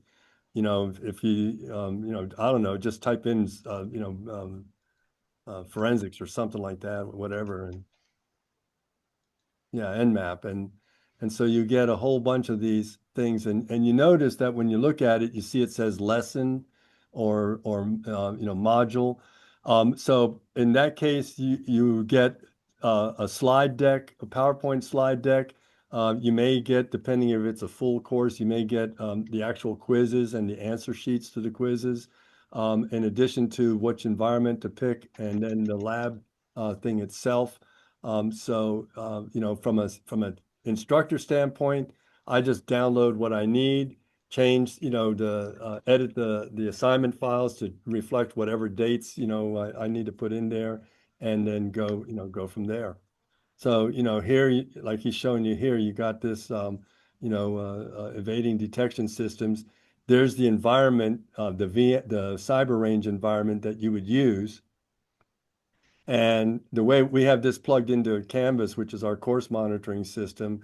So basically, you get an invitation to join the range, kind of, well, exactly like what you did to join the one for this camp. And then there's all the modules that come with this particular thing, and it's all done and ready to go. You make slight modifications to it. I think you were like one of our first users too. We modeled it after your needs, your classroom needs. Yeah. So yeah. Good stuff. So here's each of the individual modules. Each module comes with its own slide deck and handouts, quizzes, usually quiz keys, and then the actual labs themselves. Yep. Where's the one on Metasploitable? Oh no, Metasploitable. No, but there is one that we use for Metasploitable, and it's got an Ubuntu attacker system and a Windows 7. That's my system. I mean, I designed that. That's the one you did, right? Yeah, and so I use that a lot just to show the students how to introduce them to Metasploit. Yeah, it's a really great environment because it's the only you can't roll out vulnerable Windows systems on Amazon. They shut it down immediately, except for this one image that is a Windows 7 install media, and they still allow that. And so I created an environment around it, and of course you don't have to license it because it's unlicensable now. Right. So where is that? Come on. And then you have a new one that I want to try this summer. Oh yeah, we're gonna demo that one. So there's 2 new ones coming out. So there's a one is just Kali in a shared network environment. So let me show you that real quick. So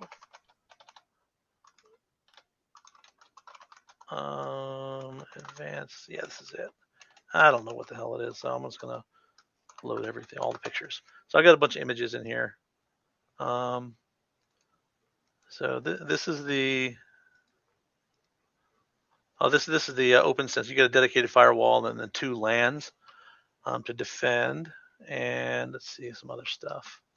Where's the one I was looking for, which is Kali on a shared network. So if you think about, normally your VMs are all separate, they're little bubbles unto themselves. But we have got this one. So this is an example of a shared network. So each student gets their own firewall, desktop LAN, and like DMZ LAN, and they have to configure their DMZ firewall to let in web traffic, but not let in, for example, port 3306 from MySQL. And then they got to log in over here and port scan themselves from the outside to make sure that's all set up. So that's more advanced. The basic one looks more like this, which is each student gets one Kali Linux box, and then the teacher can throw the switch on or off for this inter-team switch kind of thing that connects all your classroom machines together. And then you can start doing red teaming, blue teaming, all kinds of really fun stuff. So that's one environment. Now we have a brand new one, and I don't think it's been published yet. I think that's one that you're talking about, Randy. We're going to demo this one at the EduCon. I don't know if you're going, Randy, but it's yeah, I don't have any slides for that one, but it's essentially Kali plus vulnerable targets. So with my Kali with vulnerable Windows, which is here, this is Kali, a Kali VM and a vulnerable Windows 7 unpatched. It's wide open, really fun, awesome way to learn MSF console, Metasploit console. Man, I've demoed all kinds. I've demoed here phishing attacks. So they'll be running SET, Social Engineering Toolkit here, and mimic a Google login, and then we'll send this little icon here is a PDF of a fake Google email, a phishing email, and you click through and you log in and you see the credentials pop here live. That's a great way of getting people's attention. Like if you don't mouse over stuff and check it, your credentials are going directly to the listener that's out there. So that's a really great one. But just the CVEs, there's dozens and dozens of CVEs in this vulnerable Windows. We have a new one that's like this, except it's Kali plus a single host with multiple Docker containers. And we've got things that you can't get anymore by installing broken packages. Things like WannaCry, Heartbleed. I don't know if we have Eternal Blue because that was Windows, but several Docker containerized targets. And so as we get more targets, we can keep adding them to this target host. And then we've got a web page over here that tells you about each one of them and how to own them and how to protect them. So really cool. That's called Kali plus vulnerable targets, I think it's called. So that one's coming out in just a couple of weeks probably. That's a real fun one. But this one, this has been real popular. This is I said I need something I can actually hack on, and so showing how to pop reverse shells. This is great for doing popping reverse shells and things like that. So first time, how to get a reverse shell into a system at the CMD exe level or PowerShell level, and actually take over a system. So really cool stuff. Okay, I was going to do something here for the folks. Okay, so what I was going to show was our lab from this morning. What did I do with it? How long will we have access to this? Till I shut it off. So I don't know, probably the rest of the week. Okay. Let me see here. So here we go. So first of all, what Randy was talking about, you can as an instructor, if you get an instructor account, you can modify, customize this VM as much as you want, and then take a snapshot of it right here. No. Right here. Copy. And that'll actually take a snapshot of the system. So you can install packages, PDFs, vulnerabilities, whatever you want, snapshot it, and then use that snapshot to roll it out to your future classes if you want. Just be sure if you do that to erase your bash history and your Chrome profile that has a link to your your Google Drive, you want to make sure to clean it up before you do that. But that's very powerful. But for the case of what you guys need to do today, if you're doing stuff and you don't want to lose your stuff right now, just go ahead and start it up, and we'll jump back in here soon. If you do want to nuke it, I want to nuke it and start over. So I'm going to do reinstall environment. It says, are you sure? All that's doing is that's not actually wiping the hard drive. It's detaching this old VM and throwing it away and giving me a newly already warmed up, ready to go provisioned one. So it says resetting, but it's done. That's it. So now I've just started over. Now I got to type in that big long password again. Power it up, because it's not powered up. It's just delinked and relinked, kind of like deleting a file on a file system. You're delinking it and relinking to a new virtual machine with a new hard drive image. It takes a minute. So Randy, when do you quit? When are you going? Retiring for real? Well, my retirement date is the end of June. Yeah. I'm gonna still teach my classes in the fall and spring. Fun. So, Sorry, I missed your party, man. I was out at the homeschooling convention recruiting kids for the Cyber Cup, and I was like, dang it, I'm gonna miss Randy's going away party. yeah. So I'm sitting down as a CISO, but I'll still be teaching. Yeah. You never give it up all the way, huh? Yeah. I'm still going to do SANS classes. I'm going to do USCC stuff and things like that. So yeah. I listened to your song, Randy. That's pretty wild, wasn't it? Very. Which one is this? You know, Kalen. Kalen that works for me in the red team. Yeah. So he spent 14 years as a Nashville songwriter. Oh, amazing. No way. And he was actually on The Voice about 5 or 6 years ago, and he got selected. Wow. Unbelievable. If you go out on, I know this is so far from USCC stuff. If you go out on YouTube, and I'm putting it here in the chat, just Kalen Garner, The Voice, and if you Google that in YouTube, search for that rather in YouTube, you'll find the video. It's like a 2.5 minute thing, and Blake Shelton and one of the other judges selected him. So anyway, I didn't know he was going to do this, but he wanted to say a few words at the retirement thing, and he said, well, that I've been working on, for 50 years and doing all this stuff, and he wrote a song. He wrote lyrics based on my career, and then he wrote a song doing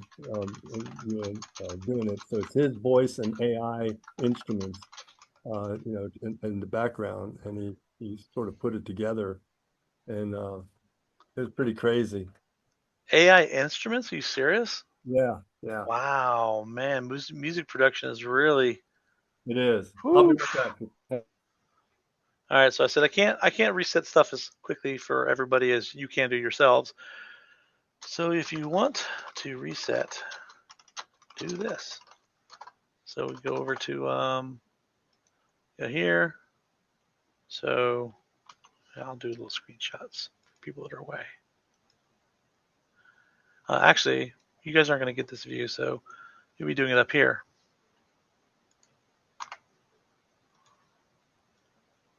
So go to stop. I'm going to go ahead and click stop, I guess.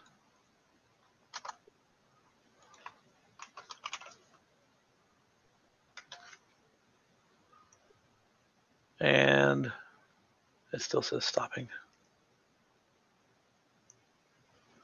So this restart my environment, which this is like a reset. And then there's reinstall my environment, which is basically a wipe and reload.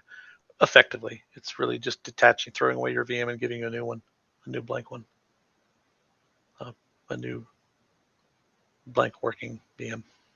Not blank, you know what I mean. Stock. All right, now I can take another screenshot and call it reinstall.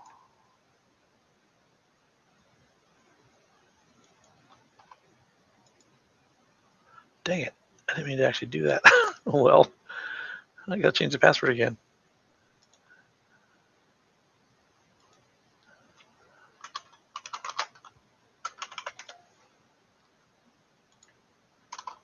All right, so we'll do this.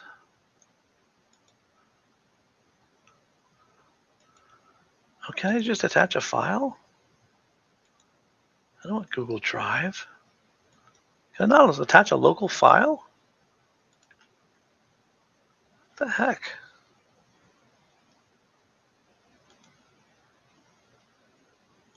Text formatting.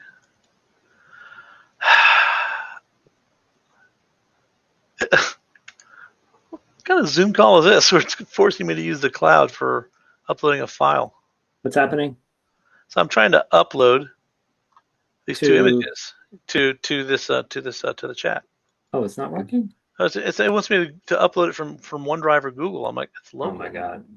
Like, I've never seen that before. No. Okay, fine. There's nothing I can do about that. You might just, is it an image? You might just be able to copy paste it into the Zoom chat. Okay. I guess it means I'm gonna pull them up, I guess. All right.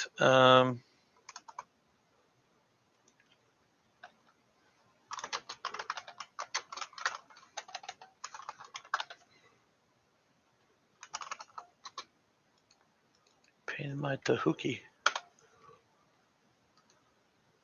Copy to clipboard. Kind of ridiculous. Nope. Doesn't like it. Well, that's kind of useless. All right, I'm going to put them on freaking Google Drive because that's what it wants. Whatever. Drive. Could throw it in the Discord too. Yeah, it could. I need a dumping ground. Kind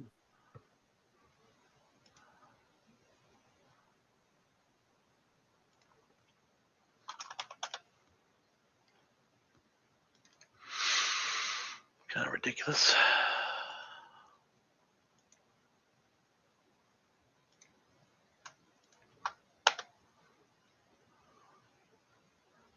I guess this is what I need to do.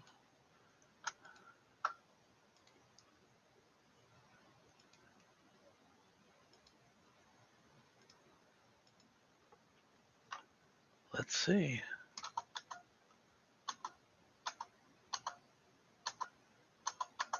Oh, where the hell did my chat go? Zoom.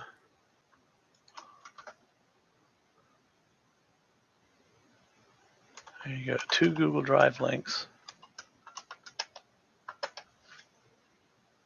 Oh, maybe it wants this. Google Drive. Oh, yeah, not happening, Zoom. Sorry, I'll just put this in Discord. Yeah, I'm trying to figure out if that's configurable or not. Obviously, you can cut and It paste must and be, text 'cause into it. I've never seen it before. Yeah, it says there's admin permissions required for sending files. Yeah, I wonder if it's not the default anymore. Just kind of crazy, but What channel do you want this in?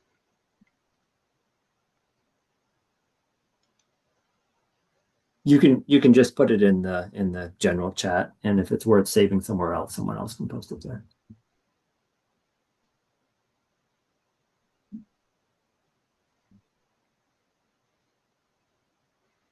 Oh, there it is. General. Duh. For those wanting to reset their malware, CentOS VMs, do this.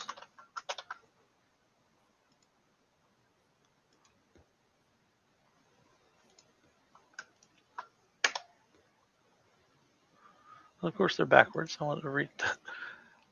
To stop and then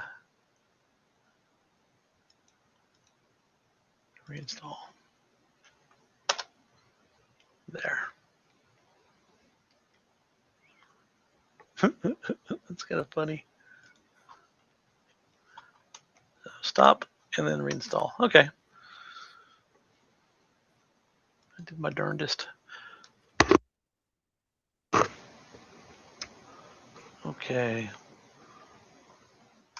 So we can restart. Done with this. Done with that. Don't need that. Oh, actually, I needed that other one.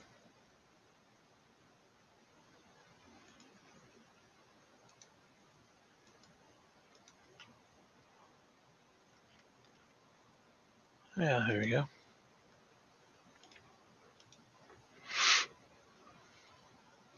So these are basic steps here. We'll keep that up. And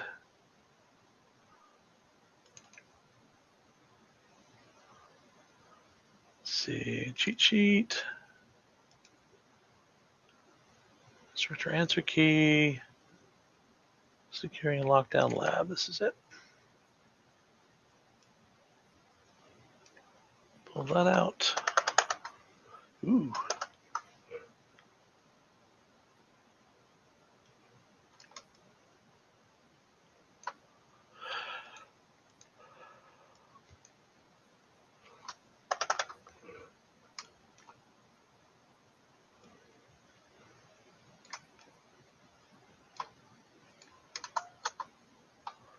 There we go.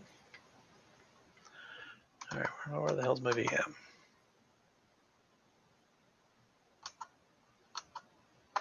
There we go. Power up. Are we ready to start? Should I just start for those who are interested in this? Yes, go for it. Thank you. Cool. Appreciate it. Now that we kind of explained ourselves earlier on, I'm just going to kind of narrate as I go. Unless you guys want to stop on a specific topic, which is fine because we got plenty of time.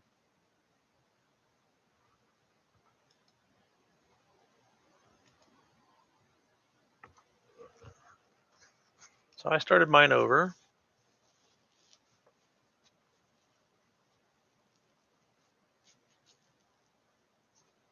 Well, but we have a CTF platform too that's like really awesome. We started off using CTFD back in the day, back in 2017, but it just wasn't evolving fast enough for us. There were constant bugs we needed fixed, new features we needed. And they just it was like a couple guys, and so they couldn't keep up.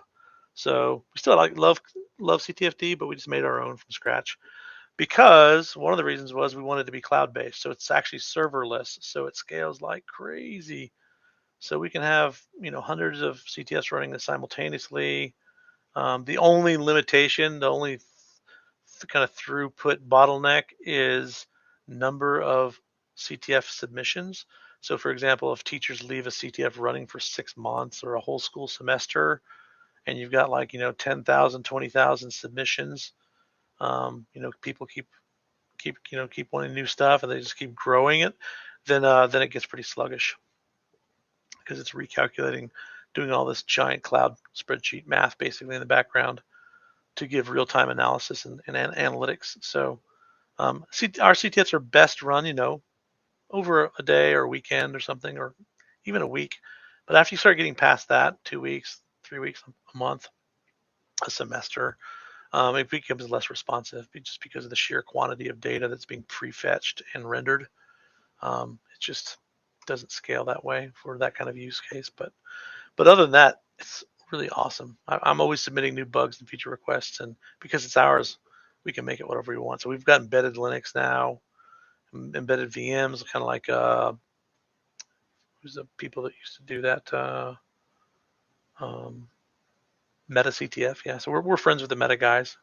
We're always looking at each other's stuff and helping each other out. So, well, so you're talking about an entire CTF environment, not just a scoreboard environment. You're talking about hosting the VMs, the challenges, all of that. Yeah. Awesome. Awesome. Yeah. So in fact, do I have one in? I'm not sure if I have one in here or not. I can. You guys want a CTF? I got our brand new CTF we just released for 2026. Here. Create exercise environment. You can choose. I want Kali, Windows, Linux, CentOS, Debian, or Ubuntu. Mm-hmm. I wanted it in isolated networks. I want them to connect and share with each other. Like attack each other, red team, blue team. I have my own copies. I have hundreds of basically snapshots I can provision. Just show me single or multi VMs or capture the flags. So here's our new capture the flag, and it's just this easy. Say Cloud CTF and confirm. Awesome. I just rolled out a CTF. For now, it's only visible by default to this class unless we advertise the URL or Right. if we're doing an event with outsiders coming, then we'll want to give it a nice to use, nice to remember URL. So DNS comes with that. We might want to use, this is not just for the people in this classroom, but they can authenticate with Google, Azure, or anonymous logins. Mm-hmm. So any of that stuff is kind of built in. Don't know what else to say. It's Jeopardy style. So it's Jeopardy style. We have the ability to do embedded VMs. So you can take it's only terminal based though, so it's not graphical desktops. So you can grab a Kali or an Ubuntu VM, a terminal VM, and modify it. Put a couple dozen flags on it, snapshot it, and then suck it into the CTF.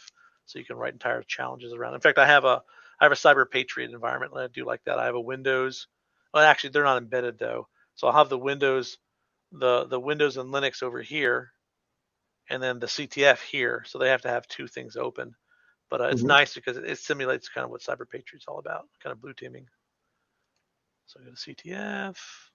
Awesome. So we can have the folks who write our CTF reach out to you and have a conversation. Sure. Yeah. And the cool thing is you can build your own library too, and it sticks with you. Now it's still different on the U.S. Cyber Range and then on the Virginia Cyber Range. Virginia Cyber Range, we never delete people. You get your account forever because you're in Virginia. But outside Virginia, at the U.S. Cyber Range, you have to keep your contract. You assign those with the birth certificate now in Virginia. Yeah, pretty much. Yeah. It's but it's ironic. I'm actually a homeschooler. My own children are not allowed to use this system. Yeah. Because they're not public schoolers. So I build a system, and I pay my taxes too. So any taxpayer that's in public schools can get access to this. But because we homeschool, we have to go to the U.S. Cyber Range and pay. Ask them if they ever do exceptions. We actually did an exception this last year, and I got called down on it. So we can't do this. It breaks what we do. Our contract or the legislation that created us is very specifically worded. So we can't do that. So this is a set of CTFs. So forensics, crypto, networking, recon. I've got some really cool. I thought I put my Telnet D challenges in here. I've got some. I had a Pwn category. We have a new set of Telnet D for 2026 challenges that have the vulnerable Telnet encapsulated in Docker container, so you can actually pop root on Telnet systems. So that's a really fun one. Maybe put in reverse engineering. No. Trivia. No, that's not it. Huh. Oh, maybe that's in the second one. So I have another default set, but I can go in here and say, okay, I don't like this URL. You guys can't do this, but you can ask us to do it for you. So we can call this one USCC demo. And we can let's change the theme to like something cool looking and allow unregistered users to see the scoreboard. Now you guys can go play this. Allow public No, we're not going to open that up. We'll just let you guys play. Allow players to change their team names. You can either play solo or team play. Allow, maybe 4 people per team. And say confirm. Of course, it has to redirect to go to the new URL, USCC-demo. So if you guys go to here, you can go play. Now, you've got to be in the, so the best way of entering it is not through this URL. This URL would be good if we were opening this up to the public or people not in our class, right? But you'd actually go in through this way. So you'd come in through your login. You'll now see Cloud CTF. You can go down here and say join, and now it'll pop up the login, and you should be pre-authenticated because you're in the class. Yeah, let me know if anyone has problems with that, okay? But it's fun. This is from beginner to intermediate advanced. So our point scale is from 1 to 200. So kind of anything under 100 is more high school / community college. Anything over 100 is kind of like community college up through post-grad professional. So all kinds of stuff, lots of PCAP files, networking. Recon. Oh, this is a fun one. This Martian Secrets. I wrote this one. Do you have what it takes to become a Martian explorer? It's as easy as it first seems in this multi-level challenge, unless you have the right stuff. So you pull open the Martian Secrets. You get a 30-point hint you can purchase. So you pull open this image. And there you go. Do you guys remember the Mars rover that had this binary encoded parachute? Mm-hmm. Yeah, so you got to decode this to get to the first level, and then there's like 4 more levels underneath it that you have to solve to.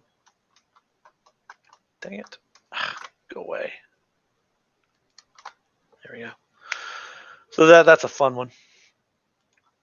Yeah, check those out. See if you like them. If you guys have any problems, let me know. So let's get back to the. Thanks, Tweaks. Sure, guys. That's great. They kind of give me free reign around here to just mess around. They pay me to play all day. Yeah, they pay you to play. It's awesome.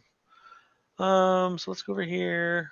Get logged back in. My VM's just sitting there. By the way, if you don't connect to a VM in 15 minutes, it auto shuts down.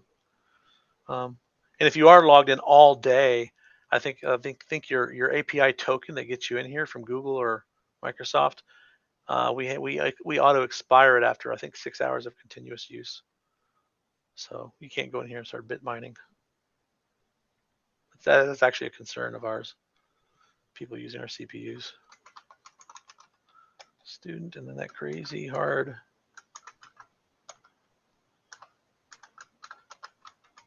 There we go. Sudo password for student is now just student. Is this doing what I think it's doing? Because I think that's correct. Let's check it out. Let's reconnect.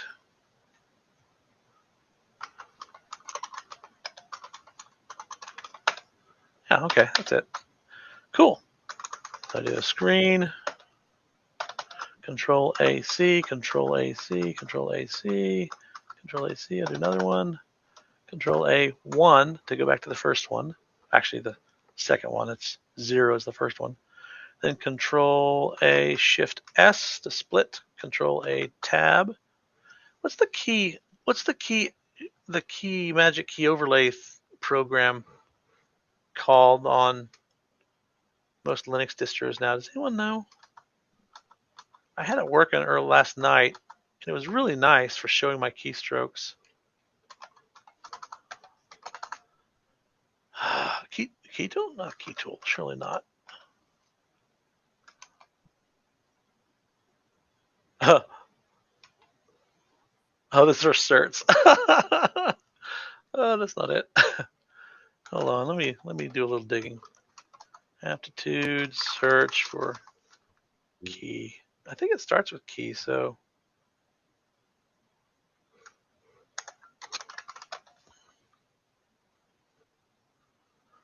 oh, where's the word key? Oh, everywhere. Cat key, cool key. Got key in the name, I think. EKD, no. Is there a scroll up command for the screen? Yeah. shows? Oh, yeah. If you're in screen, that's a bit of a pain. To your question, so you're like, hey, Tweaks, how do I get up, right? Because you can't scroll up. You can't really use the mouse. Control A, escape. And then you can, oh, well, I'm making a liar here. Control A, escape. And now you can look, you can scroll up, you can page up, page down. Okay. You can highlight and copy stuff. And then when you're done, hit enter a couple times. It takes you back. You get that? Control A, escape. And now I can move around. Hit enter, and it brings me back to Earth. What is that program called? Thank you. Yeah. GoKey? No, that's not it. Oh, here we go. Keybinder, keyboards, keychain, keynote, keyman, keymapper, keystone, keyringer, keynav, keystone, key utils. No, key, no, that's not it.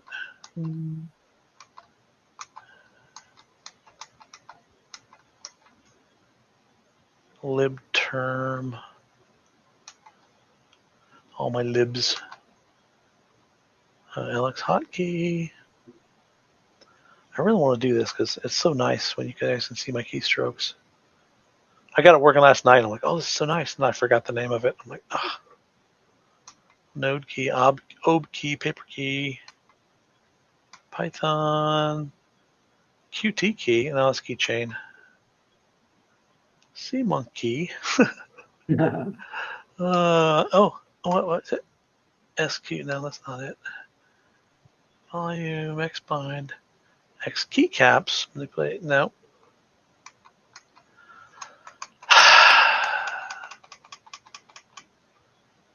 Dang it. Did you have to install this, or was it? Yeah, I installed it. Oh, you know what? I installed it last night on my laptop. Let me check my my apps, latest apps. Yeah, app latest, right? Can you do that? Isn't there sort of an app to get latest or something like that? Or was that? I just looked through the app log files. Sudo. Let's see. Yeah, that'll tell me what it is. What I installed last night or this morning at like 1 a.m. I'm surprised I'm not more tired. Var log apt. There we go. History. There we go. I want history. Apt history. Check rootkit. RK Hunter. Okay. History.1.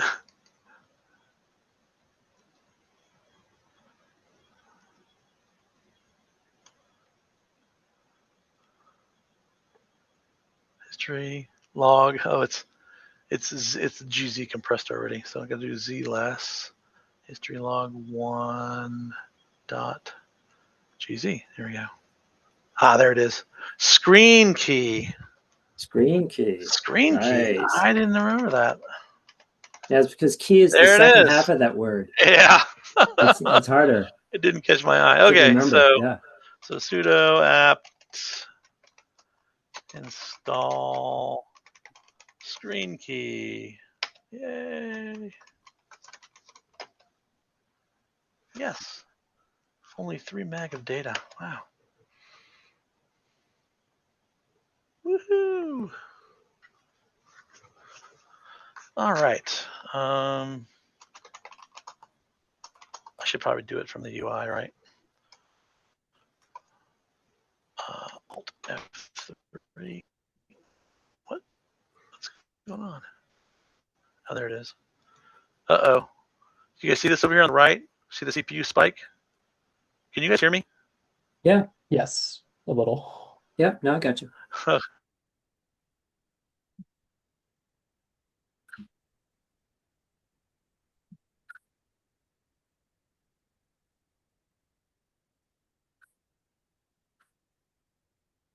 Now you're frozen. Oh yeah.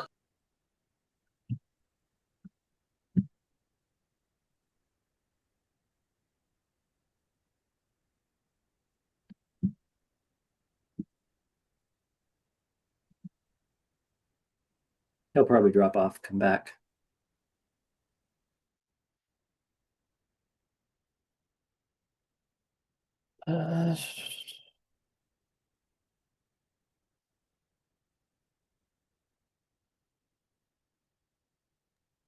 Now we can see your screen again.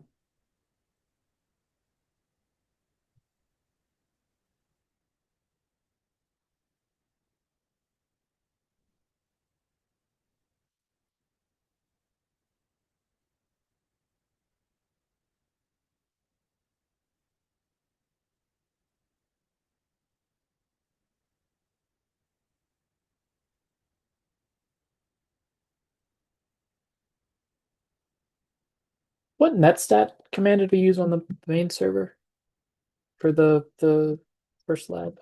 Is it just netstat? -ANTP. Okay. Thank you. Am I back on? You are. Oh my gosh. You guys seeing this over here? I'll share my screen real quick. So this is the plight of my Vice not giving up Chrome. So see this over here, CPU? Look at that. See that? Once in a while, Chrome, I have too many Chrome windows open. It dips me in the swap. And man, my system goes to Oh my God. Yeah, so that's why I was locking up. I said, I just need to wait it out. It's done now. So done throwing its little temper tantrum.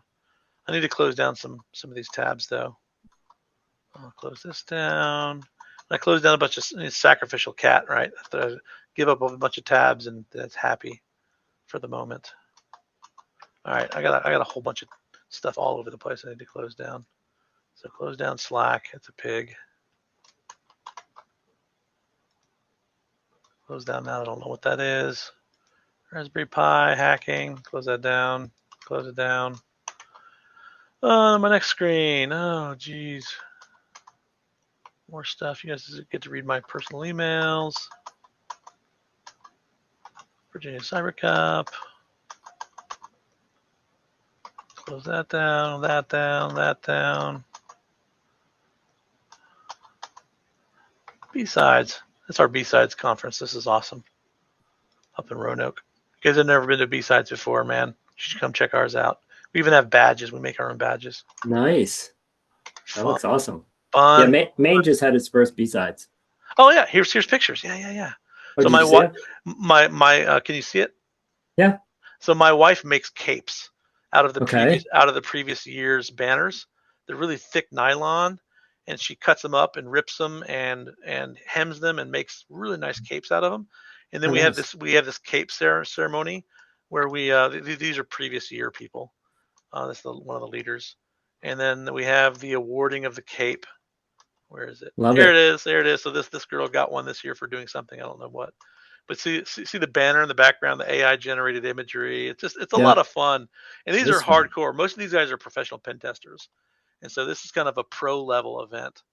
So we have a lot of college students come and hang out because they want internships and jobs and stuff. But so there's really good stuff on malware, on pen testing.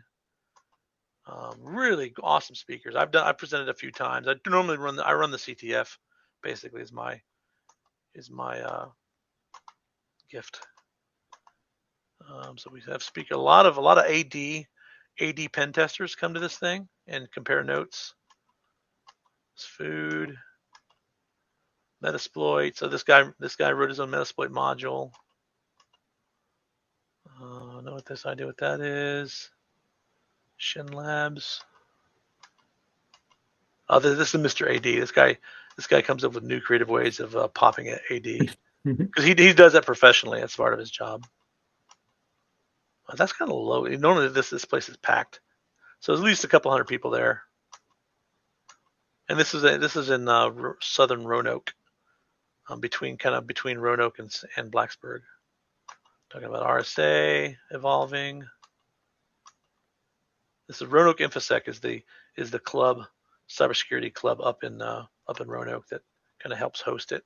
And I'm usually there. I help them make the badges and do the soldering and stuff. And we have the CTF winners. They win some really nice stuff. They have Hack 5 hardware to give out, and they have achievement coins, and it's a lot of fun. So yeah, B-Sides Roanoke. If you're anywhere in the region and anywhere in Virginia, you should come check out B-Sides. It's about every June, beginning of the summer. So a lot of fun stuff. But I need to get my swap back. So my personal photos, close those down, close that down. All right, I think we're back to the land of sanity. All right, I've closed down a lot of stuff. I'm just curious. I've only got 4 gig on this system. Holy cow. Oh, no, I got 16. Okay, 15. Okay.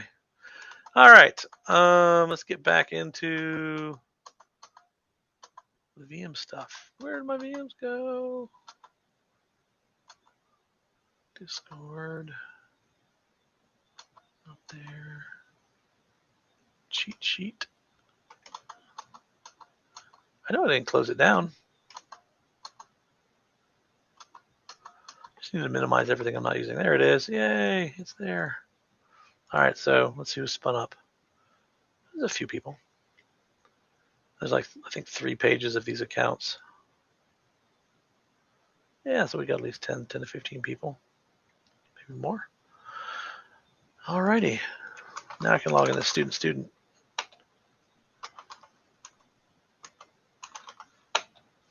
Yeah, now you guys can see all my typos in large. Sudo. Now I want to do screen first. I don't like running screen as root. That's a little risky in my guesstimate. Okay, so Control AC, Control AC, Control AC. Now I've got 3 sessions open. If I do which lab is this? The first one? Yeah, that's the one from this morning. Okay. Right. So that's the cheat sheet, and there's the initial setup. Thank you. So we're logging in with this, and then I'm recommending you sudo password student to change it. Just make it easier. No one wants to type in that password. I don't know why I made it like that, but it's probably because I was coming from Rackspace and I didn't realize that all the VMs here are segmented into their own little network bubbles. So you don't have to worry about that kind of stuff. And SANS, everyone's used to SANS, right? Everyone uses student, I think, in SANS. Is that right? Yep. It's pretty common. Yeah. All right. So again, if you can echo term, you'll see you're in a screen session. Control A, Shift S to split. Control A, Tab to go down here, and then Control A and point it to whatever term you want. Control A2, send me to Bash 2, and it shows you here. This upper one's in Bash 3, this lower one's in Bash 2. So that's another nice reason why to use a split screen. I'm going to take this one up here to Control A1 to go to the first bash. Now that's not the very first Control 0. I just kind of ignore it because 1, 2, 3, 4 is right next to each other. All right, so now I want to become root here. Does this make anyone's butt twitch when I do this? Becoming root versus running commands. I know it's like a little security faux pas. I cut my teeth on early Red Hat Linux and Solaris, and so I just become root. Kind of lazy.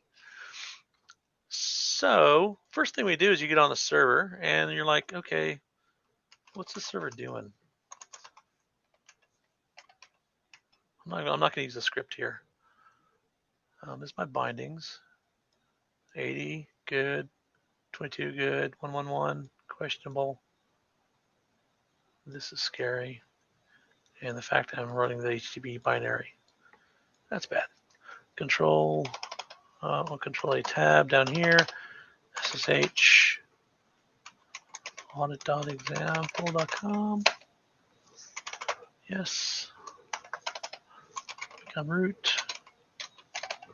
So this is up here's my internal scan. Not scan, but it's a netstat to show me port bindings, local port bindings. And really, if I wanted to get specific, I'm more interested in this, right? Helps if I type it right. So that's really what I'm looking at. At this point, I should be looking at IPv6 also, but this tells me kind of what I want to know minus IPv6. Maybe I should put a thing in there for that too, but here's the IPv6 0, the equivalent of 0000 bindings.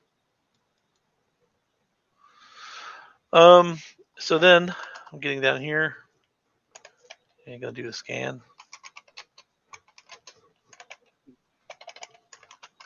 And map, Control L, clears the screen. And map -S, capital S, T4 to make it fast. Ports, I normally scan, I start off scanning 1 to 10,000. And server.example.com. Okay, wait for my keys to go away. There we go. SSH open, HTTP open, 111 filtered, and LEET is open. So that's bad. I noticed the normal Nmap scan without those doesn't see the 1337. That's right, because it's not a commonly used port. Nmap by default, I think if you read the man page.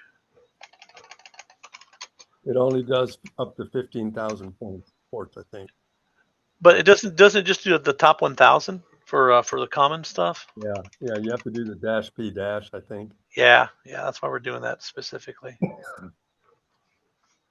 Well, Nmap is common. No, that's not common. For the most common options. Oh, no, that's not it. Most common ports. There we go. Top ports. I want to say that's default, but I don't know that definitively. Okay, thank you. Yeah, so by default, it just scans. In fact, I've got a really cool. I gotta show you guys this. This is really cool. So I had some ECE guys here at the university create me a port scan screen. Let me do this and do my photos, albums. Yeah, here we go. This is fun. Where's the latest? We'll do 2025 Cyber Cup. No, this is the high school level. I'll do the university level. Cyber Fusion, 2025 Cyber Fusion. So I take a lot of pictures at all our events. So this is my little port scan device. We call it LED Matrix, and it's a 32 by 128. It's a couple panels, a couple of 32 by 64 panels that we've wired together. Had wired together here. Oof. Mute that. So it's designed to, you got to SSH into it, and as soon as you SSH in, it whitelists your IP address, and now you're allowed to port scan it. And you got to basically the ports are mapped to the LEDs in kind of a raster order. So get back there. That's great. So 1 through 128, 129 through 256, and so you basically have to turn the blue LEDs green with your port scan. And now that was very fast, but if I slow the port scan down, you can actually see it going. It's really cool. And then the red light goes off and it pops the flag. So that's an example. That's just a demo mode.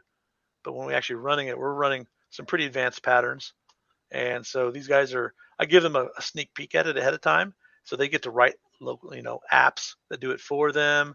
I had this one person who did Python with libpillow, which is image recognition. So they actually took a picture of it, fed it into Python, and had Python auto generate the port scan for it. It was really awesome. So this guy wrote his own little his app with this little graphical thing that he manually does. Here's a live scan. So you see them turning green, and you'll notice they're not sequential, because I found out after seeing visually what Nmap does, it automatically randomizes your port scan. So you say 1 through 10,000, it's going to do those randomly until they're all filled in.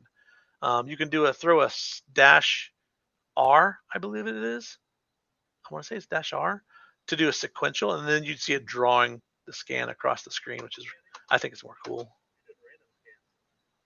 There you go. So he tripped it and he got the flag.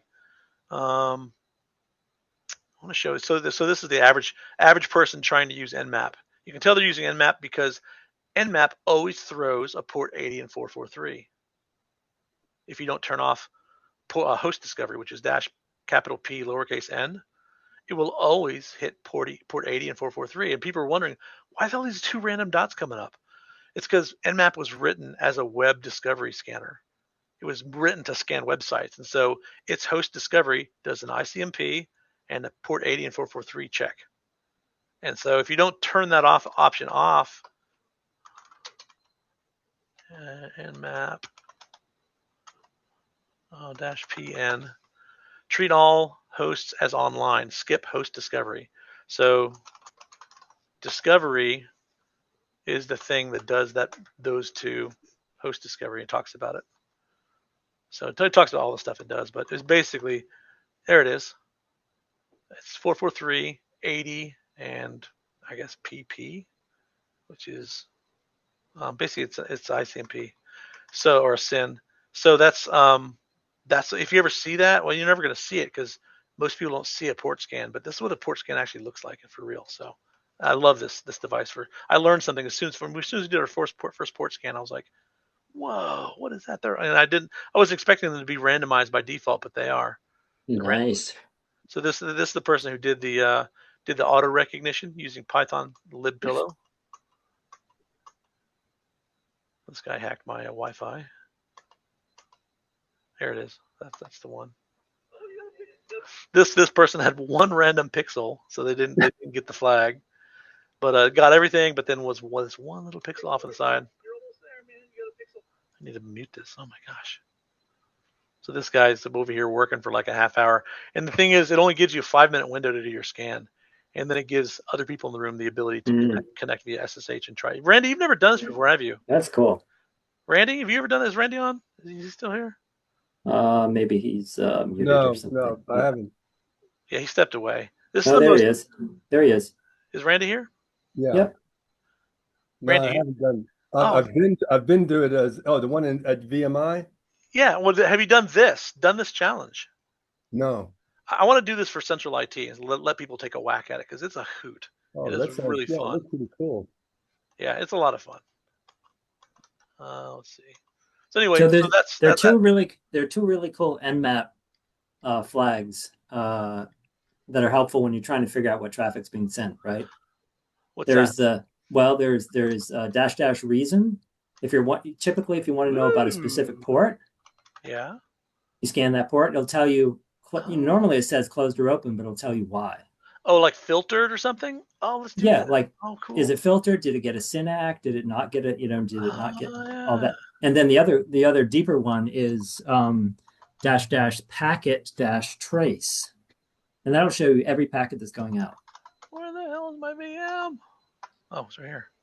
--packet -trace will give you a whole listing, so you don't have to do a TCP dump to figure out what packets are being sent. Oh, it didn't like --reason. Oh, because of Oh, look. Filtered. Port unreachable. Ah, nice. Look at that. Yeah. Open, waste, SYNAC. So it shows the reason. SYNAC, Yeah. port unreachable. Oh, fun. And what was the other one? --packet -trace. All one flag.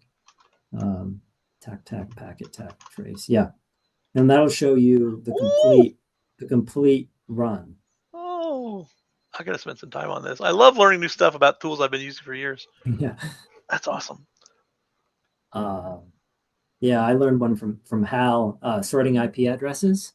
He used to have this really long way to sort IP addresses using sort, and then he said, "Oh, just do sort -V." I'm like, "What?" Say what now? I think it's V. I think you can sort IP addresses. There's a newer flag like capital. I think it's V. I don't use it that often anymore, but it used to have to tell it what the delimiter is, tell it about the dots, compile without these features. It's a compiled. This is this old CentOS system, so this won't have it. But maybe it doesn't. Yeah, that's right. It might be too old for it. Yeah, let me try this. Go to my desktop, which is newer. Can I do this? I'm gonna get in trouble for this, am I, Randy? Oh, look. Oh, it doesn't like it either. Compile without that. So you got a special build.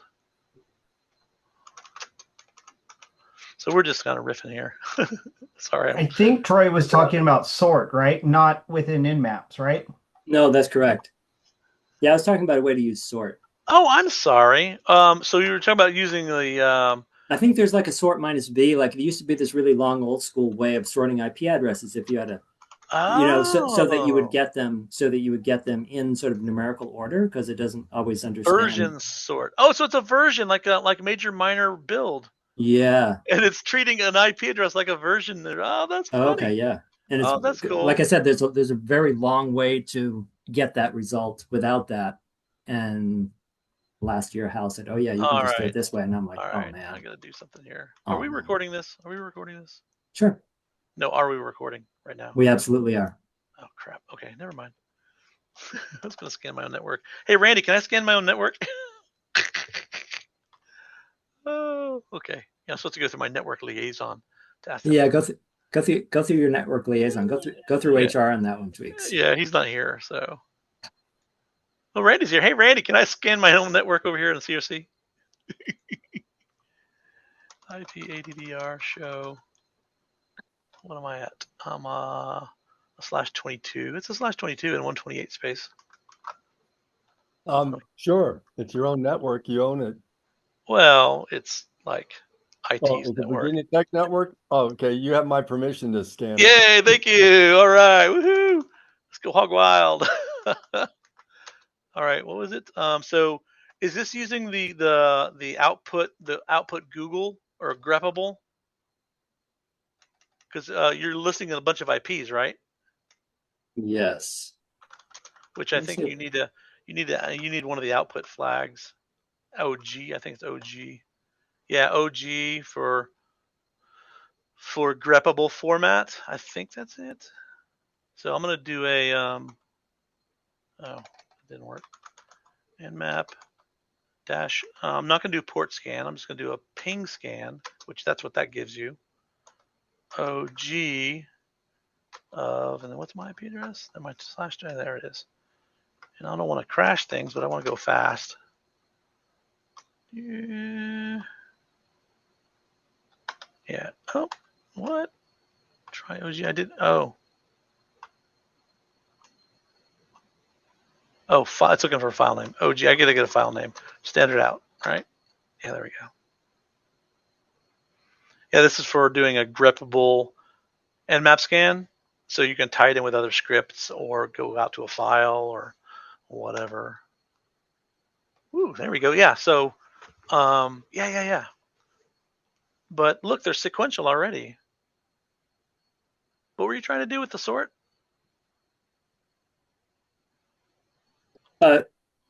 Often you have a very large, list of IP addresses, and if you're someone who like really knows a network, you like to have them listed sort of in order. Yeah, but it looks like I'm getting them in order. Check it out. I mean, you might get them out of Nmap. And I'm actually trimming them with a cut. It may be scanning them in sort of network order already, but you don't always get your data in that order. Yeah, see, I did it without sort. Yeah, that's going nice. Oh, look, no. Oh, yeah, it is. Yeah. It's going. It is doing it in the network's sequential 242, 243. Yeah, because this is a bit of a supernet here. But you're saying if I wanted to do this with other stuff, if it's not in order, then I could pipe it to sort dash. I think it's capital V. Yeah. Like I said, there's a really long way, and I always have to look it up. That we used to do it before they added this V flag. Oh, really? Yeah, I know other numerical sorts is a real pain in the butt with sort. Yeah, because it's treating it like a major minor, which is makes sense. That's the same way IPs are structured. Yeah. That's cool. All right, learn something every day. Woohoo! All right, where the hell were we? Oh yeah, we're going to do a Nmap scan over here. I added -V to this. All right, so back on track. So wait for that to go away. So something is filtering this. I think this was IP tables, but I'm going to expedite this. So as soon as I see some weirdness, I'm going to do an RPM verify. Oh, wrong place. I'll do an RPM verify all and grep for caret .5, and specifically I'm looking for Etsy and bin. This is not how I did it last time, but I guess this works. This is kind of what my HB band does, my little host intrusion detection texter. Except I have a baseline. I record a baseline once a month and then compare against the baseline, and send me messages. It's very low bandwidth. It's only happened twice, and each time it was me from messing around on my own web server. Okay, there we go. So login, var, yum, AWS stuff. Don't care about sysconfig, authconfig. I don't know about that. Not sure about that. Crontab, yeah, that ends up being scary. This is what we're looking for here. This and what? I didn't do this. Earlier, there was a file called sshd, not config, that was pwned. Let's check that out. Did this have the Hacksaw thing in it? No. X forwarding. Huh, okay. If you're ever worried about this kind of stuff, I think CyberRange actually changed this for doing authorized keys, so our backend can log into systems. I think that's what's going on here. Is I'm not seeing the same suspicious stuff that we saw in the other cleanup thing that we saw earlier. But Control A, escape to go up. All right. Of course, I'd be documenting all of this, right? You need to document this kind of stuff. So if this, when I'm on the other people's systems and I'm in a rush, sometimes I just get down and dirty with it. So if I do that netstat again, I'm like, what is this? RPM Q V of HTBD, because I know that's the package name on Red Hat. Not installed. What the hell? Kill all HTBD. Oh, sorry, HTTPD. Do my netstat again. Okay, it's down, it's dead. I'm gonna go down here, do another port scan. That was quick. Okay, Leet is gone. I'm gonna make another watcher up here. Control AA. There we go. Sudo su watch netstat and TP every 2 seconds. Okay, so there's the stuff minus the rogue HTTP. But because of that cron job, and we don't know that yet, but as soon as I see something pop back up, then I know there's a watcher or a cron or something that's auto respawning, or something that's, sometimes they just have a memory resident script that's doing a PS every 5 minutes, for example, and watching. So it doesn't have to be cron, but if it's going to survive reboots, then it's probably cron.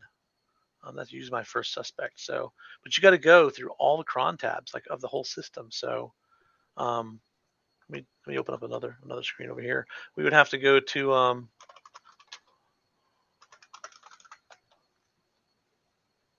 so etc lsla for all user crons would be var, is it spool cron?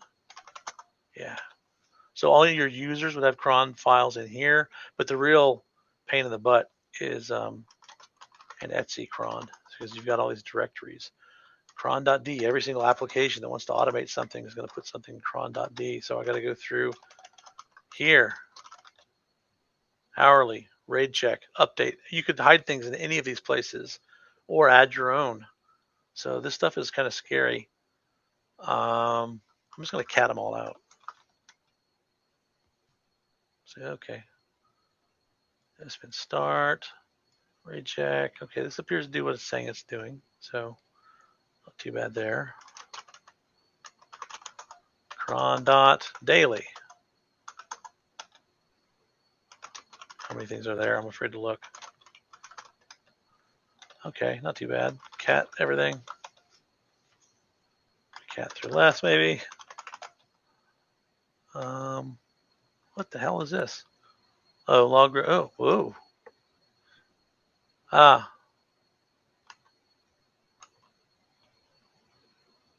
What? It's actually a log rotate script. Oh yeah, that's right. I'm sorry. So the daily, hourly, monthly stuff, they're just gonna be scripts. They're not actually have a schedule because they're scheduled elsewhere. So that looks legit. But you got to look. This is all the stuff you got to do when you don't know what you're looking for. X11, temp watch, temp watch, temp watch. Okay. I don't know what that is, so it looks fine. mlocate. I know what mlocate is. That's my update DB stuff. So where did that start? There it is. Oh, this is a little tiny. Proc system, awk, new dev print 2. So this is grabbing some lines out of my file systems. And they're nicing, re-nicing, and IO nicing. I never even found that ever worked really well. But then it's doing the update DB. That's what it's doing there. That's mlocate. That's expected. So you do need to know a little bit about the systems you're working on. Man DB, really? There's a freaking cron tab for that? Ugh. Touch. So you can hide things anywhere, man. You got to really be careful not to overlook stuff. And you never, I don't say never, but it's rare that you get 100% of a compromise. That's why it's so risky. You can't really leave the system online once it's been compromised because, LS could be lying to you. Netcat PS. PS is really famous for, along with some kernel modules, of keeping you from seeing the offensive PIDs for real. So, all right, so I still got to go through cron.hourly. Oh, and we didn't do the rootkit scanners. Let's do that real quick too. I would do that for real on a system. Anacron. Okay, so Anacron's what picks up cron jobs that are supposed to happen when your system's down. So this is typically pretty boring. This is a good place to hide it because it's boring, right? Hide your stuff in boring places, like temp. That ice cups. No one wants to look at cups logs. Okay, this is for AC power on. This is for laptops, I think. I don't know. Yeah, skip execution unless AC powered. Okay. So I'm kind of happy with that stuff. So my main culprit is going to be that the main cron tab. This is where a lot of people dump stuff. So you wouldn't see unless you go to the bottom, or you just cat it. There it is. Again, if you're not familiar with the syntax for cron tab, so minute, hour, so every 5 minutes, every hour, every day of the month, every day of the week, I think that is. So all the time, 5 minutes. So we're going to comment that out. And the big cleanup, we would document that. User bin cleanup. User bin cleanup. And I'd probably do an RPM QF. Say who owns user bin cleanup. Not owned by anybody. Okay, that's a giveaway. Should be on the file system in a bin directory if it's not owned by anybody. All right, so this is where I start dissecting it. So checking startup, and it's putting things, it's running HTTPD, and it's logging stuff. So this tells me, okay, HTTPD is, this is in on it. This is in on the fact that this is, and we haven't discovered Netcat yet, but what this is, but this is where I start looking in binaries. So you can do an LDD, or you can do a strings. I like strings, it's basic stuff. You put it up in hex editor, but hex editor is a little more difficult because it's all squished together on the right. So I'll just do a strings on stuff. I don't know where it is. Someone type in $, curly brackets will just put whatever it'll run and then return the location in this case for HTTPD. So where is it? And then run strings against that and then pipe it through less. I don't know what this is. glibc, some stuff. Human errors.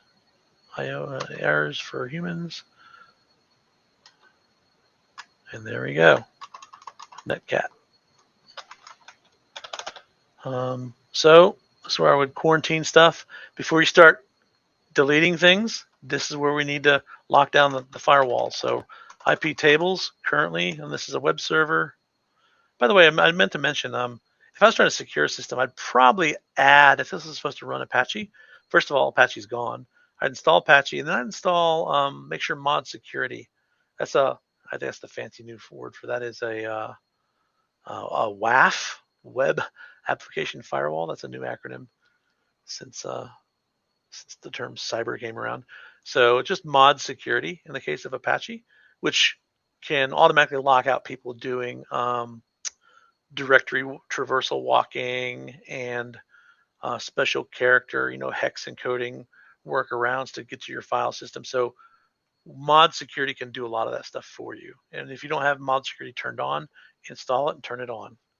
I want to say it's installed but not turned on, unless you turn it on, but it should be turned on. I don't know why they don't. So I will save because it shows to me in this format. So what am I looking for? Oh yeah, I want to temporarily stop this. It's not a web server right now, so let's stop it. That's my logic.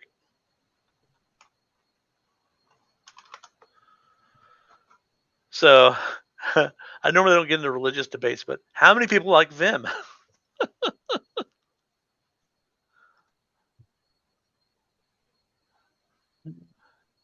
Vim or something else? Wow, nobody else likes it. I like it. I'm a fan. I find the more gray hair like you have, the more you like Vim. I'm a junior in college and I'm a fan. Oh, you are? Okay. You have a girlfriend? I don't want to answer that, but I'm I think just you know the kidding. answer. There's a reverse correlation. No, I'm just kidding. I'm married, so my wife doesn't use Vim, but I do.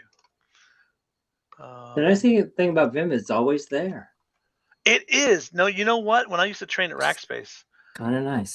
we told our sysadmins, listen,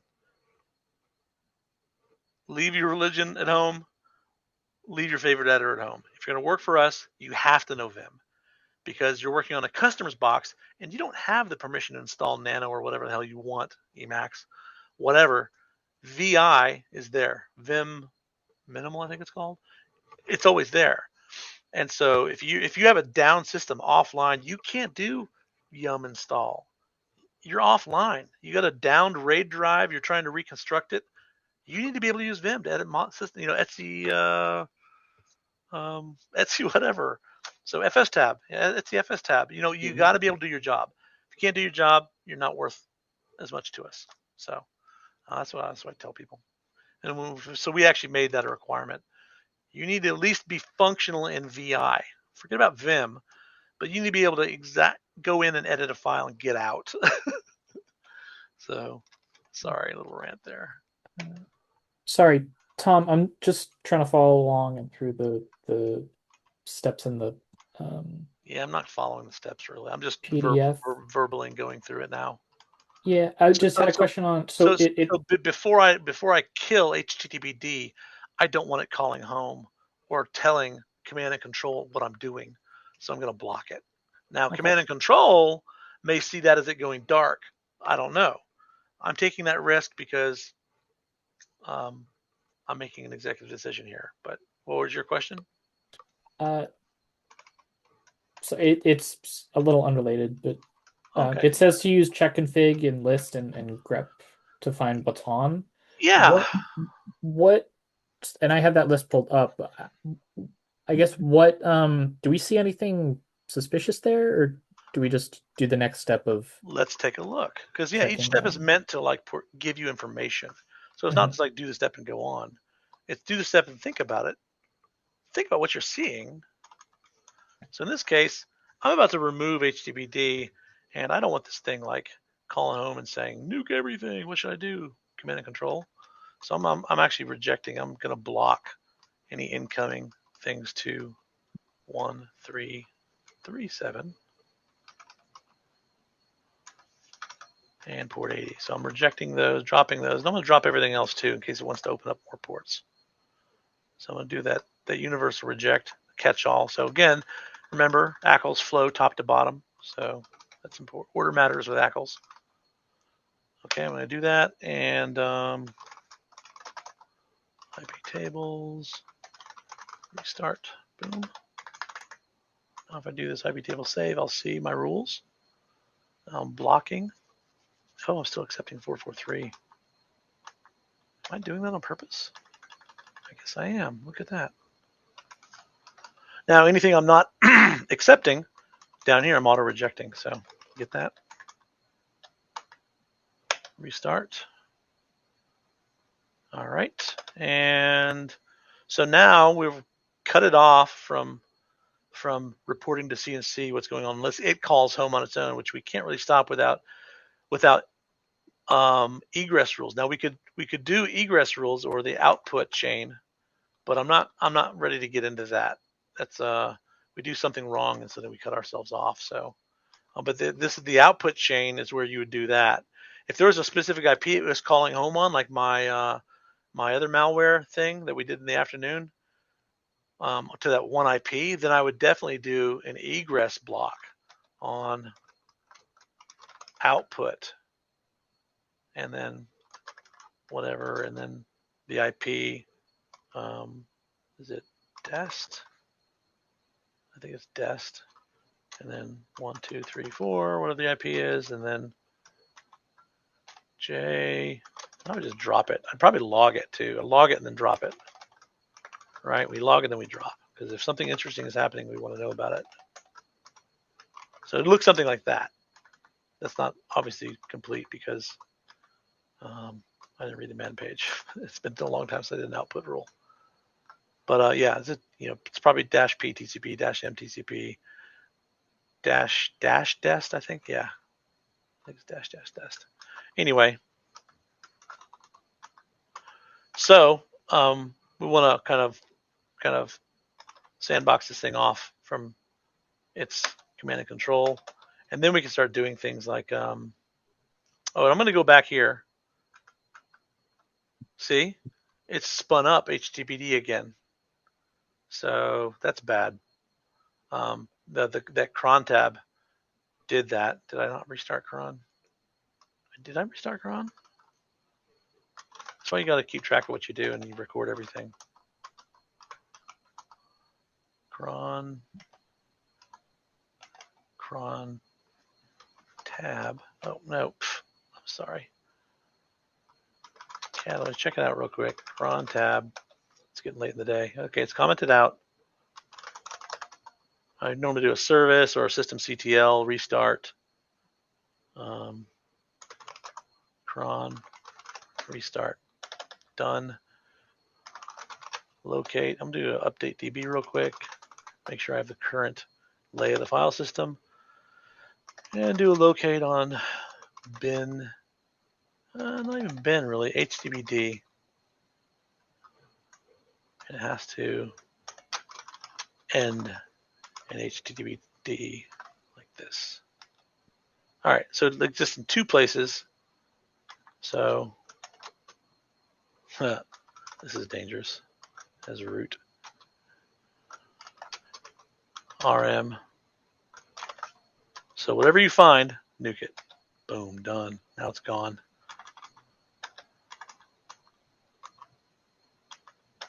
See that? This is a super powerful command, guys. It's dangerous as hell as root.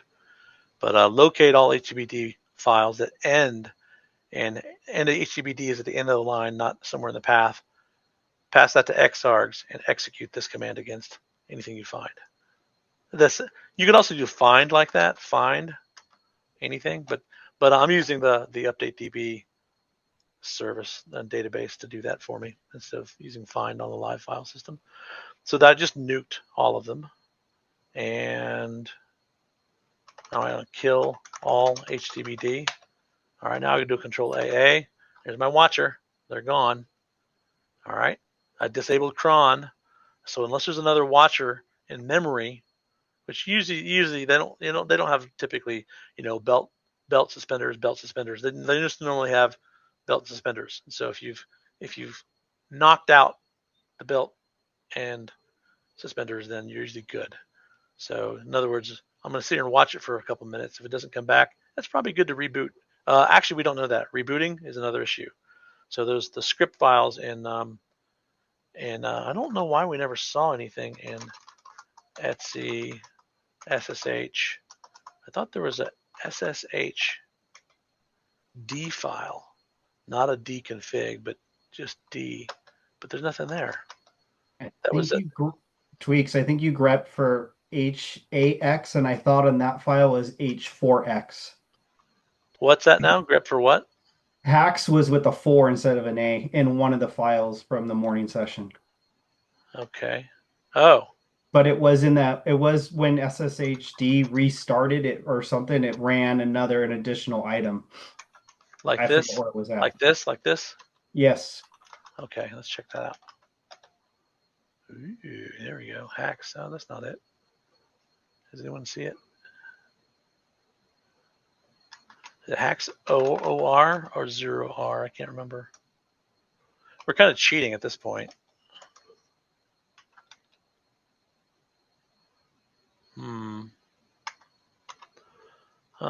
Locate. Where was that HTTPD? Dang it! I'm starting to lose my memory. And we're doing recording thing, not recording things. I tend to things leak out my ear if I'm not careful. So, let's do a locate of. Well, hold on. I didn't delete the cron tab. I just commented it out. So cleanup, user bin cleanup. So user bin cleanup. So we still have all the stuff that's going on here. Yep. Okay. Oh, that's just a startup. Let's go ahead and nuke that too.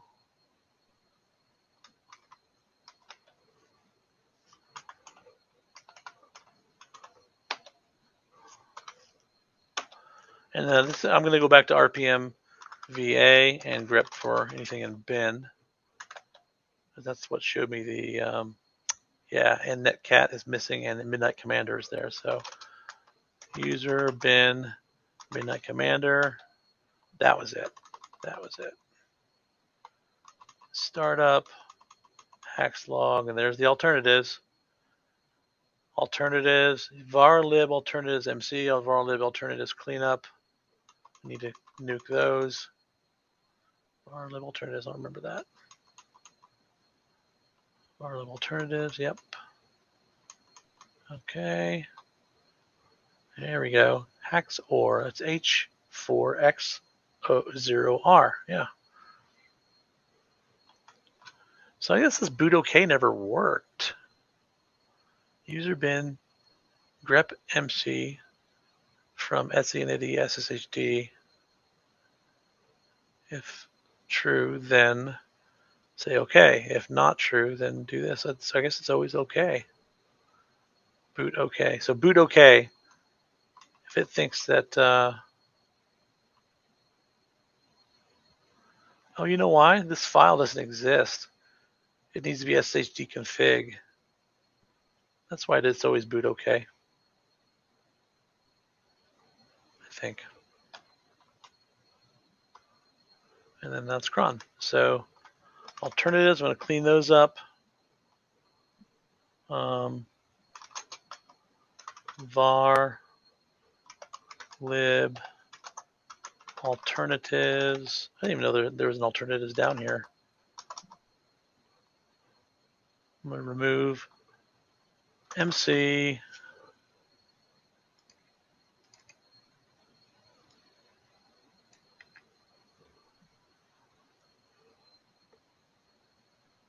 Clean up.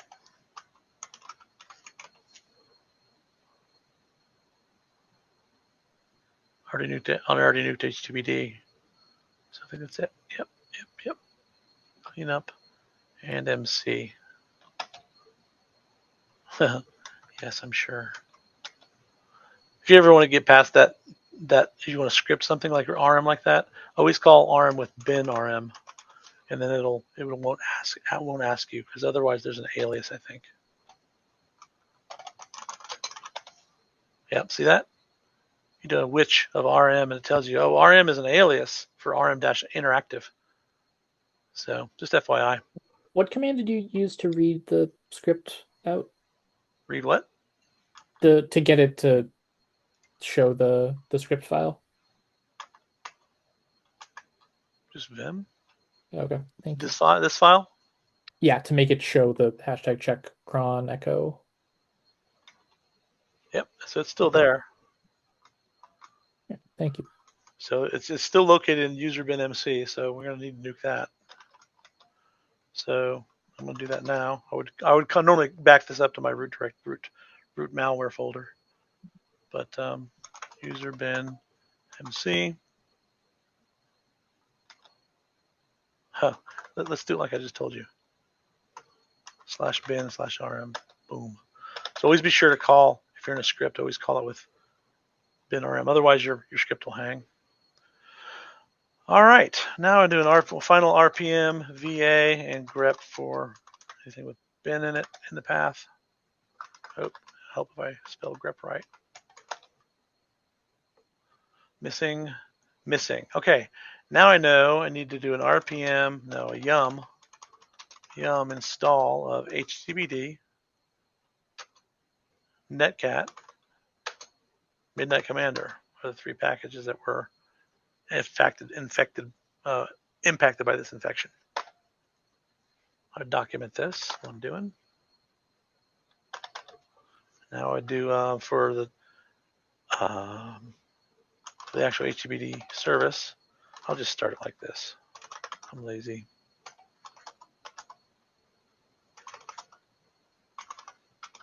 Status, not running. Start. I'm going to go over here, look real quick. Nothing running, nothing up my sleeves. Start it, flip back. It should pop up.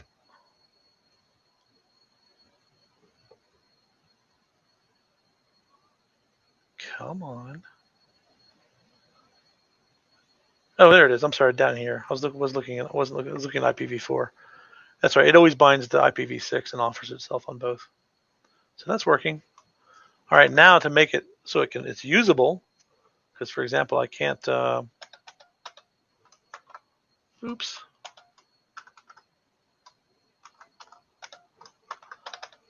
I'm going to do a netcat connect to server.example.com, port 80. What? Oh yeah, so we're firewalled. That's right. So that's not working because we're still firewalled. So we need to fix the firewall now.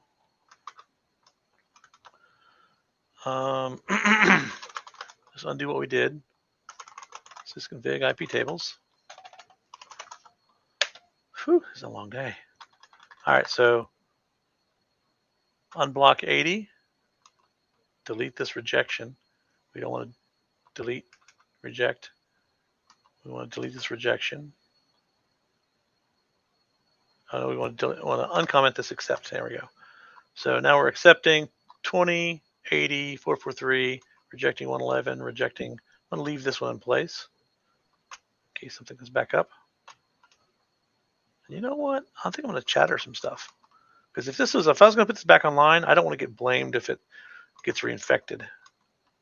So this looks good. Let's go ahead and restart. That's the wrong restart. IP tables restart. There we go. I'm going to control hack tab, connect, type in get. There's our web server. It's serving Apache 2.2.34. That's old. So that's working now. What did I say we're going to do? We're going to protect some of the things that got pwned, the binaries. So I want to say, oops, control it tab. I'm going to say which. Watch this. We're going to be fancy. So chatter. I'm going to make sure I do this the right way.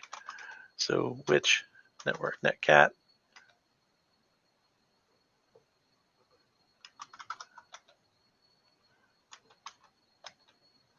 Huh? Did we install netcat?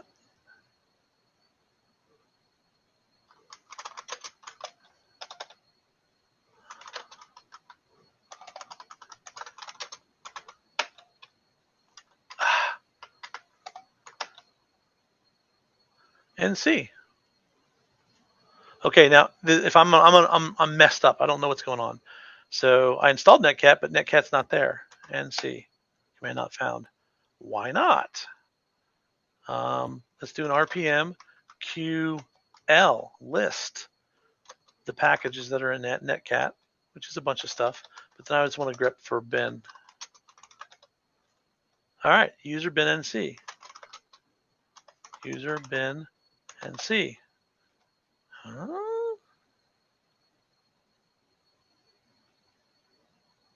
Does anyone know what's going on? I'm at a loss. We just installed it, didn't we? Install. Yeah, Yum look install. at your yum. Yeah. Yeah. Okay. Let me just try. Oh, I thought you could do multiple multi-line, multi-package installs. Oh. Okay. Yeah, you need to do a reinstall. That's right. HTTP installed because it was not installed, but you have to reinstall existing packages that are there but are broken. That's right. So this is why. I'm glad they had that problem. All right, so there we go. Now we have netcat. Ta-da! All right, so why was I installing netcat? Oh yeah, so I wanted to so which netcat and which Midnight Commander. I wonder if I can do which on both.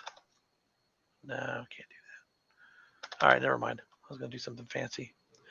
Keep it basic. So I'm gonna chatter these suckers. Sorry, I think I used the vim command and now I'm like stuck in the file. Hit escape, colon, Q, enter. Escape, colon, Q. You may have to do Q exclamation point to force it. There it is. Okay. It kept saying QA enter, but it didn't tell me how to actually enter if you made any changes, it won't let you quit without forcing it. Okay. Basically, yeah. That's why most people can't get out of Vim. And escape's not necessary. It's just for good luck. Okay. So the command should be vim, VIM, and then httpd to get into the file. Yeah. Well, no, Vim. If you want to edit your website. No, I want to just see what that file is doing. Oh well, I don't have it on my system, but if you still have it, yeah, just Vim and then httpd if wherever it's sitting, wherever it's residing. I nuked mine already. Oh, I'm back to bin. Let's see. I'll just go to Vim /tmp/ dot ice cups. That's the log. So this is an example of me editing the log file. Okay, thank you. Fixed. So look at this. It thinks it's fixed. So I've neutered it. So yeah, quitting looks like escape colon Q. And if you made any changes, you have to force it with an exclamation mark. So that's the command that keeps everyone from really using Vim. They're afraid of it. All right. So did I do the chatter thing? Yeah. So I did that. And then we do the same thing for user. I can't do it with which because it's an alias, I think. Bin, Midnight Commander. There we go. So now I do an lsattr of the entire bin directory. Let's see if anything else is in there. Is user bin grep -- I -- oh wait, I can't do that.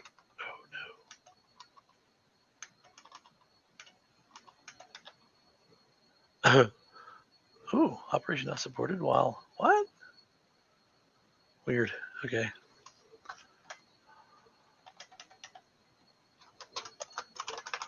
LS. Oh. LSATR operation not supported while reading flags. What? What's going on? Midnight Commander. I don't know why it gave me that error, but yeah, they're immutable now. So if this thing tries to reinfect itself, I'm going to also do which HTTPD. I'm going to protect it. Oh, I need to update DB so it knows about it. Which? No, I don't. No, I don't. Where's HTTPD? Duh. D is for duh. All right. So I don't normally do this, but if this is a system I'm trying to protect while the customer migrates their data, then I'm probably going to do this just to keep it from getting rehacked. You never know, there could be a watchdog script somewhere else. I'd probably do one thing, if you're being thorough, do a PS tree. And we're going to do something else here in a second too that'll help you out. PS tree dash capital or dash P for show me the PIDs. So this is useful just for understanding your server. So there's the init. This is the real init, not systemd. And here's all the things it's starting. Okay. Oh, look, there's my HTTPD. Oh, look, there's my HTTP runners.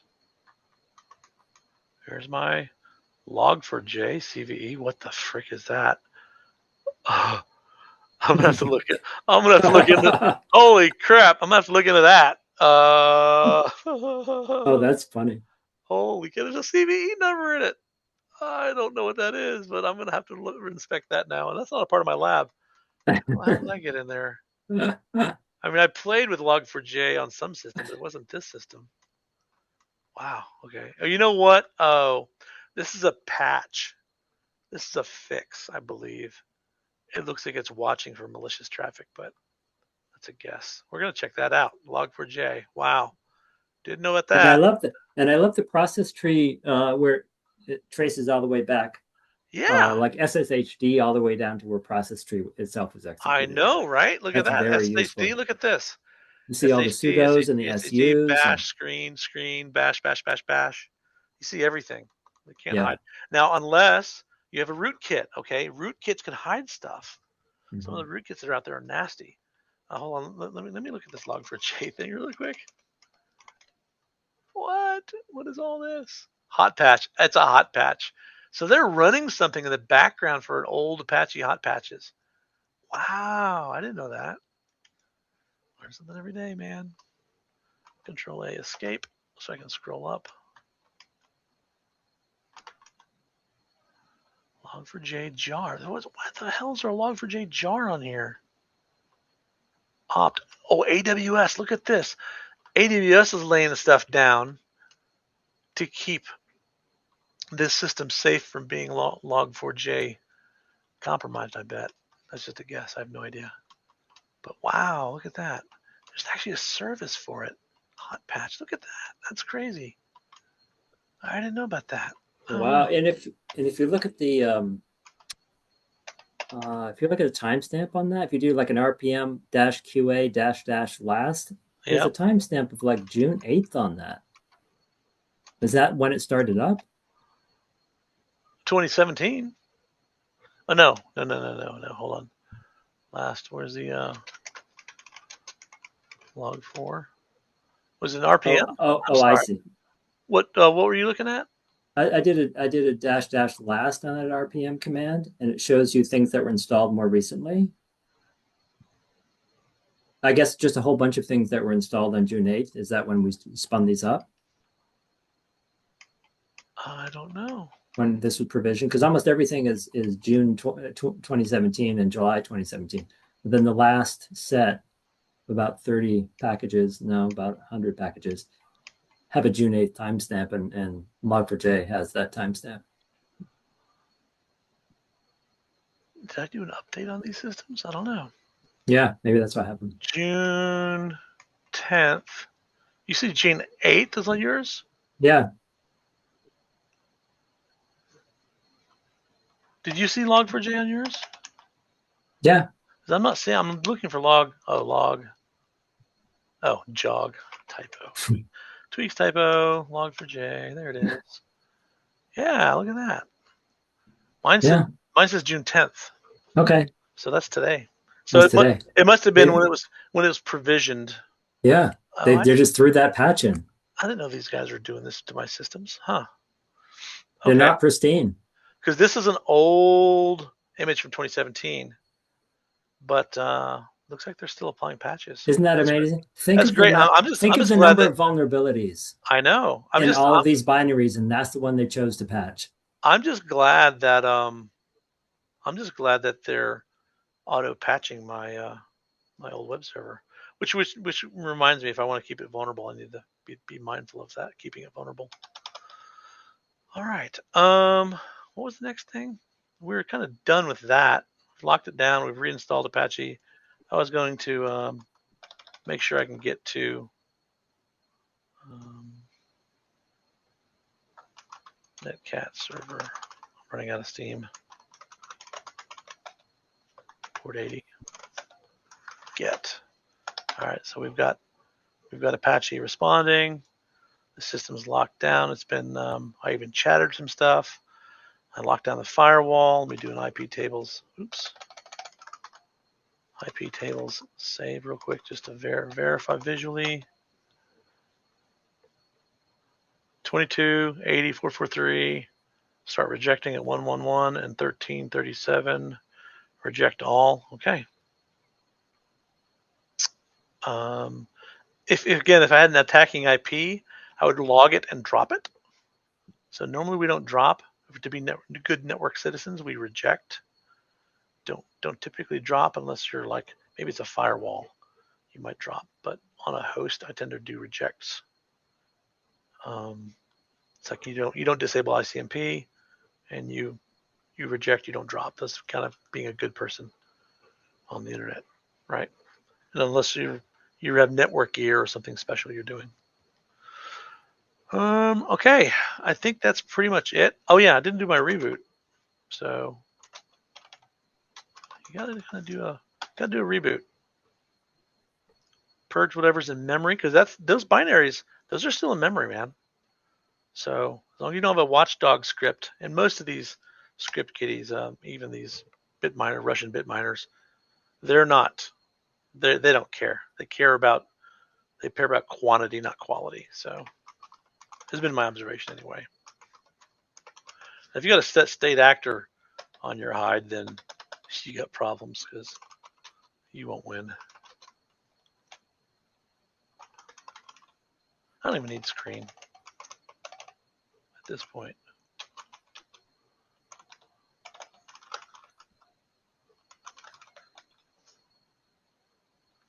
Okay, there's my. Oh, look, I didn't configure. I skipped a step. I didn't configure Apache to come up. So on older systems, like you normally do a systemctl enable httpd.service, right? On this older system, you got to do a check config -- list and then say show me httpd. Okay, it's off. Look at that, guys. I forgot to do that. I'm glad we rebooted. Check config httpd on, I think is its proper syntax. Now I do a list. Now it's on, but now I got to start it too. Remember, enabling it is different than starting it, right? By the way, if you forget to do that on like the RHCE exam, boom, you lose all the points for all the web challenges. You basically don't get your RHCE. That's severe. It is. That's severe top tweaks. But yeah, you got to reboot, man. You got to reboot. Technically, I'd probably reboot again, but I'm going to just do a telnet to localhost on port 80. Huh? I didn't like LO? What?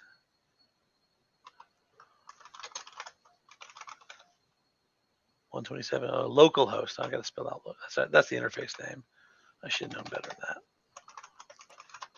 I'm so old. I'm forgetting what I used to know. There we go. Get. So that with that and the IP tables, we should be good to go. All right. So it still takes time and manual manipulation and thinking and looking and thinking and recording your work. That's very important. Is there anything else? I'm going to leave these up through the week so you guys can go home at night and check these out if you want to make sure you got this down. But the concepts are important. The tools are almost more important, because if you don't have the tool in your mental toolbox, then you will be like, what next? You got to think about what is my goals here? My goals, and this goes back to the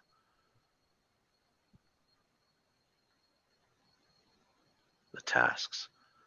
Scan, inspect your system's network port bindings locally using NetStat and remotely using Nmap from another system. Identify and document any non-standard anomalous exposed network ports. Anything looks weird.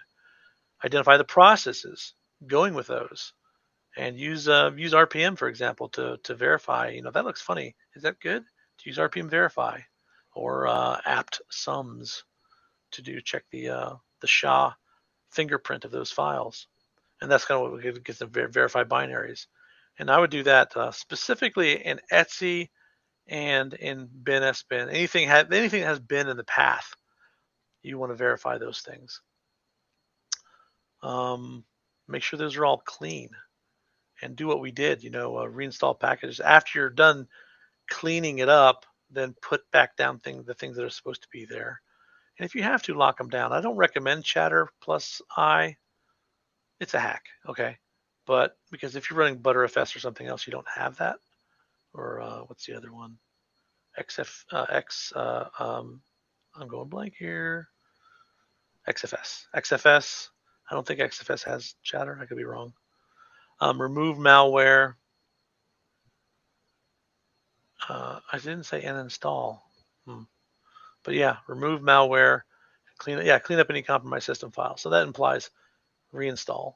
In this case, yum reinstall package names. So you guys saw how I was able to do a yum install of HTTPD, but not of Netcat and Midnight Commander, because they're already installed. So you have to use reinstall for those. Those are two different commands. So is it stable? So reboot it, check it. Like I caught a couple things there by rebooting. The first time I did this, I caught the fact that cron was restarting stuff.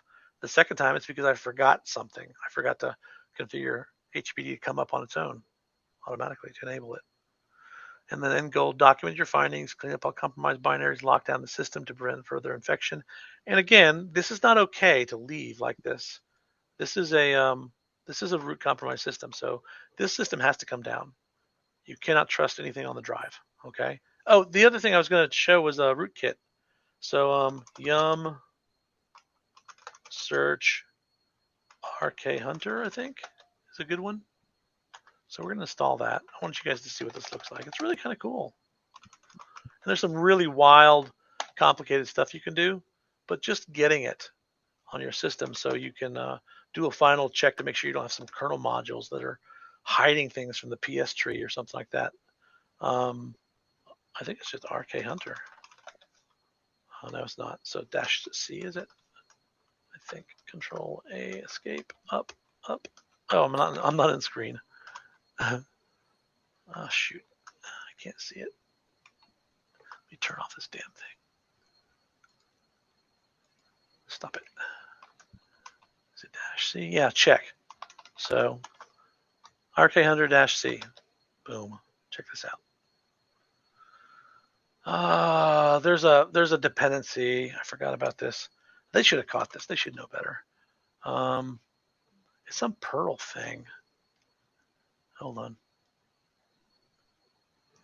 Let me copy this real quick and Google it. RK Hunter, this phrase, and something to do with Perl.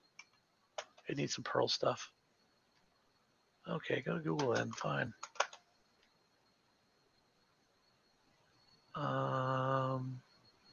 What's the package name it needs? There it is. Haha.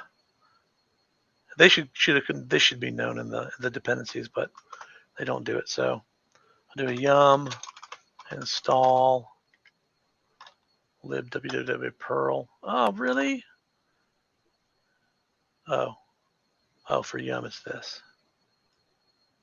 That was the Debian syntax. The Debian name.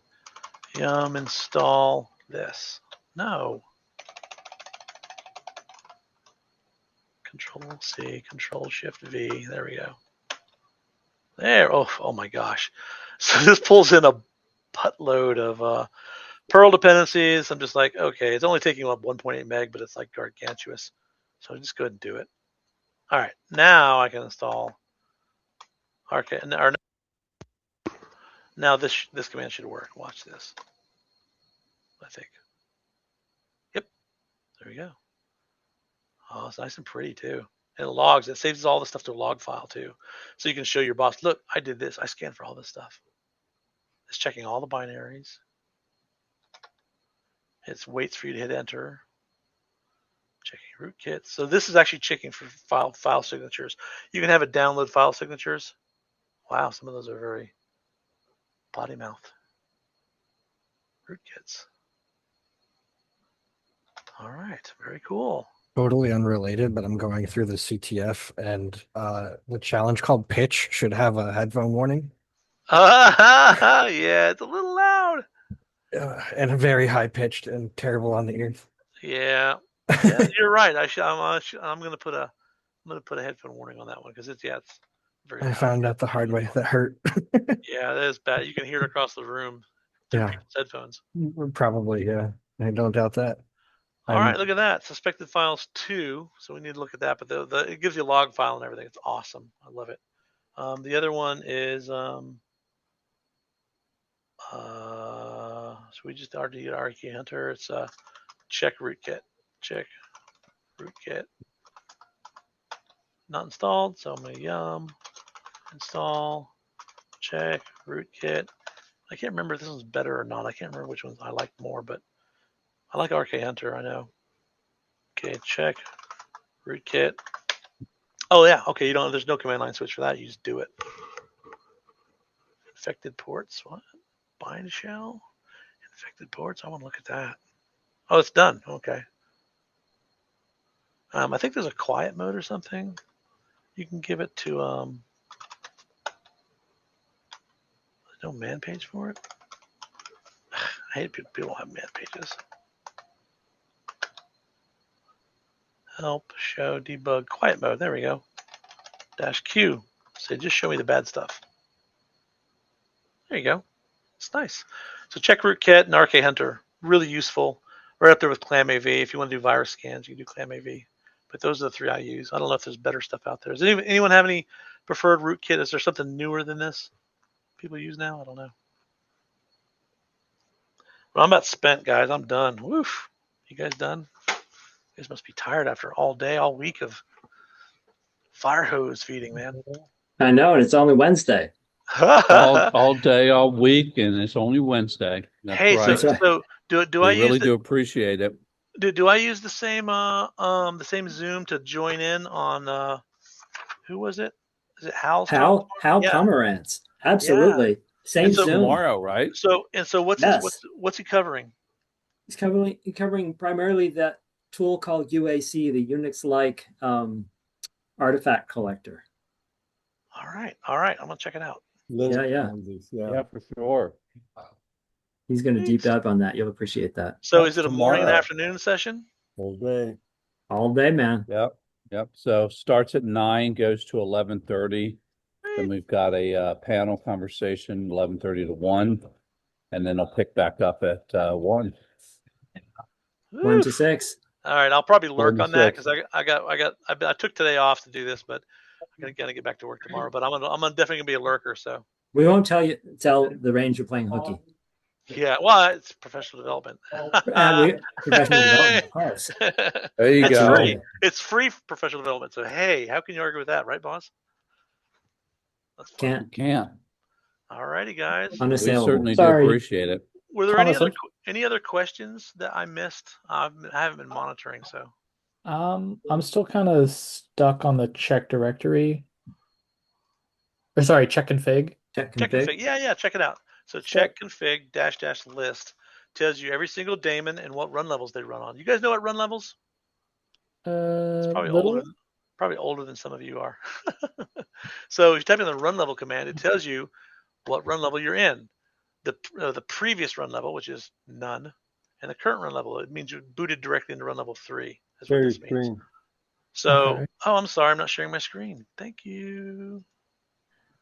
Thank you. All right, so yeah, run level.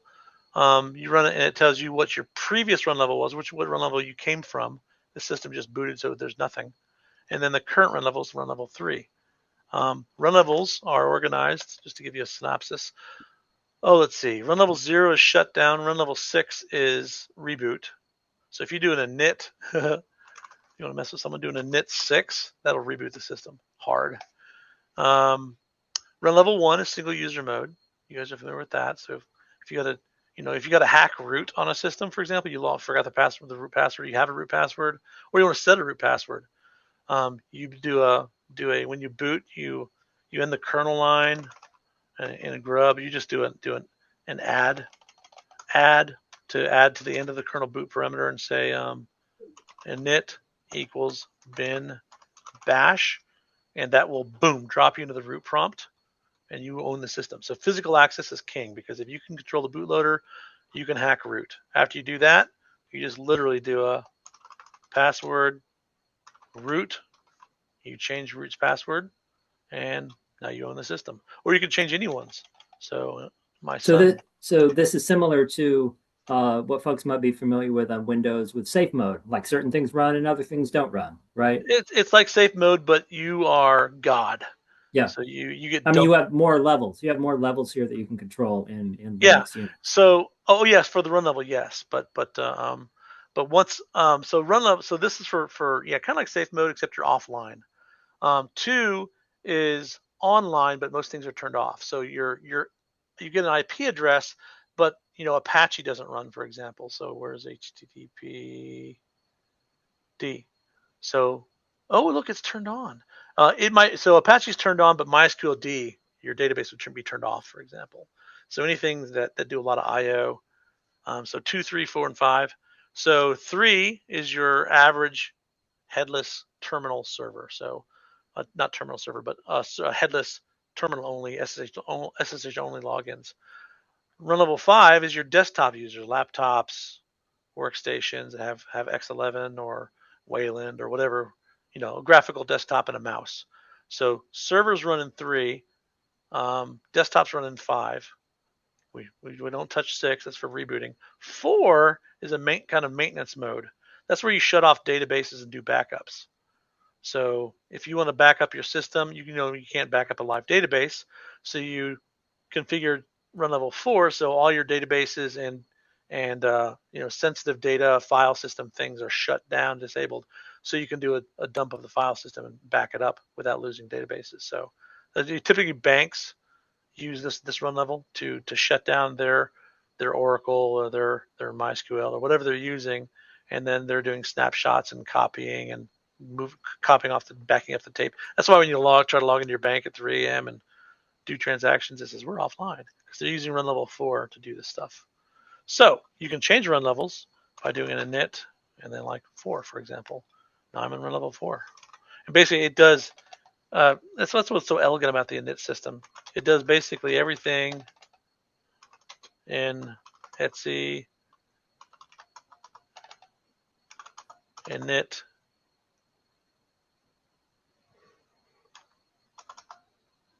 Nope. Etsy RC. Yeah. RC.D. It's been so long since I've done this stuff. There you go. So there's the run levels for. There's the init script configs for run level 1, 2, 3, 4, and 5. So you can configure whatever you want. But if you had to do this manually, it's like an RC3.D. Here's all my kill and starts. So these things, the kills should be off and the starts should be on. And if you look at it, they're all symlinks. So to configure a Linux system in the old days, you'd have to make these symlinks by hand. This is the pain in the butt. That's why checkconfig was invented. This predates systemd. So systemd just takes it to another level and makes everything opaque binaries and targets and all that stuff. It doesn't really shave off that much time, really. I mean, fast systems are pretty quick, whether they're running binaries or running scripts. But these are scripts, and in fact, if we looked at it, we'd say start. Here's all my starts. SSH. Oh wait, start. Oh, there's a number. So the numbers order them so that networking comes up before SSHD, for example. So that's the logic here. So SSS55 SSHD. So this is a symlink to Etsy init.d SSHD, which we never cleaned up, by the way.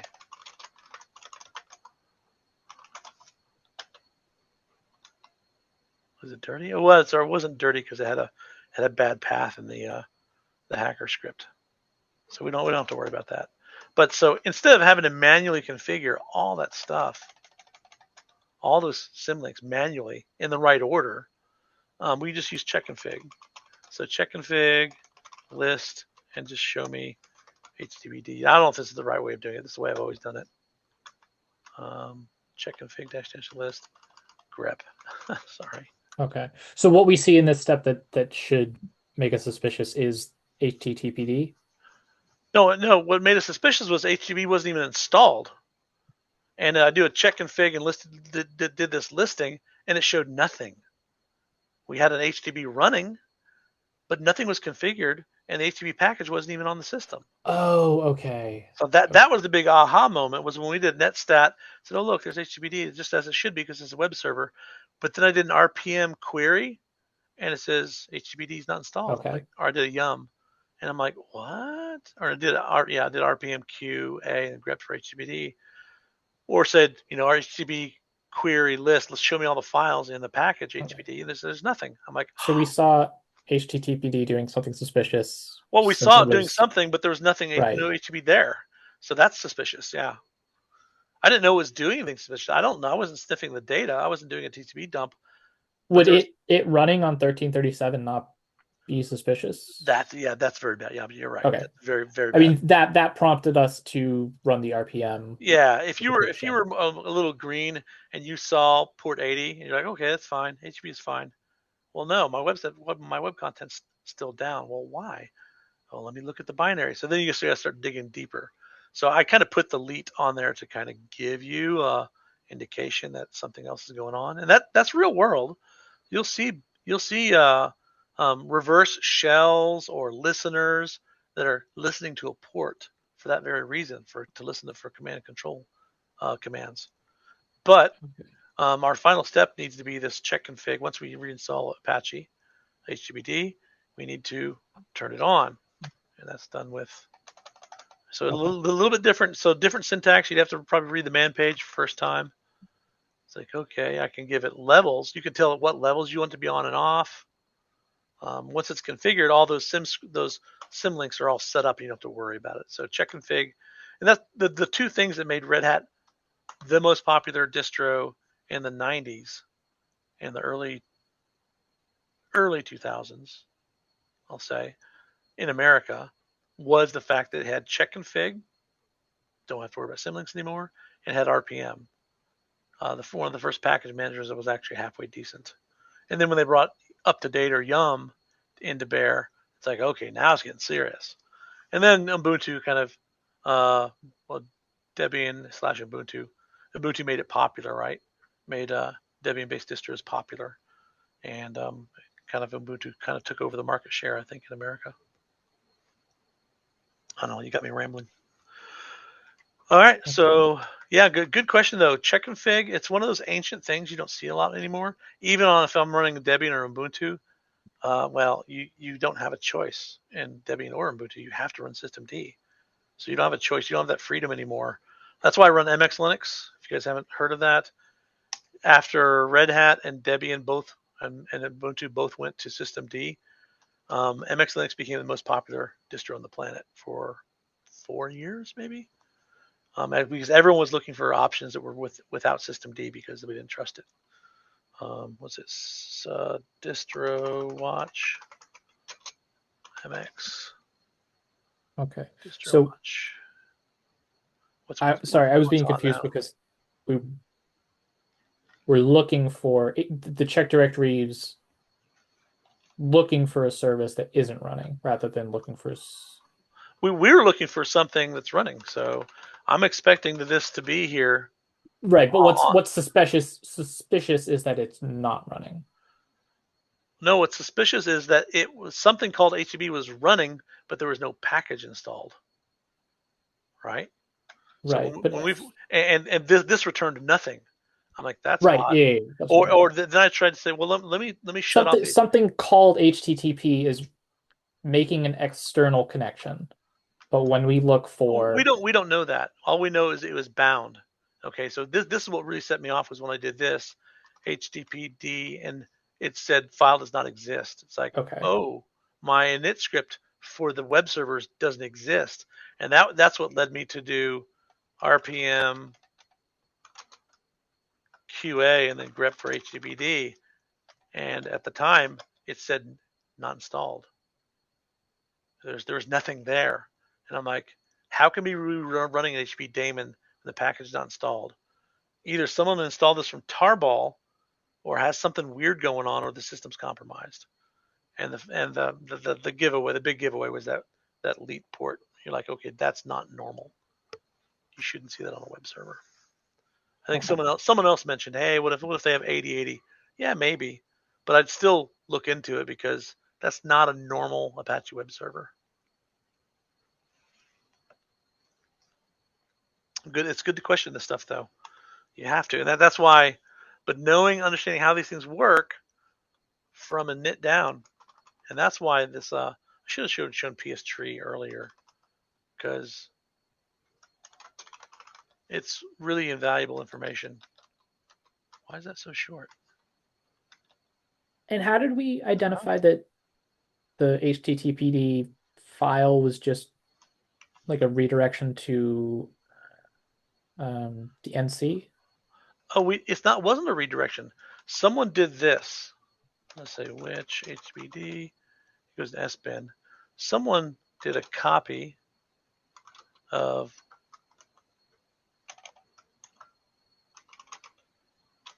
I'll just go and do it. I don't care. I'm going to nuke the system anyway. User, I think it was actually user bin, which is not normal either. So it was here, right? And so then I said, and let me see where it's going to go now. The path. Okay, so HTTPD is still the web server, but now if I user bin HTTPD, it's acting like Netcat. It is Netcat. And so when I notice that something's running that's called HTTPD, it's not HTTPD, then I start doing like strings on it and poking it. Oh, okay. Because it's giving with a stick. Yeah. The Netcat like manual or yeah. Well, actually, I did this. I did this actually. User bin HTTPD. This is the logic. Okay, I don't know what this thing is, but I need to look a little closer. And you could do binary analysis on it, but I'm just going to do just do the bare minimum at first. Just looking for stuff. I don't know what I'm looking for, but oh damn, that's wrong. What the hell is this? So this is not this is not HTTPD at all, which tells me, oh, okay, this system's compromised because it's bin level stuff. So does that make sense? Yes. Okay. All right, I'm done, guys. Unless you want to talk about distro watch and MX Linux. Where's the main distro watch here? Are you passionate about that? It's still number 3. MX there Linux you go. is. Yeah. Which is impressive. It's above Fedora and it's above Ubuntu on that list. Yes, it is. Yes, it is. In fact, Mint was number 1 before MX Linux because Mint did not have systemd until 17.3. Until an update in 17.3 or 17.4, I can't remember which, but Mint is still popular because it's easy. MX Linux and there's a couple others now. Antix is another one that's NixOS, that's for hardcore security people. But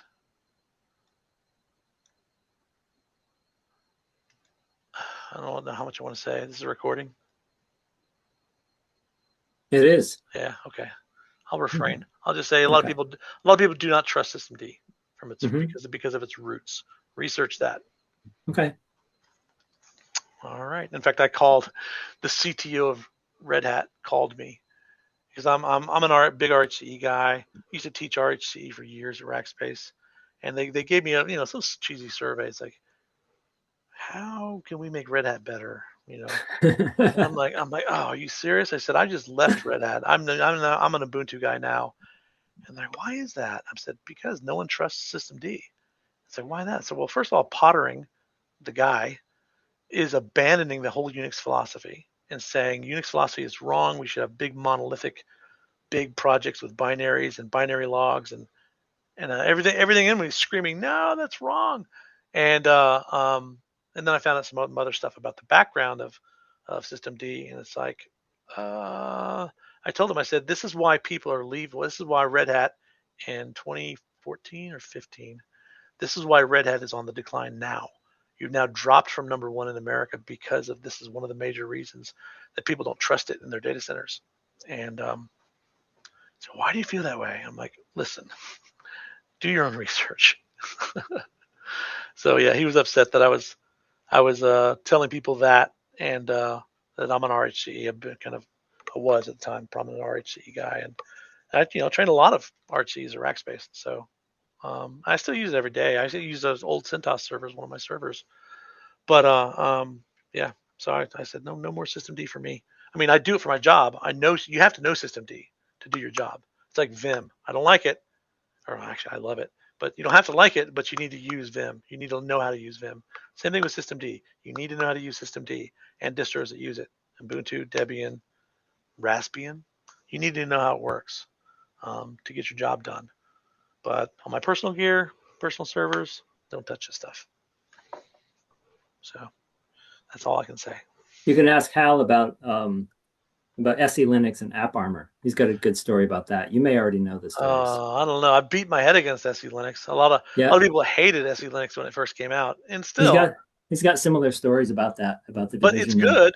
And it's how it good because it will stop like droppers from downloading malware to your /temp, for example. I could do the same thing with mounting temp with no exec, but still, it's a good idea. It's a good idea that I would run on a web server if I didn't want to have to babysit the web server. It wasn't my pet. And then, yeah, sure, SE Linux, put SE Linux on it, so it keeps it safer. AppArmor too. Keeps those buffer overflows from happening. So it's good stuff. So I'll look forward to hearing that from Hal. That sounds cool. Well, thank you, Tweaks. All It's right, been guys. awesome. It was fun, tiring but fun. I'm gonna go and sleep. We really do appreciate it. I want to remind all the students to take a survey. Yeah, I want surveys. Yeah, it only takes a minute. It's really important. What's the URL? The survey is out there on the Discord. We'll make sure it's out here on the chat as well. Tomorrow we got good old Hal, and we've got our CIO panel. Right, we got the CIO from the Merlin Group and the CIO from TSA. So it should be a good conversation tomorrow. Cool. You all can fire away with your questions. We'll put some questions that I'm going to kind of tee up for them out in the Discord this evening. But this is an interactive. This is an opportunity for you all just to fire away at questions on everything from their journey to how they got from where they were to where they are, and their expectations of CISOs and all those that work for CISOs, and anything else you want to ask them. Fun. Okay, and do I get a copy of the survey results for day 3? Absolutely. Oh yeah, definitely. Absolutely. Cool. Maybe I'll see you guys tomorrow then. Cool. George. Yeah, we definitely want to make sure that we get those to you. Cool. So, right. you can take that input as well. All right, gang. I know it's been a heavy duty bare metal day. I do have a couple announcements. We really do. Yeah, please fire away. Yeah. So first of all, I want to thank the TAs for swizzling the employers through the breakout rooms. That was a little bit of a challenge. We had some last minute changes and they just rolled with it and made that happen. So I really appreciate that. Expect an email from me if anybody else has not signed up for the CTF. I'll give you like 15 minutes. That'll be enough time to say, yes, I'm in, hit the button. I think everybody has. What your homework will be is I'll send you an email with the team assignments. And your homework will be establish communication between all of your team members. Make sure that you know that others know that you're on their team. You reached out to them. The email will have their email address and their Discord name. So you have 2 ways to get in touch with them. And your homework is form your groups. Make sure you're just communicating with each other. That's all you have to do. If someone does not communicate, one of you can respond to the email and say, hey, 3 of us are communicating, but 1 of us is not. Or if you happen to be a 3-person team, 2 of us are communicating, 1 is not. Just let me know that, okay? I'll be able to shuffle some teams and make sure that we have as many 4-person teams as we can, okay? The goal is 4-person teams. Clearly, if the total number of participants is not divisible by 4 evenly, we'll have some 3-person teams, up to 3 3-person teams. That just happens every year. I also like to mention that we've had at least 2 winning teams come from 3-person teams. So it's certainly not the huge drawback that you might think that it is. So expect the email shortly. Get comms going with your team members so everybody knows who everybody else is and you can communicate with them that they've responded to you. And if someone isn't communicating, let me know that. That's your homework. And then also a little reminder, HAL's download from the materials, the links that you find in the Discord is quite large. It's over 80 gigabytes. So if you haven't downloaded that, do so. Get started. It's on archive.org and you can download from there. You can download with the instructions. With the instructions that are in the Discord. So if you have any questions about that, have any trouble, if you haven't done it already, please ask in the Discord, ask a TA. They're all queued up to help you out. All right, that's all I got. We good, Luke? Thank you, Troy. I think we're ready to Awesome. wrap it up for today. We really do appreciate it, folks. Long day. Awesome. All right, we'll see y'all tomorrow. Get a good night's rest, lots of hydration, nutrition. Fill out that survey. We will see you in the morning. All right. Good night, Bye everybody. now. Thank you, TAs.